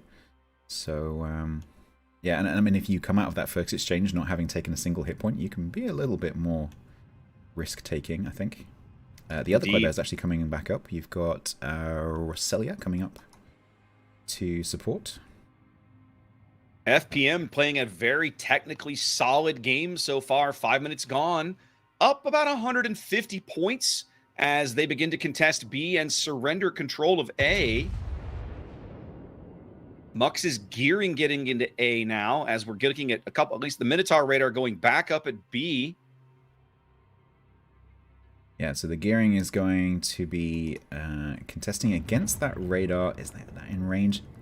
Just outside range, I think, of Yihua's Stalingrad's radar there. So the gearing able to cap probably pretty safely unless the Stalingrad pushed forward. Yihua doesn't seem interested in pushing forward. I think he's holding his radar to kind of look I'm not sure why he's holding it, honestly, but I guess he wants to make sure that he's got it in case they try to smoke push or something. Yeah, I think it's more that you've got the Moskva, the Venezia, and the Ohio all looking at Yihua. Yeah. And he's just backing off around the corner. You can just, from the point of view of the Ohio here, you can just see that Stalingrad just disappearing around the corner. Indeed. So probably not wanting to take too much damage. Okay, FPM fully in control of Charlie at the other end of the map. Radar out from... Oh no, that's Hydro. Hydro out from Mind Blowing. The Kleber's all congregating on B, really. Yeah, I'm beginning... If I'm Mind Blowing's Des Moines, I am not comfortable with my position, right? Because he can theoretically get pushed by any number of these Kleber's and find himself off the board very quickly. And the best he might hope for in that instance would be a trade. And it's not even a guarantee that he could pull that off. No, I am actually wondering whether FPM at some point have a plan to take 2 of these Kleber's, run around each end of the island. Yeah. Because, okay, you've got a gearing there and you're a Des Moines, but can you stop both of them? I don't think so. Yeah, I agree. And it looks like if you can see what they're doing with Khan's Kremlin, like because they own C, it's going to allow Khan to move up, and it looks like they might just shove him right into Mind Blowing's face. He's doing a good job of dodging these gearing torpedoes. Yeah, I wonder actually whether Khan is going to be able to proc spot Mind Blowing through the island. We'll see. That's going to potentially give shots to, I don't know, maybe Rosselia? Or, sorry, Beyond the gearing, there's nothing to prevent Khan from going around that corner and just smacking the bejesus out of Mind Blowing because there's no battleship to cover his flank. Well, I say that. The Ohio to the south, that's Deepest Dungeon, would have a shot if he's looking for it. But it looks like Khan's going to just pull the brakes and just sit in the cap for now. He's slowing down. Yeah, I was wondering whether he might go around the corner, but it looks like... No, he is accelerating. Yeah. I think that was... Kleber crossing astern of him. I think that was maybe... I mean, I'm guessing maybe the battleship is the caller, but I'm wondering whether maybe that was a can I go? Yeah. Yeah, they're going to do it. They're going to make this play, and they're sandwiching Mind Blowing's Des Moines in between a Kleber and a Kremlin. Yeah, that's what we're seeing here. Push the reverse because Mind Blowing has to try not to give too much angle. I mean, you're going to take a massive damage anyway. Roselia taking massive damage over there on the other end of the cap. Oh, he got point blank and got wiped out. But Minotaur trade with the Minotaur. Torps on Khanna. Oh, this is going to hurt Khanna. This is going to hurt a lot. He's going to take every single one of those. Ouch. Followed up by an Ohio salvo. And now I think Mind Blowing is going to go for the ram. Moonan missing the torpedoes on Mind Blowing with the first He's not careful. He's going to torpedo his teammate. Mind Blowing is going to get the ram. This is a terrible... Yeah. No, he doesn't. He didn't quite. The Kleber torpedoes did finally wipe him out.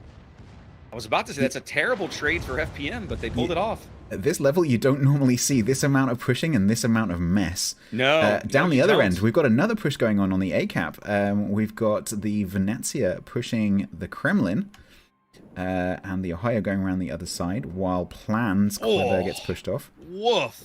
Yeah, that Venezia took a bit of a smack in the face there. Just Again, a are we bit. going to see Ram or Torps? I think we're going to see Torps first. No, you're going to see Torps first. I don't think it's got the turning maybe circle. followed by the Ram. I'm not sure if it's got the turning circle. Yeah, he does. He'll never get the other torpedoes into action. No, he's going to have to come around nose in, but running 2 fires, I don't think, with those secondaries and also... Oh, it's going to be tight. with He's going to get it Colbert. off. Nope. No, he doesn't. Rescued by Stalingrad. Yupa. Goodness. At the But there last are- possible okay, second. But there are torpedoes coming from... they're coming from the gearing of Kiss. But Noob just slowing down and stopping there. That's going to be safe. But the problem if that Noob we look at can't the go around the island. if we look at the whole map, you've got the Reds with significant map control here from FPM. They are on 143 on the points clock right now for an FPM victory. This is a bit of an upset if they win this, because KISS, don't forget, are the CIS number 1s.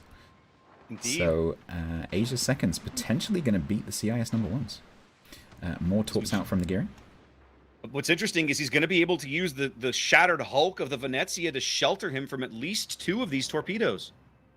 Of course, Kremlin doesn't necessarily know these are coming. He does now. No, he It's does gonna now. be 3, 1, 2, 3, 20k. And that, yeah.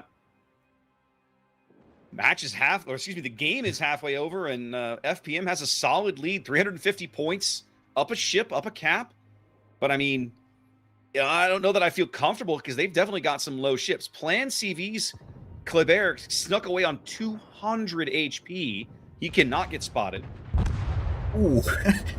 Oh, I The was Kremlin waiting pushes on that. around, gives a little tap on the backside of the Yeah. Ohio. Ohio just turns around and goes, no. It just goes no. Ends Yeah. the Kremlin. Yeah, Deepest Dungeon now in a much better position to actually angle against that Stalingrad now that Kremlin is down. Yihua's in trouble. It's 2-1. It's 2v1, and sooner or later these guys are going to get him. If I am, sorry, go ahead. Gearing of Admiral Takbir trying to get back into B. They do need to get in. There's no way they can get to Charlie, though. That's the problem, that FPM can probably win just on that 1 cap now, no matter what happens. Well, it depends on how many ships they lose. They've got a lot of low health ships, right? And they're going to lose Yihua eventually. Like it's only a matter of time. Probably going to happen in the next 30 seconds here. All the shells coming in, and so to me, if I'm FPM, they have to bag a kill of one of these ships up north. But I don't know where it's going to come from. They're running out of like the Ohio and the Venezia are just kiting them brilliantly. Rebel's not that low, and the Venezia is now into smoke. Okay, so it's 2 minutes and 10-ish on the points clock for an FPM win currently. But when that gearing goes back into the cap, it's going to go up to about 4 minutes. But that C cap for KISS is such a long way away right now. Yeah, I don't know. I like the idea. If I'm Moonan, I almost like the idea of potentially charging Takbir if I've got a reload booster up, because Takbir is looking at you stern on. He cannot get all his guns into action effectively, and his help is not that close. You could engage him from an angle where the Moskva would have no shots. Yeah, that's true. And you've got Kokonoi there in the other Kleber to support. A little bit lower health pool, so probably not worth risking pushing that Kleber in, but you could definitely support from range. Just slow them down a little bit. Try and take out that gearing before it caps. It almost feels like if you look at how they're starting to align themselves on the board, FPM is like pull back, hold C for 3 minutes, and just pull back, because it's going to take KISS a while to kind of reorient themselves to try to break into C, and I think that's what they're doing. I think they're just going to try and hold out and win on the strength of the C cap. Exactly. So now you can see with 2 caps even, KISS still do not win. It's 343 to 236. 6 odd minutes left on the game clock. So FPM, yep, they're just going to pull back to Charlie. Let KISS waste that clock by coming up towards Charlie. There's no point in engaging sooner than that. And then if they have to fight for Charlie, they will. Well, they can't afford to get CVN's Kleber spotted. Moonan, I think, is the healthiest Kleber they have. No. World of Warships has actually got quite a bit of HP, but he's also the farthest away. Takbir knows he's got to get into C. You can see him heading that way, but these guys are going to be on 950 points or so before that happens. And if Takbir gets spotted, they might just focus him out. And if they kill him, that could be enough to win the game. There's no radar, so Tagbeer is not pushing into a radar, and also outspots the Kleber's. However, these torpedoes don't look too good. Those look really nasty. He Ooh. takes one. That's a huge problem. So not only does that make that gearing pretty much a one-shot, it also slowed him down. Yep. So that's 130 to get into the sea cap. The And look at healthy, Word of Warships. Yes, the Word of Warships is coming down to intercept.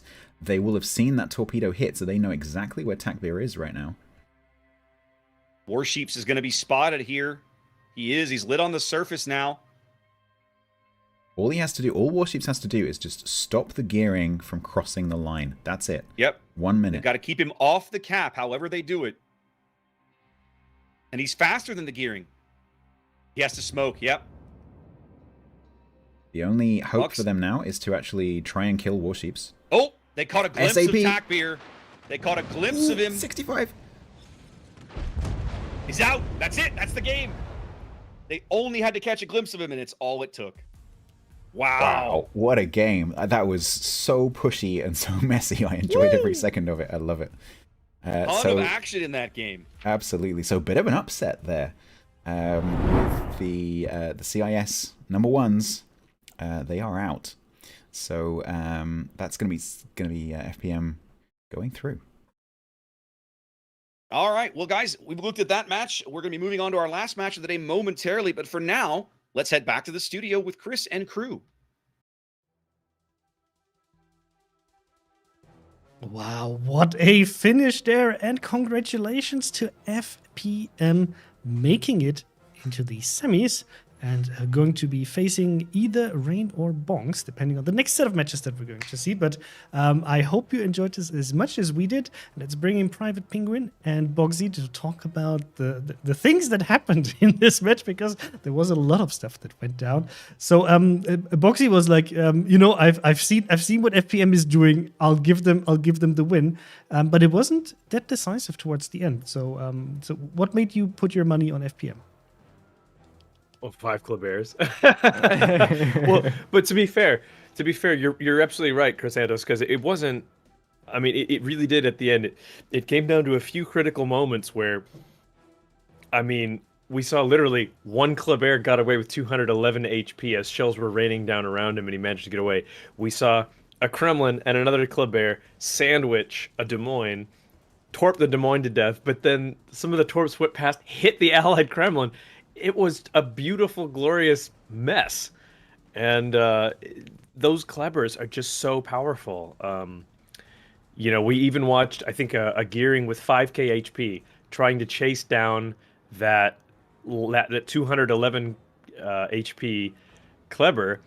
And after losing 3k HP, I think the gearing went, okay, I can't. And he stops, he smokes up, he's like, okay, you and your 211 HP, you go have fun. So really, really powerful stuff coming in from the Kleber comp. Definitely. It was really fun to look. It was such a close game, actually. If you remember, there were 2 situations where KISS were not able to ram kill their opponent. The first one was on the between B and C, like Boxy just mentioned. The Des Moines just got torped right in front of the Kremlin, so the Kremlin had to live another, I don't know, 1, 2, 3 minutes there. On the southern side, on A, the Venezia tried to rush kill the Kremlin and didn't manage to get close enough again to maybe finish him off through a rank kill. Everything would have helped KISS to win the match, even the 200 HP Kleber that got away. It's the small things, right? It's the small things. I was so mad at Venezia for trying to get the torpedoes off. It's like, why? It's like it's like a countdown you have, like above your ship is like, you have roughly 20 seconds to make that move. Otherwise, you're gonna be gone. So use it wisely. And you just want to go like as fast as possible, right? And just ram him to deal the maximum amount of damage. And I understand where he was coming from, because I'm sure he wanted to say like, okay, me ramming the Kremlin will not take out the Kremlin just because of the HP that I will deal as damage, right? So let's get in the torpedoes. But if you're on such low HP and in such a close proximity to the enemy, if you do it and you fuck it up, and he fucked it up, it might just throw the game right into the enemy's favor. And it's these small things that might make a huge difference. A Kleber surviving with 211 HP made the difference here actually for FPM to win this match, because otherwise it would have been the other way around. So like I liked how Kiss approached this and not panicking whatsoever, trying to be methodical about it and say, okay, let's not panic. Let's, we take B, we get A. And what I didn't like is that they were so careful about how to deploy the Des Moines that they kind of left C completely to the enemy, not using the gearing for any kind of spotting. That was, for me personally, like, I understand where it's coming from, but potentially I would have tried to use the gearing on the other side to make life a little bit harder for the Klebers, especially if you deploy Venezias to kind of help with the Klebers and at least smack them a bit before they, get to just roam around and do what they want to do. But, whew, what a match. And at the end, it was like I usually I write down like all of the stuff that is roughly happening, so I can just go back in my mind and read up and see what they did. But so many things happened that I didn't write anything except for the initial deployment stuff. It was just so cool to see. And that's what I love, right? Crazy setups bring crazy games. But yeah, the Kleber spam was real. And yeah, I don't know. Do you think that potentially bringing something different than the gearings might have made a difference for Kiss? Good question. Actually, I think they did really, really fine with their setup. It was the small things that happened in favor of the other team that made them win the battle, actually, in the end. So they could have totally won this battle, in my opinion, with the setup. We can actually let the replay play in the background, and thanks to the teams, of course, for providing this. And of course, you will see one team being significantly faster at the caps than the other team due to the speed of the Klebers. And they cheating. Yes, and I mean, this just to highlight this here. This is what I really liked. This move here made a lot of sense. They kind of put themselves into a position where it's really hard for the enemy to be able to counter this position, right? Unless the Kleber wants to YOLO. But it doesn't really have the torps to, be able to do something about this from range. And then they were able to push them out of a consequently. But yeah, I think this promises very interesting semifinals that we are going to be broadcasting tomorrow. And the teams that we didn't see yet, right? The teams that we will see in the next match is going to be one of the teams that, of course, I know a lot of at least the EU viewers want to see.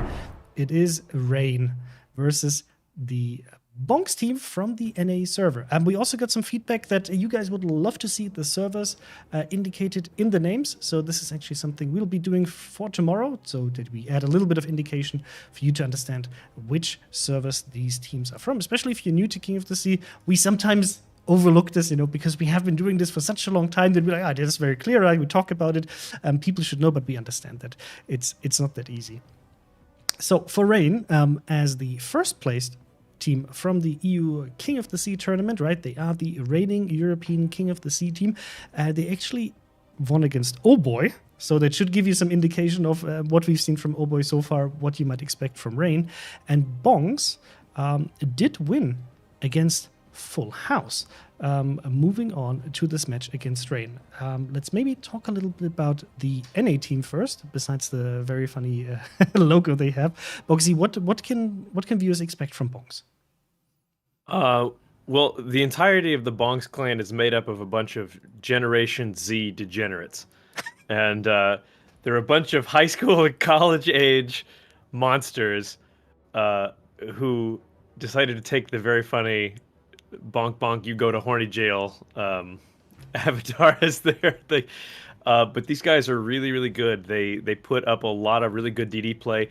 Although I'm starting to notice here that the sort of the torpedo soup DD meta that I feel like sort of dominated the NA server, it's quite frankly, it seems to be getting steamrolled a little bit by the heavy French DD comp that is making up, especially the Asian server, but also EU and CIS.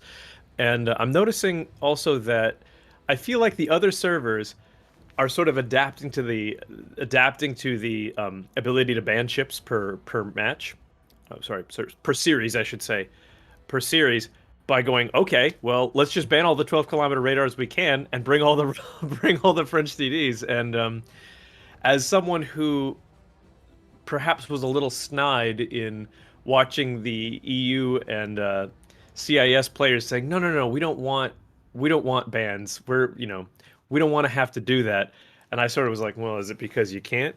They have been putting up absolutely excellent matches and have seemed to have adapted to it marvelously. So, well done to everybody for getting on board and figuring out just ban the Russian guns.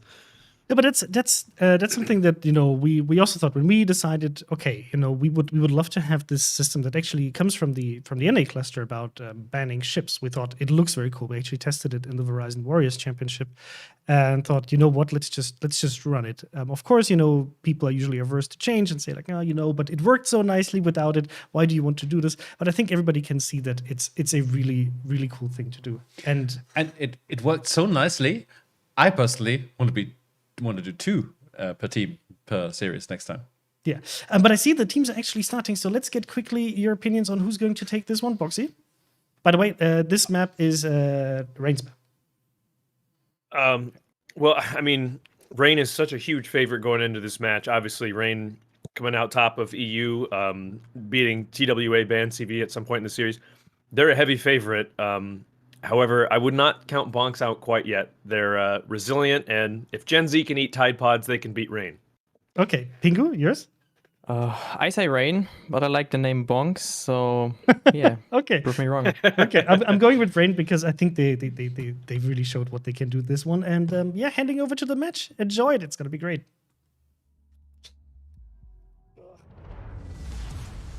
Let me tell you, we are both super excited to bring you this match. This is Rain, the EU number 1s in red here, versus Bonks, the NA number 2s in green over the end of the map. Rain here bringing Ohio, Yamato, double Venezia, double Moskva, Gearing, and... Sorry, I'm reading the green lineup, I do apologize. Republic, force of habit. Venezia, Moskva, now quadruple Kleber down this end with a Marceau. So effectively 5 French destroyers. It's going to be really interesting to see what they're going to do with those. I've already read it, but do you want to do the green lineup?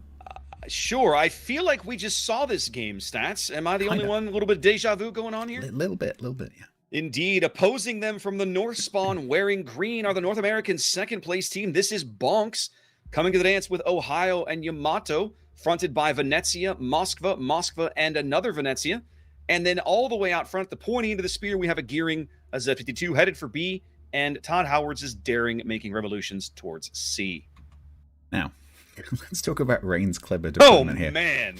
Look at this. So, yeah, you've got Sheep, you've got Bazinga, you've got Lulu, and you've got Gangbarang all marching up in a line towards Charlie.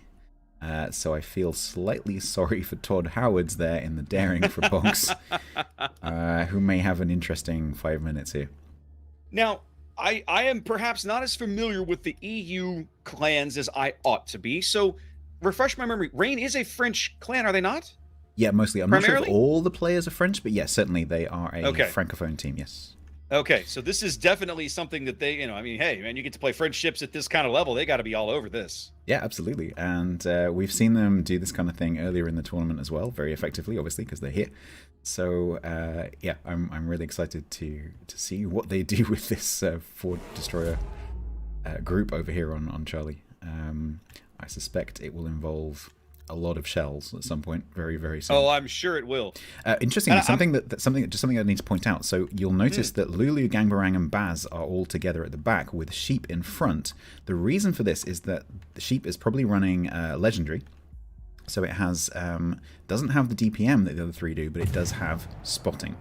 Higher spotting, yep. Yes. And here it comes.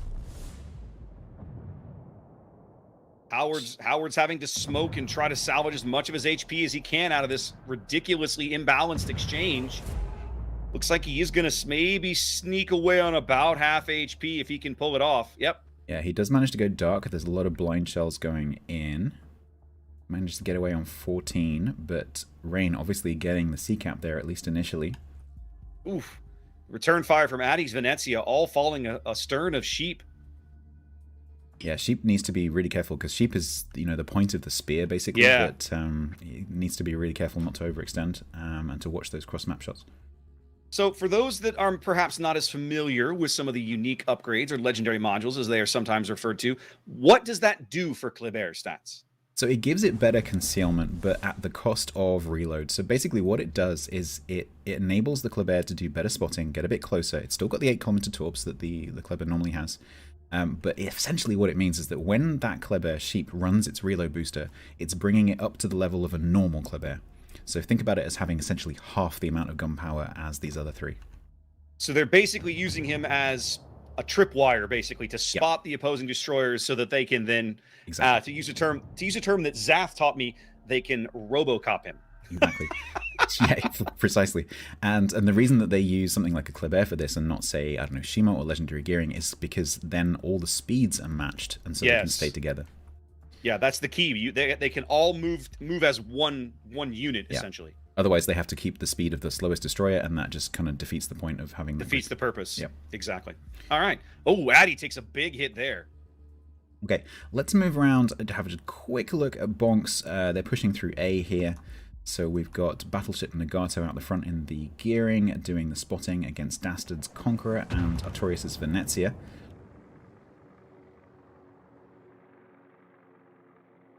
Rain having to just kite away from this push. There's not much they can do. A common tactic that Rain use, just using my knowledge of these EU teams, they will take this Conqueror and Venezia and they will just kite away and they will try to pull this group of 4 away from the cap if they can.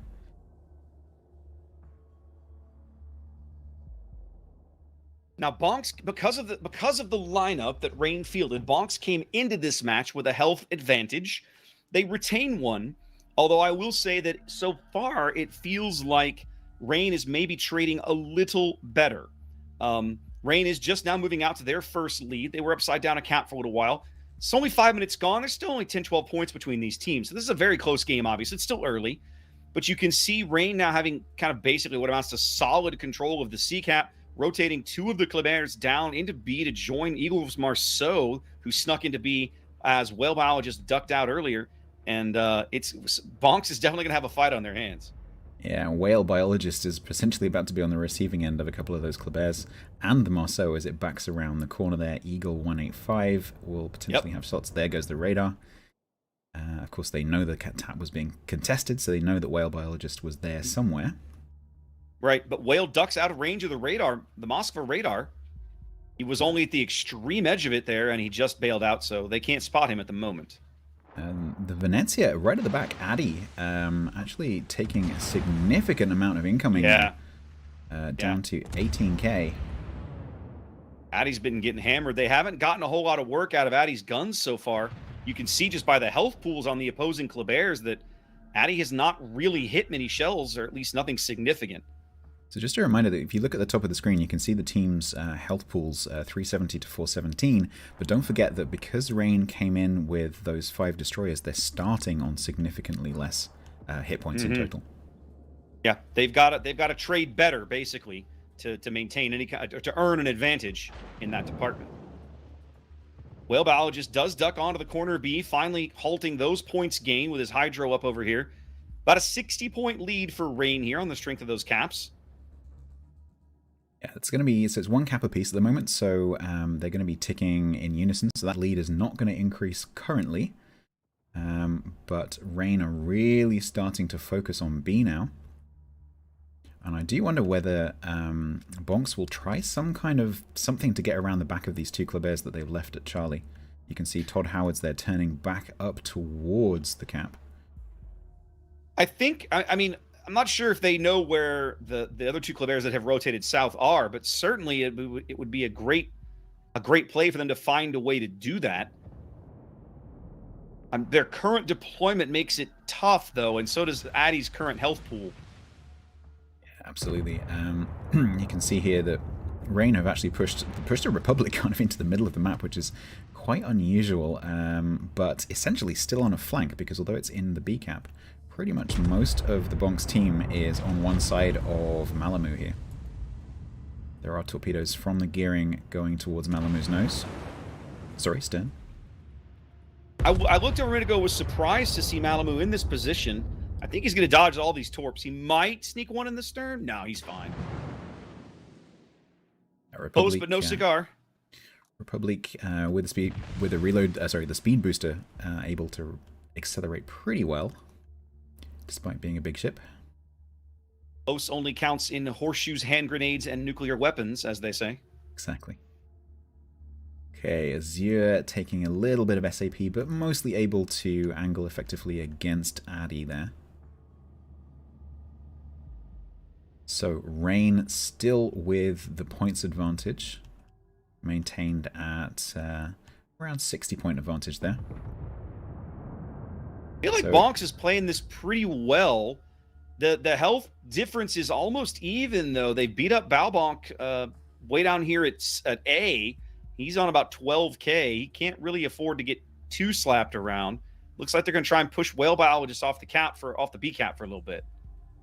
Yeah, if they can keep pushing those two destroyers out and just take a few more points here and there, because both the Z and the gearing are both going to leave here, which is going to give them a few ticks. I'm just wondering whether Lulu... No, Sheep is actually kiting away. I was just wondering whether Lulu might be preparing to push round on the Daring. Sergeant Hattie manages to thread those torps quite nicely in the Ohio. And they've pulled Malamu out. They're sending Malamu to C. Yeah, I wonder whether they smell some kind of rearguard action here from Addy and Sergeant Hattie. Well, they can see Hattie moving in on the cap, so they're obviously pulling something back to help oppose him. Game's half over as we cross the 10-minute mark. About an 80-point lead here for Rain, but Eagle 185 getting pretty low.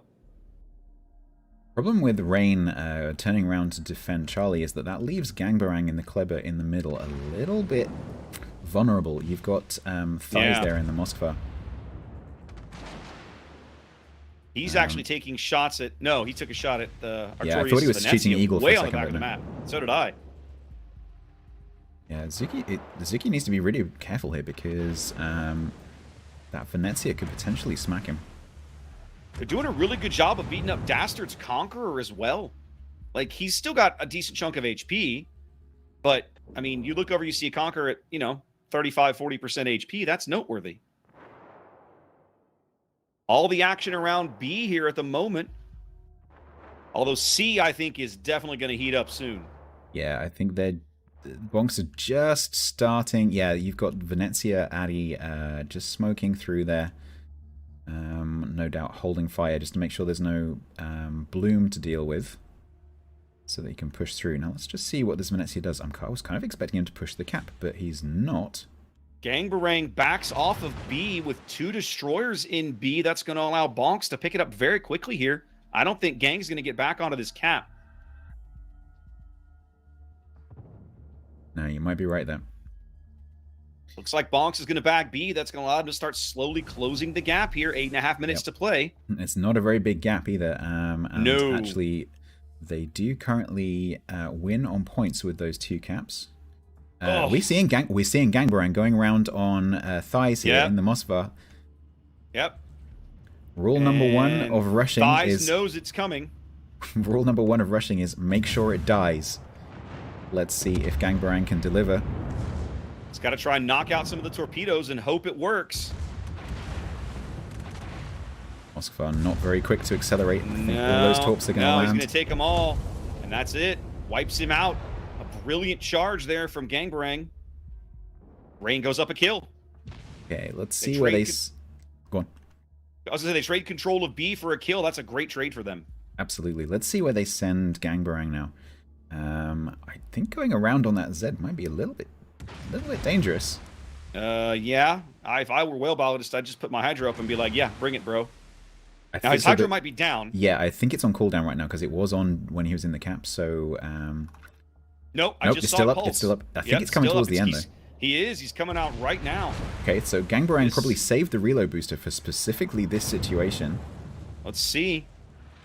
But the trouble is the gearing is there as well. They do finally back Azur's Moskva. Yeah, Gangbarang is Gangbarang he's kind of outnumbered here. But they've rotated the gearing over to help out. They are going to be able to get Gangbarang. Just a question of whether or not how much health. Whale Biologist has a lot of HP. He's trying to get in there that smoke, but Hydra should keep him locked up. Yeah, I don't think that there he trait, goes. unless one of these torpedoes lands, which of course it probably won't with the Hydra running. Whale Biologist. Again, they should be trade awesome. kills, but Bonks is about to take the lead on the strength of that cap advantage. We said earlier they traded the cap for a kill. That wasn't a bad play at the time, but things have not gone well since then. No, as Bonks moves out to the lead. Rain having to use the very low health Eagle 185 Marceau here to actually now to block the cap rather than the more healthy Marceau. That's chancy because I mean they can't run him down. He's faster than the gearing, but it only takes a couple of shells to make a big impact. If the gearing comes around the island and he gets spotted before he can go unspotted, they will have killed it. So yeah, that's going to be super risky. Now Bonks does have some very low ships. You see her turret Bonk trying to stay in the game. Looks like he's not going to succeed. Way down here on the J line, and he doesn't. Now, Baz there with the kill. Baz still mostly healthy here. I'm kind of expecting them to rotate Baz into the B cap if they can. Now that it's just the Yamato, because of course Yamato is much more easily spotted. Super close game. 5 minutes to play here. Rain on a 100-point lead, but it is not over. Bonks still in a position to win if they can bag a kill or at least drive Eagle out of the cap long enough to take a lead. It's going to get really interesting really quickly because the points are getting really high and they, of course, don't go down very easily. So over 900.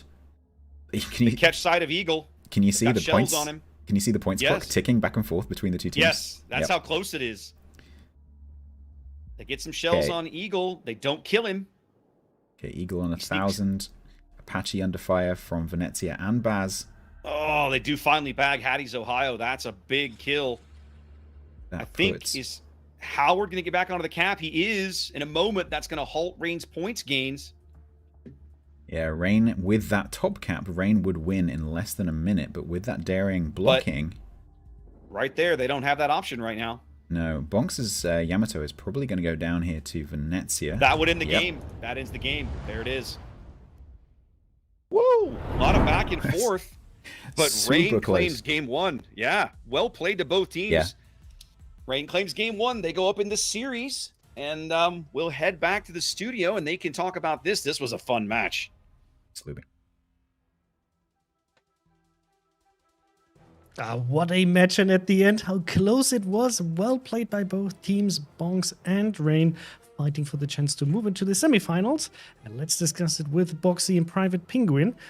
And see what they say. So, Pingu, we did see the Kleber setup. We are not very surprised, but Bonks had a pretty good idea how to work with that, right? Yeah, we're not surprised, definitely not, because exactly on this map against another team in the EU tournament, we have seen such a tactic from Rain, played by Rain, in the past, and it worked out pretty well for them. It was a close battle, I think, back then as well. They did really, really good. Bonks did really good in trading their HP. They had an HP advantage from the beginning, of course, because of the massive amount of enemy DDs there. But they managed to hold this advantage until one moment, and that moment was the rush of the Kleber on the Moskva in the middle that got caught off guard. I've spoken with Boxy about this, that Rain tries to manage their HP on the Klebers in a way that they have at least one Kleber left to make such an aggressive move in the end, and they did it. They killed the radar cruiser with a lot of HP left, which was really, really good.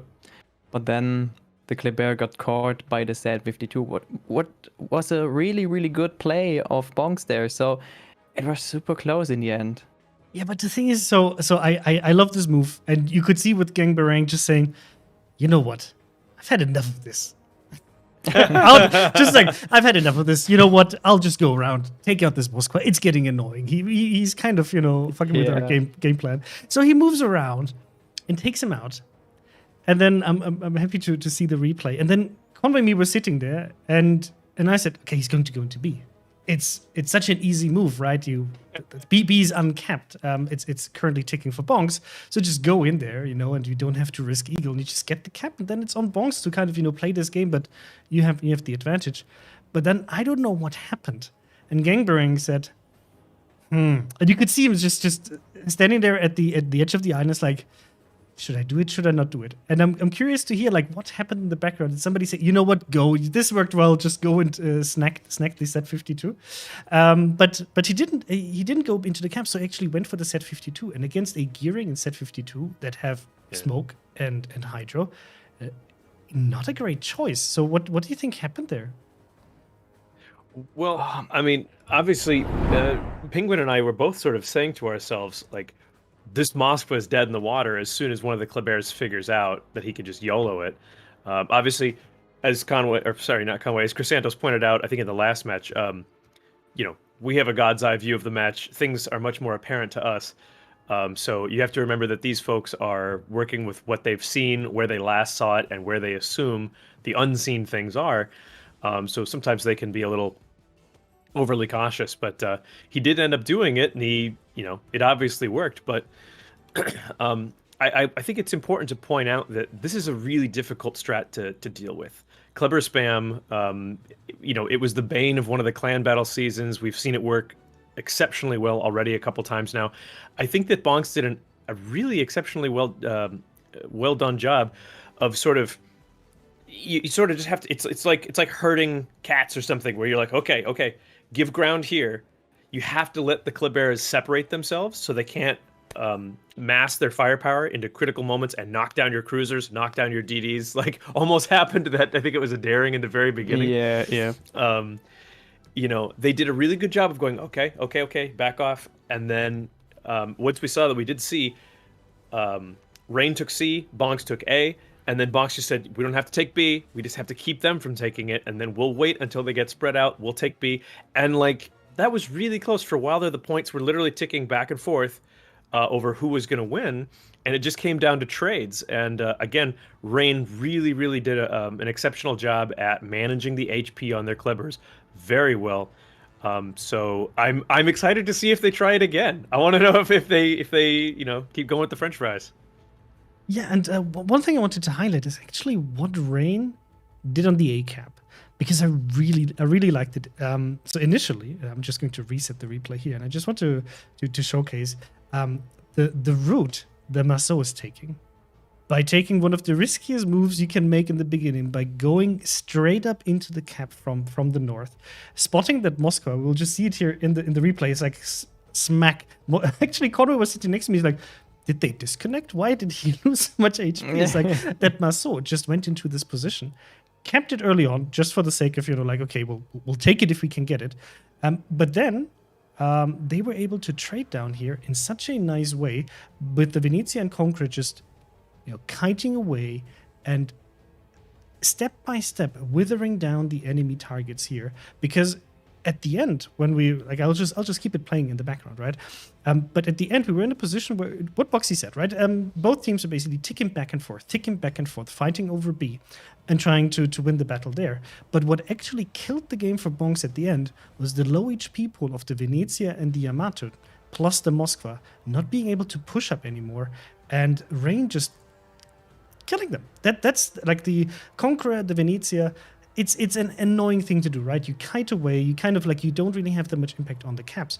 But their job is to distract these guys and make them pay for every single meter they want to get closer to anything except for the A cap.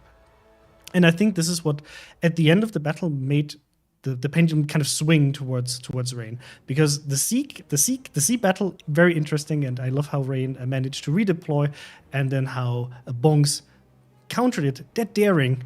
I don't want to be that daring.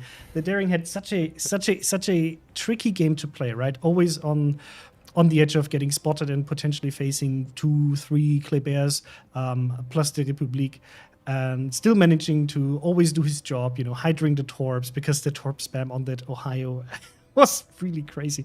So really well played by both teams, but I think at the end, Rain snuck it out, this win, probably not as comfortably as they wanted to, but by bringing down the A cap and just being able to finish these targets off. That's at least the way I read it. Which means that Rain was able to convert their map pick trap, and now it's Bonks' turn with Northern Waters, the map that they pick. So, what do you expect is going to happen here, Boxy? Well, I don't expect a full Kleber spam again this time. I mean, it could happen. I could eat my words here, but I think that this map needs to be played a little bit more elegantly. I'm gonna get so much shit for saying that, but I think that this map it has so many strong points that can be used to hold off something like Kleber's rushing you. There are so many positions where it's not as open as one of those diagonal maps that I just love to make the signal. It's not a trap. It's not a Crash Zone Alpha. This one you have to be more careful, and it's easier to close off the lanes on the flanks. So I do suspect we'll see some really ideal flankers like a Kleber, like a Marceau, something like that. Maybe taking the island on the one line. Penguin had pointed out several times his relish when he sees a Kleber push up that one line up north or down, and basically turn a flank by itself as a destroyer. It's very exciting to see something like that and just how strong one of those DDs can be. So I suspect we'll see a little bit less DD heavy comp and a little bit more cruiser oriented comp in this map. So a question from my side. You are, for example, Bonks, and you've watched what Rain is doing, because they are going to be in this tournament, right? And they had a week to look at this.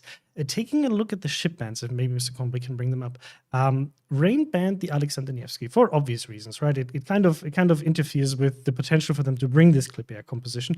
But Bonks banned the Stalingrad, not the Kleber, not the Marceau, not any other ship, but specifically the Stalingrad. And I for me, it's like interesting ban, because you could bring a Moscow, for example, to achieve something similar, and not to kind of at least get the Kleber out of the way if this is a strategy you don't feel very comfortable with. So at least from what I read into this is that Bonks actually feels quite confident in being able to counter Klebers, because they know that Rain did this strategy. They know that this is very popular. So I do believe that Bonks should have a really good strategy for the next map, and to be able to run it. What do you think, Pingu? Do they have like something specifically set up to counter this, or are they just going to run like whatever strategy they have set up for themselves? To be honest, I think because we had the first map trap, this was the map of Rain. They didn't do that bad actually. Bonks almost got the win there. I don't think they try to change their setup now, because we will see the map pick of Bonks. I really think they stick to their tactic. They won't react. In my opinion, they won't react. This is for me, like I haven't played competitive myself in ages, but it's always for me the philosophy. So you kind of have to have your own plan, right? If you build your plan around countering somebody else's plan, you will lose, because you don't really have a strategy yourself. So you have to have a strategy, but you also have to have kind of like a Swiss Army knife at your disposal to be able to say, okay, we know roughly what they're going to do, and we need to have something in our toolkit to be able to handle it, no matter whether it's a, quintuple Kleber or something entirely different, if it's like, for example, a smoke train. Now, after I said this, the team's actually ready to jumping into the next match. So, Boxy, we'll start with you. Rain or Bonks? I'm going with Bonks this time. I need NA to represent, so I'm throwing it out there to the world. Okay. Pingu. I am with Rain again, of course. I'm very curious what Bonks is going to do. I actually give it to Bonks. I'm sure they have a cool strategy, and they seem confident to deal with the French DDs. And we'll now hand over to Stats Bloke and Sea Raptor and enjoy this match together. So have fun. All right, ladies and gentlemen, Warshippers of all ages, welcome to what could be the last game of the day here, as we bring you game number 2 of this match between Bonks, the NA second place team, as they take on the EU champions. That is Rain. From the North Spawn in green, Bonks fielding Ohio, Yamato, Double Des Moines, Venezia, Moskva, fronted by Double Gearing and Whale Biologists Z52. Stats, what about Rain? Yeah, fairly familiar lineup from Rain here. If you've been watching the EU tournament, they've actually been running this quadruple Kleber division quite a lot. So they've got Conqueror, Kremlin, Double Des Moines, Moskva, and then that quadruple Kleber division. That they, once again, they run this typically with one out front with a legendary to do the spotting, and then 2 or 3, in the case it's going to be 2, behind to do the shooting. But they are actually sending this time Gangbarang over to the A cap, but I suspect that Kleber will be rotated back as soon as it's capped, because there's no way the gearing is going to get anywhere near it before it's capped. I keep hearing La Marseillaise playing in the background everywhere I look. It's just that little tinny sound in the background. It's right there. I can't shake it. Exactly. Yep. And why Bonks going for a pretty even split. Gearing Venezia, Ohio, Moskva headed over to C. They're going to let Whalebauer just handle the B duties by himself. He will be by himself. There is no one to oppose him. Very clearly, Rain does not care about the B cap at the moment, as Yamato, Double Des Moines, and Gearing headed over to A. But of course, Gangbarang will absolutely get to A and probably pick that up before anybody gets in range to do much about that. Sheep in the lead, probably legendary Kleber has dipped in behind the island there and C. Oh, Conqueror. That's your someone just got whack noise. Yes, Oh, yeah. Balbonk. Yep. Balbonk took a Conqueror salvo at like 21-ish and change, 20 kilometers. Even at an angle, he still ate a good 25, almost 30,000 damage. Was that HE or AP? No, I believe it was AP. I believe he came legal? loaded. Yeah, I know, right? I will make it legal. But I think Malamu came loaded for the AP, hoping for exactly that, hoping to catch a cruiser sleeping and surprising them with that first salvo out of his guns, because everybody expects a Conqueror to fire HE. Exactly. If you're in the middle of the map on this map, which has got really open, midsection, and you're in something like a Stalingrad or a battleship in the middle with your AP, you look at the positions of these two flanks going over towards A and C, and they're all going to be flat broadside to you as they traverse. So. Malamu does it again. More AP on Balbonk's broadside. Only lands about 8 or 9K that time. Not nearly as big a hit. As this sheep takes a torpedo from the Z-52 in the middle of the map. Yeah, that's not disastrous. It's not that much damage, but yeah, sheep being the one that's going to be out the front needs to be really cautious, having lost that health. 3 minutes gone. Rain already taking up a lead on the strength of the A and the C cap. Whalebauer just pushed off of B by Mr. Evasion's radar from the Moskva. Sorry, there's something that happens on this map quite regularly, which quite often ends in disaster, and that is Azuki in the Des Moines is pushing down in the gearing smoke, getting this Des Moines to this island. I have seen this fail maybe 90% of the time, but normally there will be some kind of cruiser sitting on the corner of the cap there, but there isn't. But there isn't, and they have no way to spot him in that smoke cloud. There's no radar. So he should be okay. He should be clear to get to that position because they have no way to punish him until he's out of the smoke. Now, you can bet that Dastart's Kremlin is sitting there salivating at the idea of this shot. So Yeah, it's a question of whether or not he's going to be able to spot the Des Moines when he comes out of the bottom end of the smoke. Yep, Rain will know exactly what's in that smoke screen. Dastard is indeed aiming over towards that direction. Starting to move, Dastard actually, probably expecting those torpedoes that are coming. And choosing to try to avoid the torps rather than getting a sure shot. Azuki out of the smoke. As he exits, he fires, getting spotted, but the island blocks the line of sight. Azuki out, now actually shelling Dastard for free from behind that island. Now, Lulu on the other side of the map also took a big hit, I think from Sergeant Hattie's Ohio.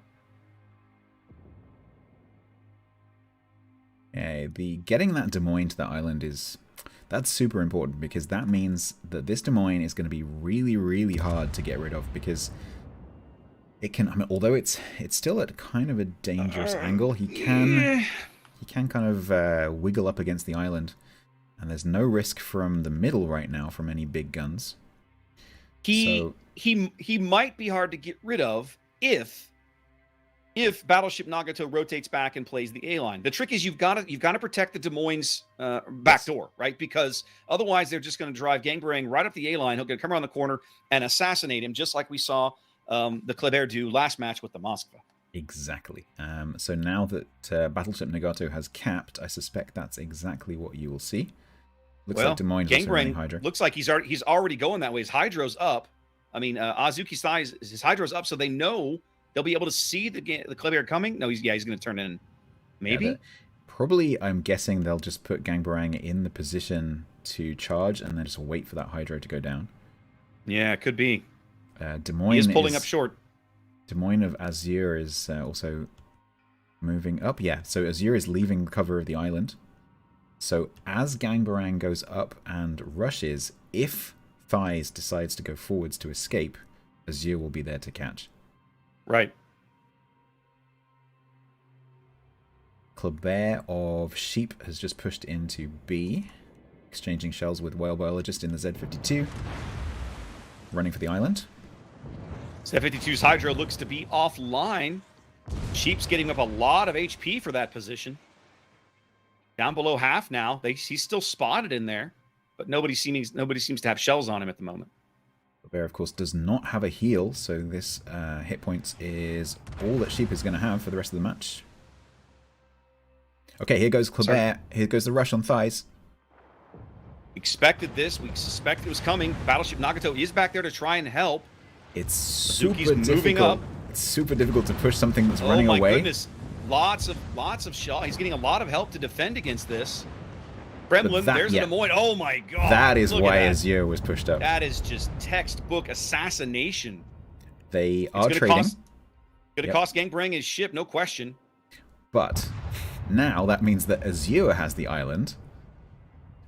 Gearing not quite as good at torp rushing as Kleber is, so Azure a bit safer. Well, and they're going to shove Dastard into the A-cap, and with Apache's Yamato pulled back to the other side of the island, there's basically nothing that Bonks can do about that particular position. So that is 2 caps in possession of Rain, with a cap possibly going to be flipped, although I'm sure Gearing will try and keep Dastard reset. Whale Biologist is probably going to reverse back into the B cap to block that at some point, and I'm guessing that Todd Howards is going to try to get into Charlie, although that's going to be kind of difficult with Baz sitting there. Whale's Hydro is back up. He's got Sheep locked up on Hydro. That's allowing the Des Moines from the north of A, and I think it's the Gearing, or somebody else is dropping shells in there on Sheep. It's going to be an uncomfortable position for Sheep. We watched several North American teams use Z-52 to this exact. There he goes. This exact advantage in the middle of the board. As Bonks picked up their second kill, they're up a ship now, but pushed quite a bit back off all the caps. Rain still with about 150-ish point lead as we're getting close to the halfway mark of the game. So Rain have to make a choice now. So the Whale Biologist is going to reverse back into B and potentially take that. But Baz is there. But also the Gearing of Todd Howards is heading towards Charlie. So Rain have to make a decision.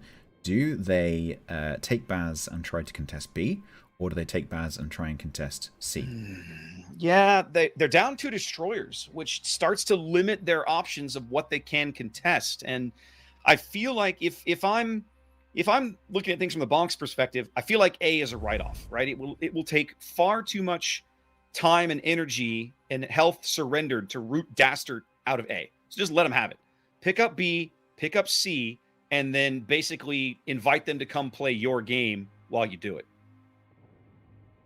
Exactly. We do have a large points lead here for Rain, but we have actually seen that many, many times during many King of the Seas actually evaporate pretty quickly as the caps change hands. You know, these teams are very experienced with just sitting back and waiting for an opportunity to push back into the caps, and then once you've got the enemy team sitting on all 3 caps, you don't have any points income anymore. Bonks, Ohio taking quite a lot of damage here from Baz and others. Evasion also cross map. Well, and Dastard is reversing, looking for this shot. He's about to back into the gap between the twins over there. In fact, Hattie and Dastard, I think, are about to trade salvos. Yeah, and I don't think this is going to go very well for Hattie. Dastard is considerably better angled. Here comes the AP return from Dastard. Dastard, I mean, Hattie gets nothing. Dastard gets about 6 or 7K there. Hattie's going to try and find some place to hide, but it's going to be tough. Yeah, with Malamu's HE in the air, this could actually be curtains for Hattie. Hattie is That's a healing, fire. but he does get a fire off. Yep. Luckily, only one. Can probably heal through that fire. Bonks picks up B. Whale biologist finally successful. That'll start narrowing the gap a bit. But they're over 260 points behind. It's going to take them a lot of time to make up this gap. They're going to need another kill somewhere. And in fact, if you look at the timer, even on the strength of the one cap, Rain has enough of a points lead to hold on just by hanging on to A. Rain actually did win on a single cap in a considerable number of their battles coming through to the internationals. So this is a pretty common playstyle for them. You know, try and get as many points as you can, and then just back off.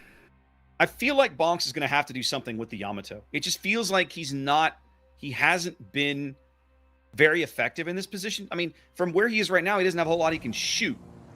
And he's turning his engines on, so I guess maybe they feel the same way. Yeah, I'm not sure, but I don't know. Think at this point in the battle, a battleship having so many hit points, okay, Apache may have run a heal or two, but right, having so much health left is usually an indication that the battleship's maybe not quite been in the right position. Now, they're trying to do a decent little job of cross-torping Dastard here between the Z and the gearing on the north end of the A cap. Looks like Dastard is going to take one in the stern from the Z.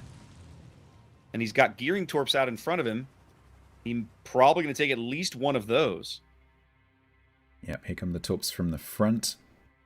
Dastard is well angled. Look at that. He's actually going to dodge them all. No, he's going to dodge them all. I thought one of those gearing torpedoes would catch him, but not so much. Yeah, the problem with torping the nose of a ship is that it's basically down to random chance whether one of the torps is aligned with it or not. Yep.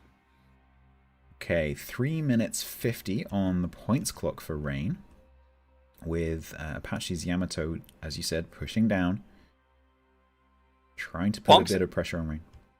Bonks has time to make a play, but they kind of need to get on it, right? I mean, you said 3.5 minutes. They've got time, but the more time you give Rain to kind of set up to receive whatever cunning plan you've conceived of, the more time that they have to thwart it somehow.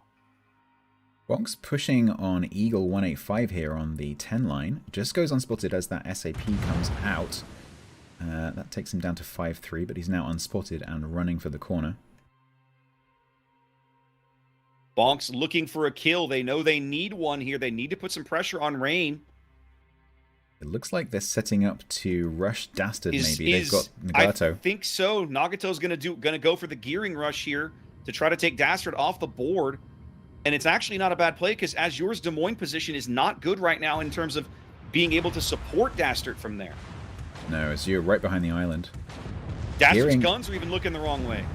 Gearing, not the fastest destroyer in the world, and Kremlin's guns rotate very quickly, although they are pointing the other side of the ship right now. Dastard's trying to get his guns around, but he's going to take several of these. Looks like at least three. Three on the broadside. There's the rest for the kill. There it is. They are going to bag Dastard. Up 2 ships now. We're going to have a lead change in a moment. Oh, I see. They're bringing Apache around to punish Azure. So a well-timed, coordinated push here on the point of Bonks. Looks like he's going to leave them in control of the A-cap potentially. With the points being so high on both teams and pretty much equal, that's going to mean that Rain have very little time to actually react to this. They have no chance of getting to Charlie with Eagle 185 being all the way down in the corner. So they have to make a move for B. Oh, turret Bonk just took a massive hit. And now he's out. Nagato's pretty low as well. Oh, they can't afford to surrender those points. Oh, is Nagato radared in there? He is. No, they can't see him, but they're fishing for him. Blind shots. They know he's in there. Now they've got him. There's the Moscow radar. They'll get him now. They're going to make up. Oh, no, he's gone dark again. They're going to make up these blind points. Shots? Yeah, Baz is trying. They're going to keep making blind shots. Little bit long. Evasion takes torpedoes and goes down in the middle there. That's not good. But they trade with the Kleber and the gearing. Woo! 5 minutes to play. Bonks making a late push, desperate to get back into this game. Down 30 points, but they're the only ones ticking up points right now because Apache is sitting in the A cap, and it's just him versus Azure's Des Moines. Yeah. His next salvo should end this conversation. Here it should is. do. That's gonna make the points dangerously close to 1,000. It doesn't. He misses it. It all dropped short. Yeah, so Yamato has now turned nose into Des Moines. So Des Moines was able to do significant damage to Yamato, but not anymore. They're trying to... If the Ohio wasn't there, Azure would be able to ram, but that's not an option right now. There we go. Yeah. They do finally bag the Des Moines. That pushes Bonks up over 900 points, leaving them in sole possession of the A-cap for the moment. They're bringing Sergeant Hattie's Ohio, and they're going to try and double team this cap with the battleships, it looks like. Yeah. There's the Kleber getting on to B. Yeah, Baz has to push in, and basically Bonks ruling out any possible push into Charlie by just charging forwards. Eagle can't possibly get past them to Charlie, and they absolutely have to do that. Nope, they can't get into Charlie. Goal was to do as much damage to Bazinga to try and give Whalebow just a leg up in this inevitable gunfight that's going to occur here in seconds. Whale puts his torpedoes out. Great shot cross there from Bonks. Baz slowing goes down. There it is. That's the equalizer. Indeed, Bonks with the come from behind win ties the series up at a game apiece. Fantastic match there. So we will be seeing, for the last game of the day, we will be seeing a 1-1 tiebreaker between Bonks, the NA seconds, and Rain, the EU firsts. So while the teams just wipe their brows and prepare for that tiebreaker, we'll go back to Chrysantos. What a match, and with this, Bonks is back in the game, and now it really depends on who's going to take the next map, because that team will make it into the semifinals that we'll be broadcasting tomorrow. But let's get in Boxy and talk to Private Penguin about this map and why. Oh, look how happy Boxy is. It's like, oh, NA represents. Perfect. No, but it was a really fantastic match. And what do you think made the difference here for Bonks to take it off of Rain? Well, I mean, I don't know whether it's just the fact there was only 4 Klebers as opposed to 5 this time, but I mean, I think they really, really learned just how close the last game was and why it was so close, which was you have to kill those Klebers. You have to kill the Klebers. You have to damage them at every possible opportunity. If they want to take something, you have to make them pay for it. As you guys were describing in the last match, which I thought was very apt, was, you know, you take something and then you sort of say, come get it. Because if you want to go in and take a cap that's already been taken, generally you're going to trade HP to do it. But absolutely extraordinary play from both teams. Really, really good rushes, really, really good positioning. I think honestly that came down to probably just the timing of Bonks' Yamato and the gearing coming around to pincer the Kremlin.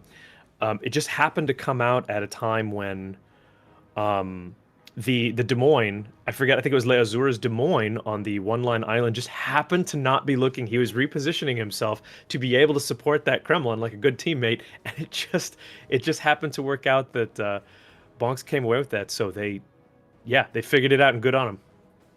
Yeah, absolutely. Like, this was so many things happened in so many different areas. So we're currently we actually get we just got the replay. So in like 30 seconds after Mr. Conway plugs it into our system, we'll actually take a look at it. But Pingu, what's your comment on this game? It was a really, really close one, and I have to admit, Bonks did a really good job in countering or sticking to their tactics, to the original ones. Right now we can see the replay, and I just started. They send a set 52 to the middle. Other than Oh Boy, the team of Rain, they just picked their Moskva to stay there and push out the Z52. We have seen on the left side the Kleber took the early cap, but had to return to fall back because there were more ships incoming, more enemy ships. And I want to point out right now, this position, we have seen this position in another game, but this time we do have a smoke train to this island.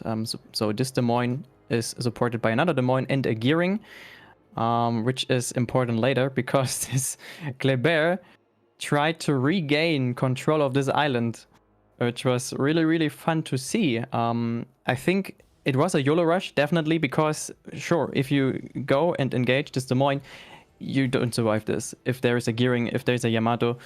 But Rain did this, because they tried to get control over the B cap. So we can just move on with the replay, and we can see right now the push of the Kleber on the Des Moines on the side, and the push of the Kremlin, and the other Des Moines coming in as well, so they can support the middle cap.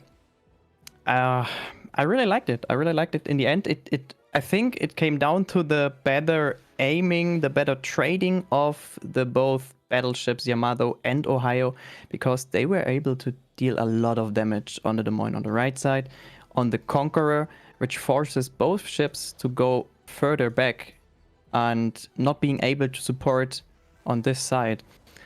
So yeah, really, really well done to Bonk. Yeah, Bonks, like what I really liked about them is, well, they handed some control over terrain, and we talked about this earlier, right? You fight for caps, you need the caps to win, but caps usually cost HP, and if you just keep this running, what I liked that initially Rain looked like having like a bit of a stronger opening. They opened up on the Moskva very nicely. They got back into the caps. Then they managed to take out the Des Moines over here, kind of opening up this entire side to support the B cap, right? And then you would have support here on the set, which kind of helps you to defend it, to defend the Kleber that is sitting down here against the set. But I really liked how Bongs repositioned and how methodically they went to actually go back and grab C, grab B, and then decided, okay, in order to be able to convert this into win, we'll need to deal with A. And they saw the issue with the quadruple Kleber setup and losing the Kleber on the A cap, which means there's no DD to actually contest us. So why don't we just turn it around? What happened to us on the last map, right? And we'll just take out the Kremlin because there's nothing that will support it. And what surprised me is that Rain struggled to actually take down this Ohio here. The Ohio was super low, and props to that Ohio for positioning himself. I mean, the Ohio is not like a super sneaky ship, right? But being able to kind of abuse the fact that the Klebers had to be quite far away, nothing else is able to spot him, to kind of regain HP to be able to fight on. Because if they would have lost that Ohio, as Pingu said, it dealt a lot of damage throughout the match, and not having that battleship would have made a big difference here. So, yeah, I think overall, really, really well played. And Bonks managed to push Rain into a position that usually towards the end of the match, Rain would be a team to be able to just jump on the caps and, and kind of be in that situation that they have the caps and make the enemy team push in. But now they had to kind of YOLO in and, do what they are supposed to do. The kitty cat. I was just wondering, like, why is Conway laughing next to me? Did I say something funny? And then I realized, okay, there's of course a kitty cat, which Every time, ne? needs the attention just like any other cat and fully deserves it. Boom. So yeah, really well played by Bonks. And now we're going to head into match number 3 on the final map. And of course, this map, I keep repeating myself, but I just want to make sure people understand. The third map was picked randomly. It is Warrior's Path, and also the spawns are drawn randomly, so none of the teams have an advantage. And oh boy, I think we're going to see Klebers here. I'm sure at least to a certain degree, because we've seen them work very well, at least in the fight over the A cap. What is there anything specific that the NA teams like to do here, Boxy? One thing that stood out to me is on this map, you would also very oftentimes see a set 52 on the B cap. Would you expect this here again? Yeah, I absolutely would. I believe I saw them do that in in the finals for NA. I've also noticed that the NA teams really like to do smoke trains on the east side. I feel as though the smoke trains, generally speaking, have been less effective when there's no Alexander Nevsky available. Oddly enough, so I'm inclined to say that with the 12 km radars that are solid, like the Moskva, you're just not getting around that corner generally quickly. We saw SCCC try to pull off against oh boy, and while the Worcester did a lot of damage to a Moskva, or it was a Stalingrad that was sitting there on the corner, it just wasn't enough. It wasn't enough, and it wasted a lot of time. When those resources maybe could have been spent somewhere better. So what I'm hoping to see from NA, basically here from Bonks, is sort of, again, let the Klebers come to you, back off, sort of then let them fan out and spread out to the point where you can focus them a little better and deny them the ability to really, really hit that critical mass with the reload booster. What do you think, Pingu? Yeah, definitely. I think we will see maybe a double Kleber on the A cap, like we've seen in the match with Oh Boy, double Marceau, going really, really fast, taking the first cap and trying to surprise enemy DDs. But I don't think there's a surprise moment right now because Bonks kind of knows how Rain plays, which lets me think about maybe Rain doesn't need Klebers in this match. Maybe they come up with completely different ships, throwing them off, Bonks off. Yeah, potentially. I I mean, think we have to see. yeah, the thing is that what we've seen Rain do on this map, for example, was also use the smoked up Nevskis pushing up the 1-2 line and kind of pushing the enemy away. So I think which is of course currently not possible because of the banned ships. If Mr. Comic can just push the banned ships button to show which ships were banned. We don't have Stalingrads here. We don't have Nevskis. So both teams are very limited in the long range radar department in terms of ship choices they have. They can bring a Moskva, but that's it. So I'm curious to see what Bonks is going to do, but I think it's crucial to be able to block whatever push might be happening on the 1-2 line, to not be in this position that we saw earlier today, right? With Oh Boy being able to just push up that line and then having really good shots on the northern part of B, while on the other hand, not losing C too much with the potential cruisers that are set up there in smoke.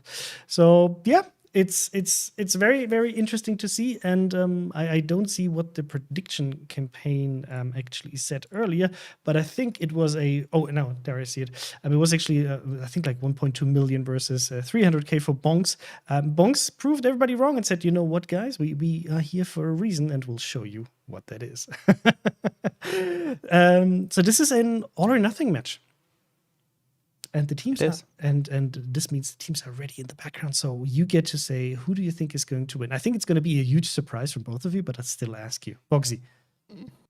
I think that Rain is going to take an early lead, and then I think Bonks is going to send him to horny jail. My totally non-biased opinion is that Rain will take the win, of course. Well, I think both of you have good points. I do think Rain might be slightly stronger here, but with the ship bans, we will see. Chat, let us know who you think is going to win. We'll be handing over to Statsblock and Sea Raptor for the last match of the day. So I hope you will enjoy it, and we'll see who makes it to the semifinals. Enjoy, and see you on the other side.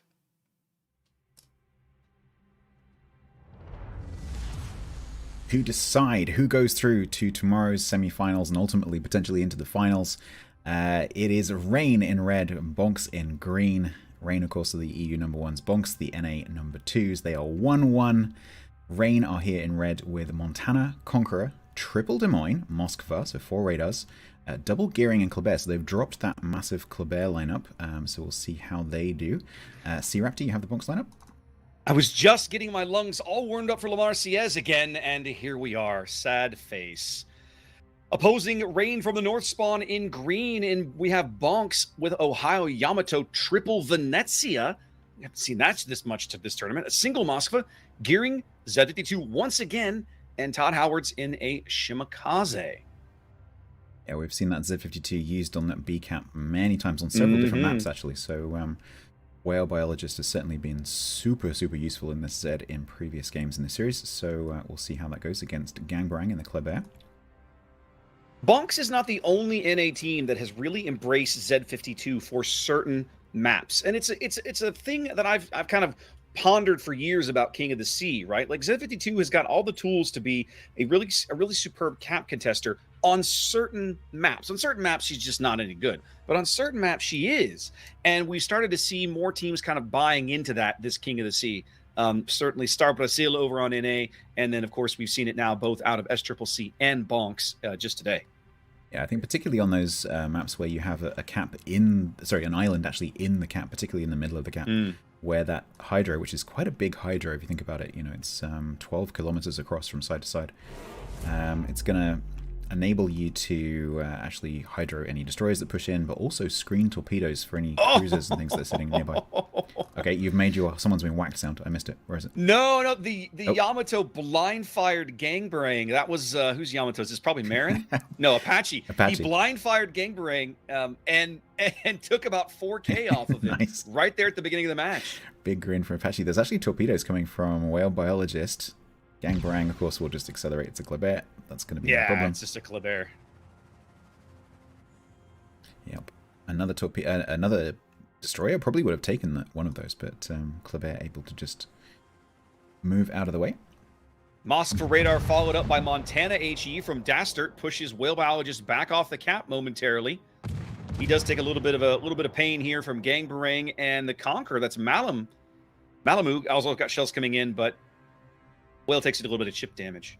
Now, at this kind of level with these kind of teams, with Rain going ahead a few ticks on this middle cap here, even if Whale Biologist comes straight back, could potentially win them the match, because ultimately these teams might walk up on the points, hand in hand.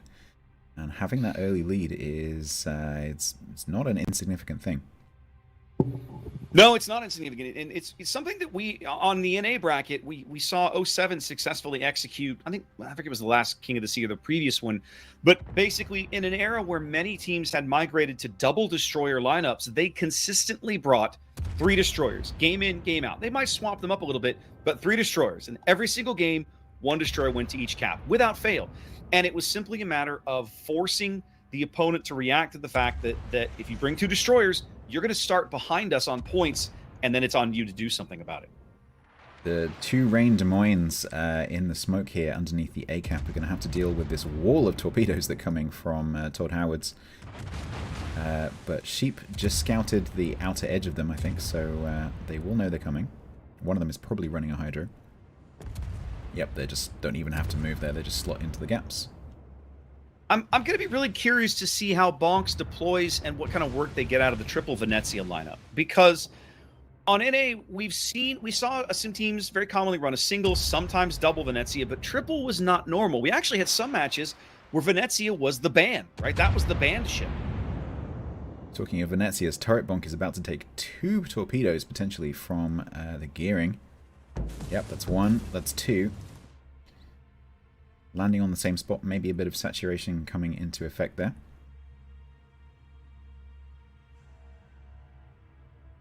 Shells out from Azure in the Des Moines onto Bonk, who I assume just damage controlled. Yep, you can see the DCP running there with the new animations. I love those. Makes our lives so much easier. It does make it easier.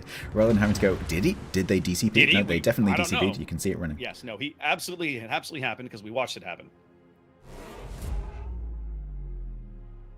Looks like they've got Todd Howard's radared again. Need to be really careful here. Todd is heading towards this island. We've seen destroyers come unstuck here, trying to kite away and getting stuck. He's trying to reverse now. He's got a gap in this gearing salvo. It's just a question of whether or not he finds it or not, because he doesn't quite yet know those gearing torps are there. Yeah, dodging in reverse is not quite so easy. No, it's not. I've made many mistakes with my rudder dodging in reverse. Yay. 5 minutes gone, and Rain out to an early lead here. They own the A cap and the B cap. Bonks finally bagging the C cap to stem the bleeding a little bit. Shimatorp's second wave just arriving, going past the gearing now of Rain. Yep, no problem at all there. And both Des Moines, I think, are safely... Yep, they're both safely outside, no problem. Gangbarang in B actually shelling over towards the gearing of Bonks over in Charlie. I think for me right now, the single biggest surprise of this match is that they've successfully kept the Z-52 of all ships out of B. Yes, absolutely. I think well, just is going to really want to try and get back into that cap, but it's the combination of the Moskva radar and then, but also Gangbarang's torpedoes just constantly going towards that corner. Yeah. Kleber can just do little circles, and that makes the reload significantly faster with the 2 sides. Some of it is, in my opinion, that Whale continues to reverse into the cap. Whereas if he had gone bow in and kind of dived into it earlier, he would have had an easier time getting in. But the fact that he keeps trying to reverse in means that they'll catch him. He runs away. He can get away easier, but it makes it harder for him to get into the cap. It takes way too long to reverse and actually get onto the capture area. I think you're right. I think maybe he'd be better off actually going up, doing a circle, and coming back in nose first and just running for the island. Yeah. At this point, I think so. Okay. They do get Todd Howards into A, though. So Whale Biologist will see probably that torpedo go past the nose, and will then know it's safe to you can just reverse now. So... his hydro is up, so he's good. So Whale Biologist... I'd be surprised if he doesn't reverse all the way to the island, to be honest. Now, Gangbarang may be in a bit of a pickle. Is he going to sneak away? Barely again. Barely. Right under the keel. Woo! Okay, Whale Biologist is completely safe from the torpedoes of Gangbarang now. Able to just carry on reversing back, but of course Gangbarang will block. Gearing against Shima. Oh, they've caught Todd Howards out in A with a couple of radars, at least one radar from the Des Moines. He's barely in range of Willis's. He's going to sneak away. They're going to chip some more damage off him before he does. Yeah, this double Des Moines is pretty dangerous for this Shima. It's only 10 kilometers, but they've got the smoke screen from the gearing to be able to push up. One of the weaknesses of the Bonks lineup that we're starting to see is that they only have one radar. They're totally reliant on the radar and Whale Biologist Z52, and that's the only forced spotting that they have against these rain destroyers. Bonks actually pushing Hattie's Ohio into B. I saw this, yeah. I wonder whether this is to free up Whale Biologist. Because could be. Hattie can just sit behind this island here. Well, yeah, but I mean, if you're Gangbarang, what do you do? You just charge this guy, right? I mean, what is a French destroyer like better for lunch than an opposing stationary ship? Yeah, I think Whale Biologist is probably gonna go towards the island where Gangbarang is, if he's not already inside radar range. I think he is, yeah. Hydro range. Which is enabling Battleship Nagato in the gearing to be able to drop shells over onto Gangbarang. It's a very, very even game as we're getting close to the 10-minute mark. Game's about half over.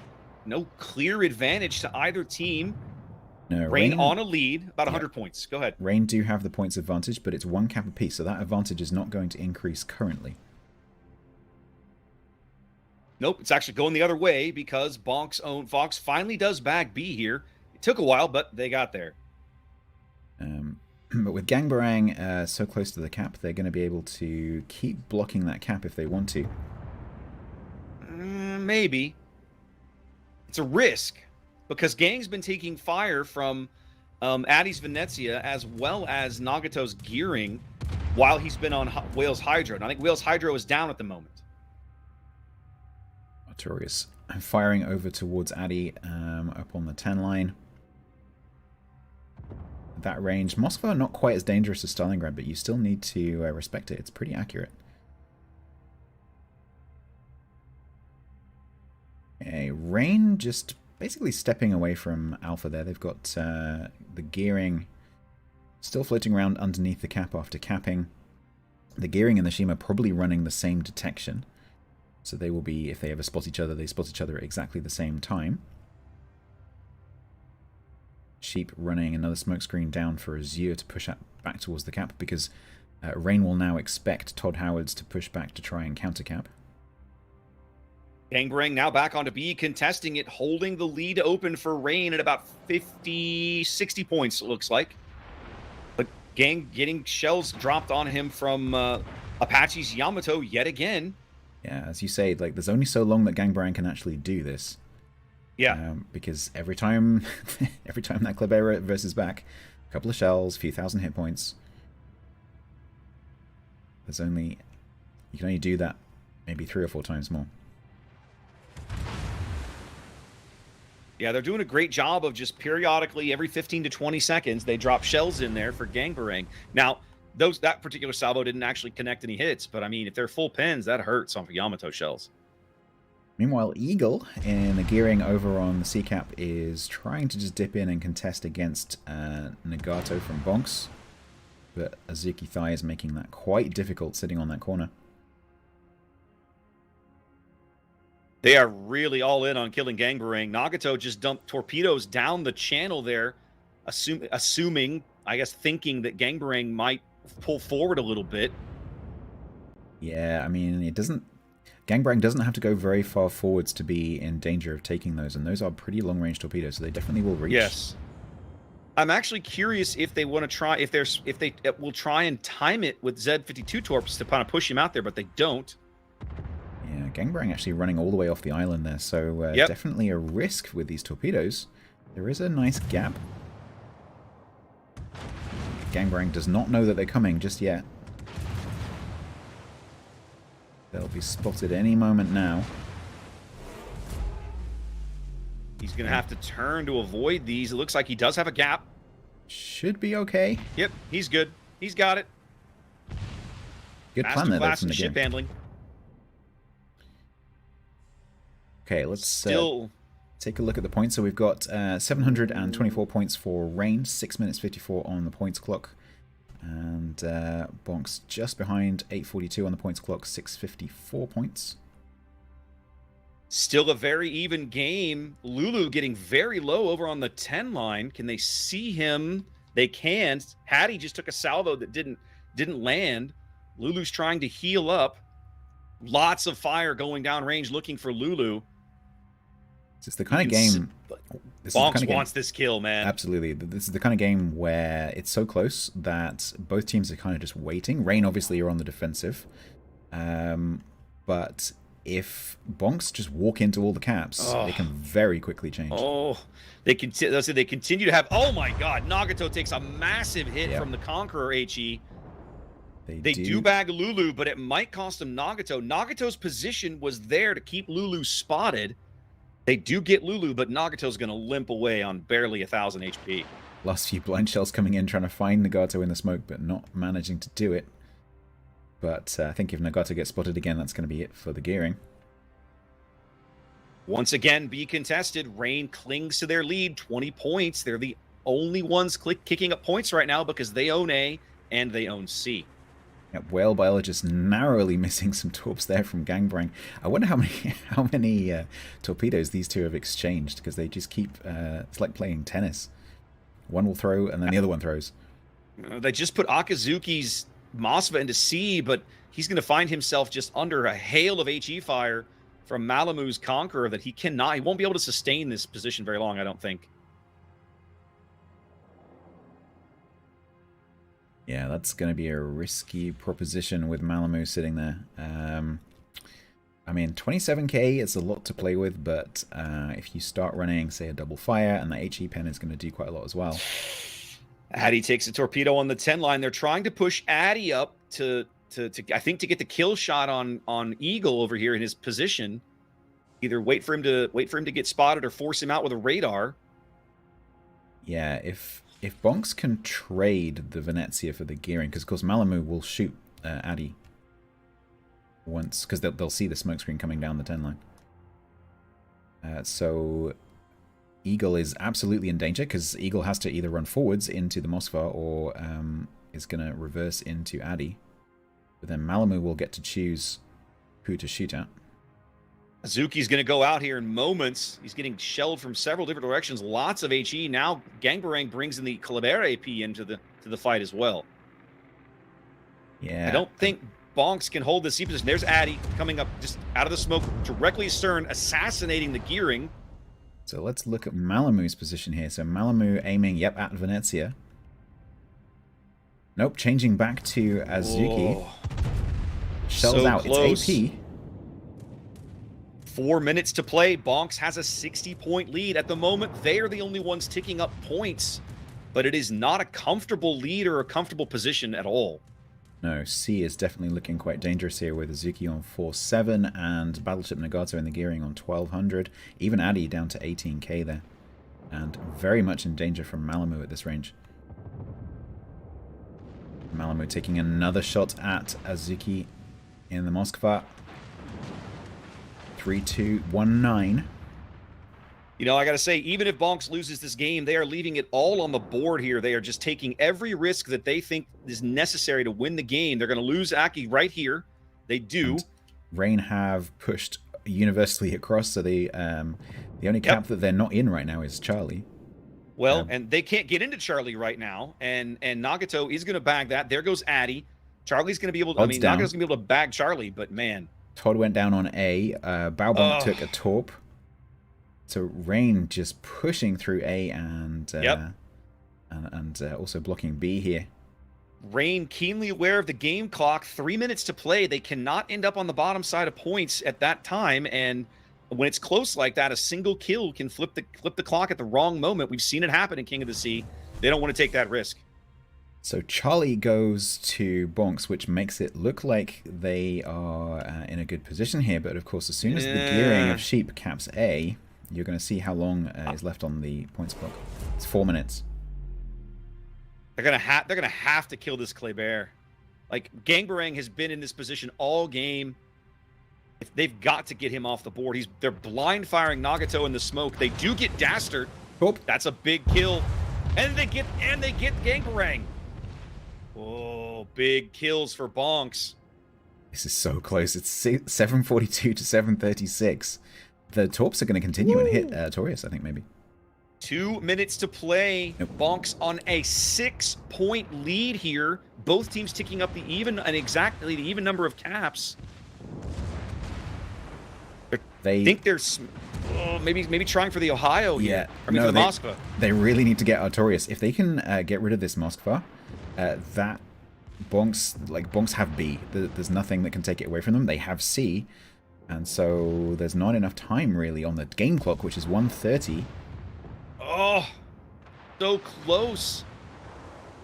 I think Artorias struggling to move against the island here to get past this torpedo. He does manage it, but Z52 AP being if they can bag effective. Artorias, this will be a huge kill.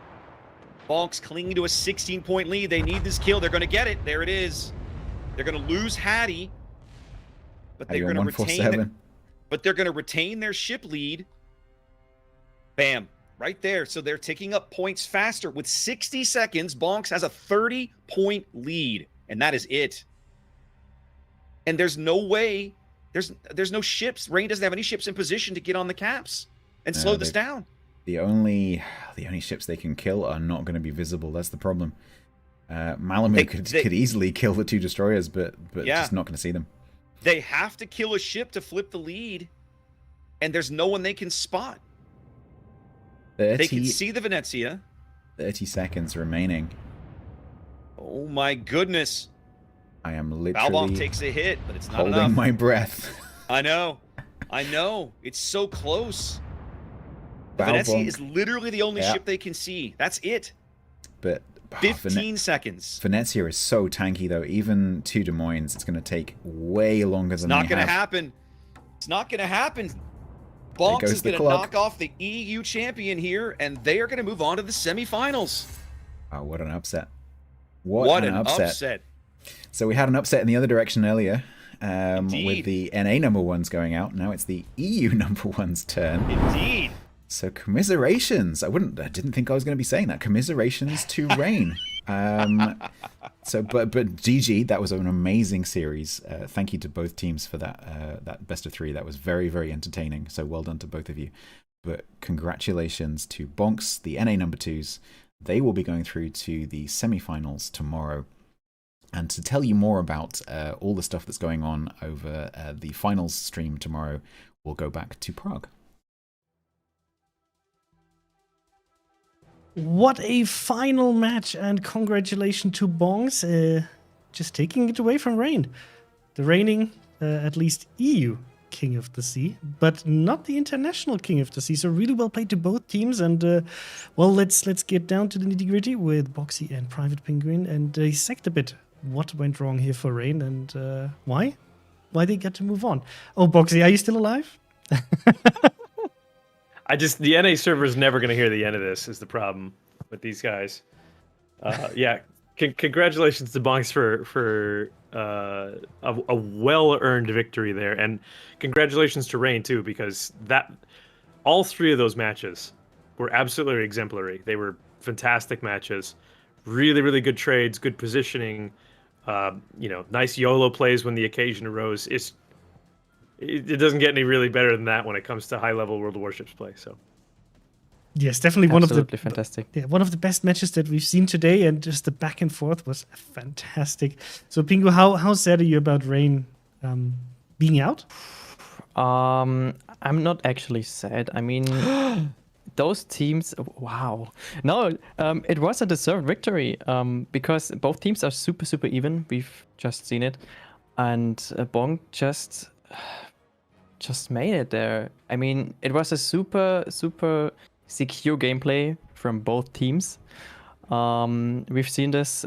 I mean, like 10 minutes into the battle, there where damage was dealt like only 50 to 100k damage. They had a lot of HP left there, but then in the end, I don't know. There were some really, really great plays.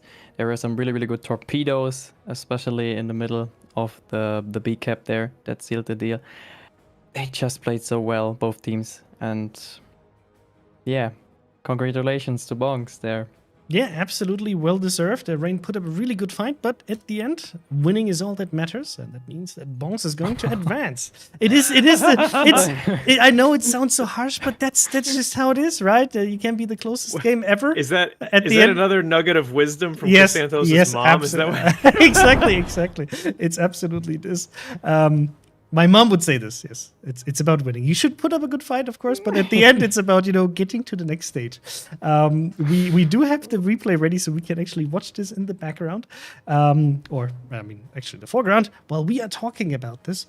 But I really liked how Bonks managed to keep Rain at bay. I was surprised to see when we start this that the Kleber was allowed to kind of like, okay, yes, they're going to rush B, but the set then being very, very careful with trying to contest it. It took them such a long time to get the set into position and kind of contest it in a way that you would expect the set to get B quite early on. But I really liked how they positioned themselves on A against this very difficult to handle double Des Moines plus gearing smoke division with the shimmer that is dancing with death. Yeah. Throughout the entire match. Like, you don't want to be the shimmer player with the gearing potentially spotting you all the time, and then a double Des Moines opening up on you with, radar whenever they want to. When it comes down to one of these matches where, obviously Rain for game 3 deciding to go with a slightly more traditional, less DD-centric strategy where they send 2 groups of cruisers to get smoked up and sit there and smoke farm. And Bonks essentially did something similar, given the fact that Venezia's can sort of disappear whenever they want to with smoke. It really was interesting and also really nerve-wracking to just watch these walls of torpedoes go back and forth between the two. Both teams doing a really exceptional job of making sure they were always at the correct angle to be able to most effectively accelerate and dodge a torpedo. You could tell that just by how few they actually took, given how many were launched. Finding those angles, especially over at the C cap, where those little tiny angles matter so much to be able to shoot, to be able to shoot across, shoot down through the, I guess, what would you call it? Not ravine, the pass there between C and B. I can't say anything other than this game really displays what high-level World of Warships competitive gameplay looks like. Yeah, Definitely. I fully agree.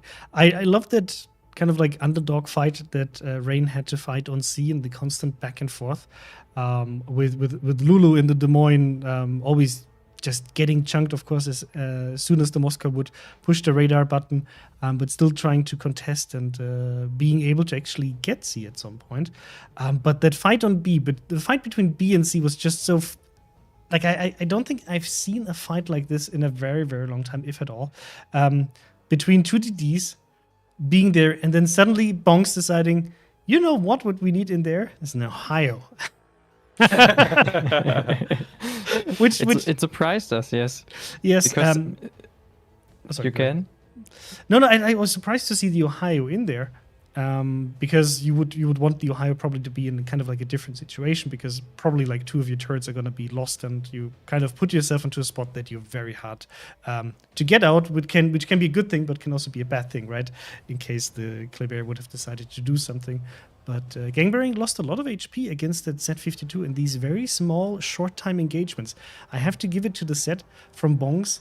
really making that count. Like whenever he got the chance, like chunking off a little bit, and then over time getting that advantage to be able to take him out. Definitely. Boxy and me, we were really, really surprised. I mean, right now in the replay, I can see from where the Ohio moved into the B cap, because we both didn't see from where he came. This position is actually came really, really good in handy, because there was a possibility to use this this position to shoot on the Des Moines. We've seen it later on, and these few shells hitting the Des Moines were all it takes to take down Lulu Snail there. I'm not quite sure why he lost a lot of HP in the middle of the battle. I was on the A cap, I didn't see, but as I came back, the Des Moines was like on 10 to 15k HP down. I think the gearing was so close to the smoke train here, the enemy one, that the Des Moines just fired and got spotted. I think the Moskva was too far away, and therefore the Des Moines just stood there broadside, took a lot of damage. But in the end, I think the MVP here is the gearing with its torpedoes going through the islands, right on this position, where the Moskva and the Kleber just said. And the Kleber did such a great job at dodging these torpedoes early on, because it wasn't the first torpedoes coming that way. But then it was just simply too much dealing with the ships behind this island, trying to make pressure, and it happened so much in the middle that the Kleber just were not able to dodge. And the Moskva as well dodged the first torpedoes of the gearing, but then took some of the Z from this direction. And the Ohio pushed around. So many things happened there in the end, and the points flipped forward and back for the other team, and oh my gosh, it was really, really close and enjoyable to watch. I mean, both of these teams made it so hard for the other team. Like, I don't envy any of these players. For example, when we just let this replay play, once the Venezia decided to push down the 10 line, and the gearing is like, okay, what am I going to go into? The Moskva plus the gearing, or the Venezia in my back? But I'm going to stop here, because there was one move that I found very interesting, and I couldn't really understand why it happened in specifically that fashion. And that was I think it was Dastard pushing up in the Montana here. And I think this was one of the shots that was missed actually when we were talking about the match, because that Montana it got nuked. Just looking at him move forward, and I think it was here in this moment when the Yamato, like just jumping back, it's like, here's a Montana. Here's no Montana. You can see bam, bam, gone. and that was just like really good positioning. And you can see how well Bonks paid attention to every single move, positioned their ships to counter whatever Rain is trying to do. And then that's how they won the match. So, yeah, fantastic game. I'm super, super happy to also have this tool here, over here on my other side, where you get to see this. And if you want to use it, you can actually use it on specific Discords where this bot got deployed. Hopefully we'll have it on the official Discord soon, TM.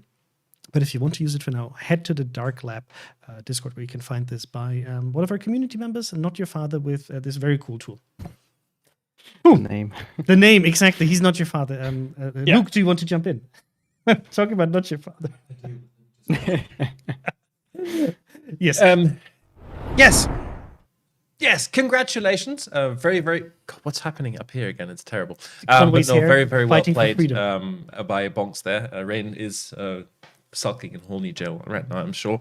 But that means that they go forward and have a chance at the prize pool tomorrow. But I think we should bring in our casters, because I think they did an absolutely fantastic job throughout the day, bringing you the action. And I think we should say hi and then probably bye to them, because they've been talking a lot. Like they keeping everything running.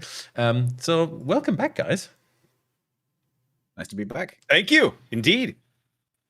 That was quite the series at the end. Thank you for the dream. It was a pleasure. The end of that match, of course, I'm rooting for EU, of course, because it's Rain, and like I can hear Sea Raptor also holding his breath, and that was super exciting. So thank you to both of those teams. That was amazing. That was a stellar match.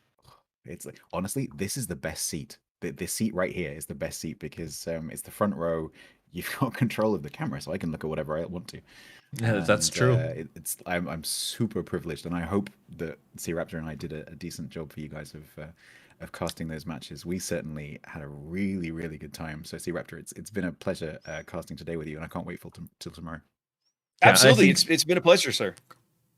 Go. I was just gonna do more gushing praise. You talk, Sea Raptor. Oh, okay. Well, I was just gonna say this is the first chance Stats and I've had to work together, and I've been working with Lord Zath over on the NA side for 3+ years. We've done, I think, over 250 games of King of the Sea together like this, and working with Stats is like it's like we've always been doing it, right? So it's nice when you can kind of mesh with somebody that quickly, because it's not always easy, and I think sometimes that's something that maybe isn't appreciated, but I certainly appreciate it. It made my job a lot easier. We got together yesterday and spent about an hour just chatting, and I think things went pretty well today. But some of these games, man, Yes. oh man, what fabulous games we had today.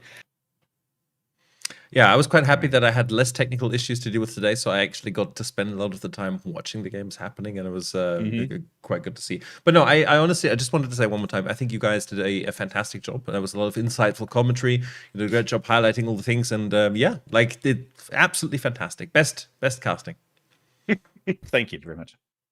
Yes. So, guys, this is of course not the end of King of the Sea, because No. this was only day one of the international finals, the semifinals, and then of course the big finals, the grand final. We will see that tomorrow, same place, same time. If Mr. Conway, I you can spend bring so up the much time schedule bringing up the quickly, schedule, but that the means we- schedule, look, we'll come back to all of you guys. I just want to quickly show people so they have visual representation. We'll be right back, right?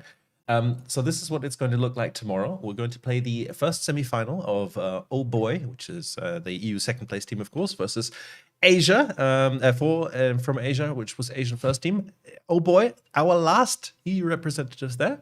And then the second semi-final after that with FPM versus Bonks. Then we will take a short break where we will have some news for you, some interesting announcements from our partner Verizon as well, something new for you guys to play with, and we're also, I think we're going to talk about two new ships, one of which I think is going to drive people slightly nuts because it's amazing and people have been waiting for a long time. And then afterwards, we're going to head into the grand final, which is going to be a best of 5 between the remaining two teams, where they battle it out to see who takes home $15,000. Yes. Wow. I mean, it's always interesting to see the different teams clash, but this time we didn't actually see like a huge gap in terms of like gameplay and strategies deployed by the different clusters. So you can kind of see, like the global competitive community moving a little bit closer, the kind of things that work for them, and also adopting the ship banning system. But we, of course, would love to know, what do you guys think about this? What kind of things would you like to see in the future from King of the Sea? Because we always try to keep improving it to have the best experience for both the teams, but also the viewers to have amazing games. And I think what we've seen, at least what we've broadcasted today and last weekend, and what we've seen on community channels in the group stage, it's definitely the case. But still, let us know what you think about this, whether you like this whole ship banning system. Should we maybe ban more ships, maybe less ships? Let us know. But overall, I feel it definitely helps with variety and diversity that we see in these competitive teams and matches. Yeah. Also provides like a little bit of automatic balancing for some of the compositions that might be a little bit too strong in some situations. Maybe we should add a chat option where chat can ban one ship in the middle of the It's just like, it's interesting. you know what, guys, you guys are too happy with that Kleber or too happy with that Marceau. It's gone now from the tournament. It's interesting to hear you say that. First of all, I agree with you, but it's interesting to hear you say that simply because for the longest time, like we've been running ship bans on NA for several events now. I think going all the way back to maybe King of the Sea 10, maybe even 9. But the EU side of the event has been traditionally very resistant to ship bans. And yet here we are today, and it seems, what I'm hearing, what I'm feeling is that you guys are maybe a little more on board with it. Wait, look, We always love ship bans. It's the people that have to play with the ship bans that don't like them because Okay, all right. Okay. No, I have to admit that initially I was also a bit opposed to it, because I understand that teams come together, they spend a lot of time in scrimmages, right? And they try to prepare and they have their setups, and suddenly saying like, hey, you cannot use these two ships that you always wanted to use and you kind of prepared, can kind of like ruin a little bit of time they put into this. But I definitely see the benefit that it provides, and we've seen it on the NA broadcast before, and I've seen like what it did to the Verizon Warriors Championship, and I just love the effect. So if you asked me, I would say let's ban more and just see how teams react to it, because at the end of the day, these players are the top players we have in World of Warships, right?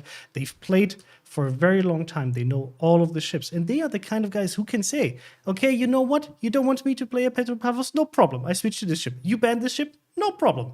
I will still be able to be the best. And kind of, be that best player, not just in one ship and one setup, but just the best team with the best players in whatever ship they need to bring. And if it's Krasny Crimson. The thing is, right, even though it might take a bit more prep time for the teams and they'll be a little bit uncomfortable in some situations, right? Like we can clearly see the same teams are being successful with these ships, right? It doesn't make it like, it doesn't suddenly mean the good teams won't win. It just means, like they're going to have to work a little bit. Everybody has to work a bit harder for it. It makes it more enjoyable to watch. So I'm all for ship bans.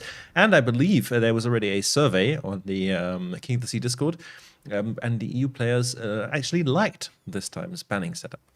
Sometimes you have to force people to their luck. I don't know how else to say this, but it's great to see if you take a look at which teams are now in the final stage, right? And it's not like it's 3 NA teams because they're used to this kind of ship banning system, ruffle stomping the rest of the servers.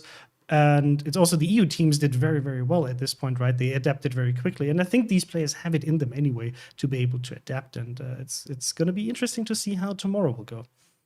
Indeed. As one of the 2 designated NA reps here, I just want to say that we did it first. You guys are just coming out right. High five, Sea Raptor, right here. Where am I? High five, buddy. There we go. Other side. There was. Bang. We're glad you guys got on board and decided you liked how it felt, because the ship bans really are a cool feature. So They're a lot of fun. Yeah. Yes, and a big shout out to Stewie, one of our EU coordinators, who wrote the amazing tool that facilitates picks bans, makes it easy for everyone to find out who's banning what, when, and where.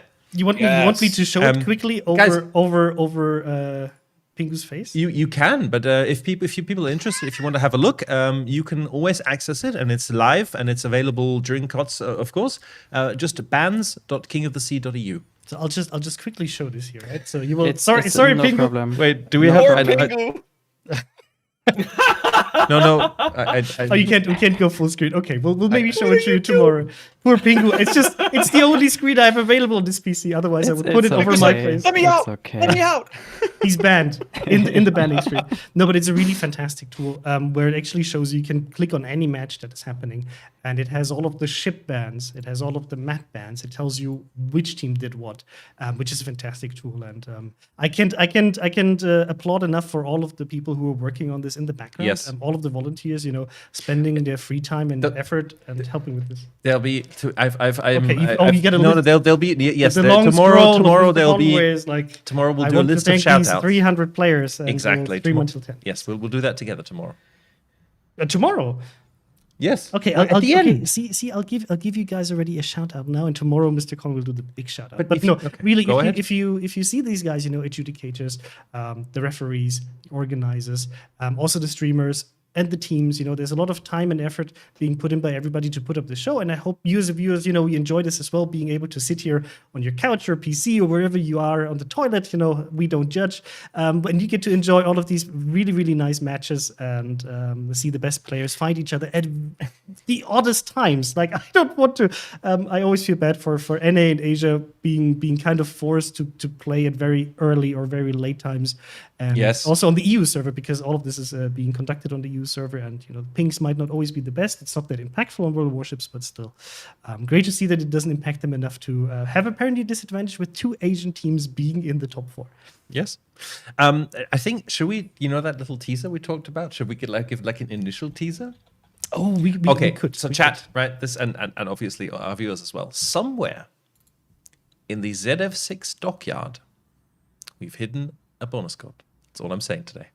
And it's been almost 2 updates that this is out, and you haven't found it yet, which is We're for me very disappointed. surprising, because you guys, whenever we do like some kind of hidden bonus code activities, I have no idea how you find this stuff. Like sometimes there's like this hidden treasure of some bonus code hidden in some kind of special scenes or in the port, and people just figure it out. I could see StatsBlock's gameplay view, I'm totally not and looking for it right now. and he's totally already looking and seeing if he can find it. Exactly. If you haven't figured it out until tomorrow, because we'll have an eye on Reddit, right? You will share it anyway. But if you haven't figured it out tomorrow, we can give you another like little tip. Well, it might not be exactly in the dockyard, but it's related anyway. You see what tomorrow, and then if you don't figure it out by tomorrow, we'll let you know. Sending people down the rabbit hole. Yes, down the rabbit hole. Exactly. Okay. Well, if nobody else, does anybody else have a big point to make? Otherwise, we can, I think, slowly wrap it up. I mean, we should still get an introduction to Private Penguin's cat, because she definitely wants to be here. Once again, Yes, of course. the cute little Ella cat. That's how she's called. It's a she, right? She's called Ella, and she's 6.5 years old. Can you hear it? Yes. Can you hear hold it? it closer? Not anymore, but with the purring was Not perfect. anymore. Okay. I think it's the voice activation threshold or something. But just let me point out, right? If you die in your apartment, she will eat you. Okay, that is close enough. Conway, She would question. never do So this. my She question would for you never is, do this, Conway. I hope Conway so. has a rabbit. Do you expect the same from your rabbit? I doubt it. It's vegetarian. That's what you think. I've seen movies, man. I've seen movies. Yeah, until you stop feeding it, then we'll see. Okay, I think this shows that we're at the end of this broadcast. Yes. Thanks to everybody. We'll just make the round. Let's maybe go from Boxy first, and then just go down the line. You will figure it out. And say goodbye. Thank you, everybody, for tuning in to watching King of the Sea 12. It's been an absolute pleasure casting NA for you, and then also being a talking head here on Internationals. This has been an absolute pleasure. So come back tomorrow, see how it ends. Yeah, thanks for having me, I guess. It was a pleasure for me as well to be able to cast this tournament for you guys, and I hope you will tune in again tomorrow. Oh, okay. All right, gentlemen, it's been a blast. I will see you all tomorrow, guys. We hope you tune back in. Stats and I will be bringing you more play-by-play as we get down to the very end to find out who's going to win all of that money. Of course, every team that plays tomorrow goes home with something. They've all Yes. earned that a minimum. It's just a question of how much do they go home with, and that is what we're here for. Absolutely, it's been a genuine pleasure to bring you these matches, and we've got more to come tomorrow. There's going to be 3 best-of-3s and a best-of-5 for the grand finals. So we'll see who takes home the big prizes. Can't wait. I'll see you tomorrow. Perfect. Okay. Well, then, thank you very much, everybody. We'll be super hyped about tomorrow and have you all here. We'll be here, same place, same time. If Mr. Conway wants to bring up the schedule, we can quickly show it to you. If you want to take the screenshot, you can do it for yourself. But yes, tomorrow, 13:20 is the first match, which means we're going to start probably around 1300 with the pre-show talk. You know the drill by now, talking a little bit about all the things that are happening and about the first match. Whew. Okay, Conway, do you want to say your last words? I think we're just gonna, like usually we do, like our own little talking bit, right? But I think we've talked enough. Yeah. I wish you all a fantastic rest of your Saturday. Get ready for tomorrow, and good luck to all of the teams. I know it's going to be a stressful day, but we're all looking forward to seeing you perform tomorrow. Thank you very much, and goodbye. Goodbye. See you tomorrow. Bye.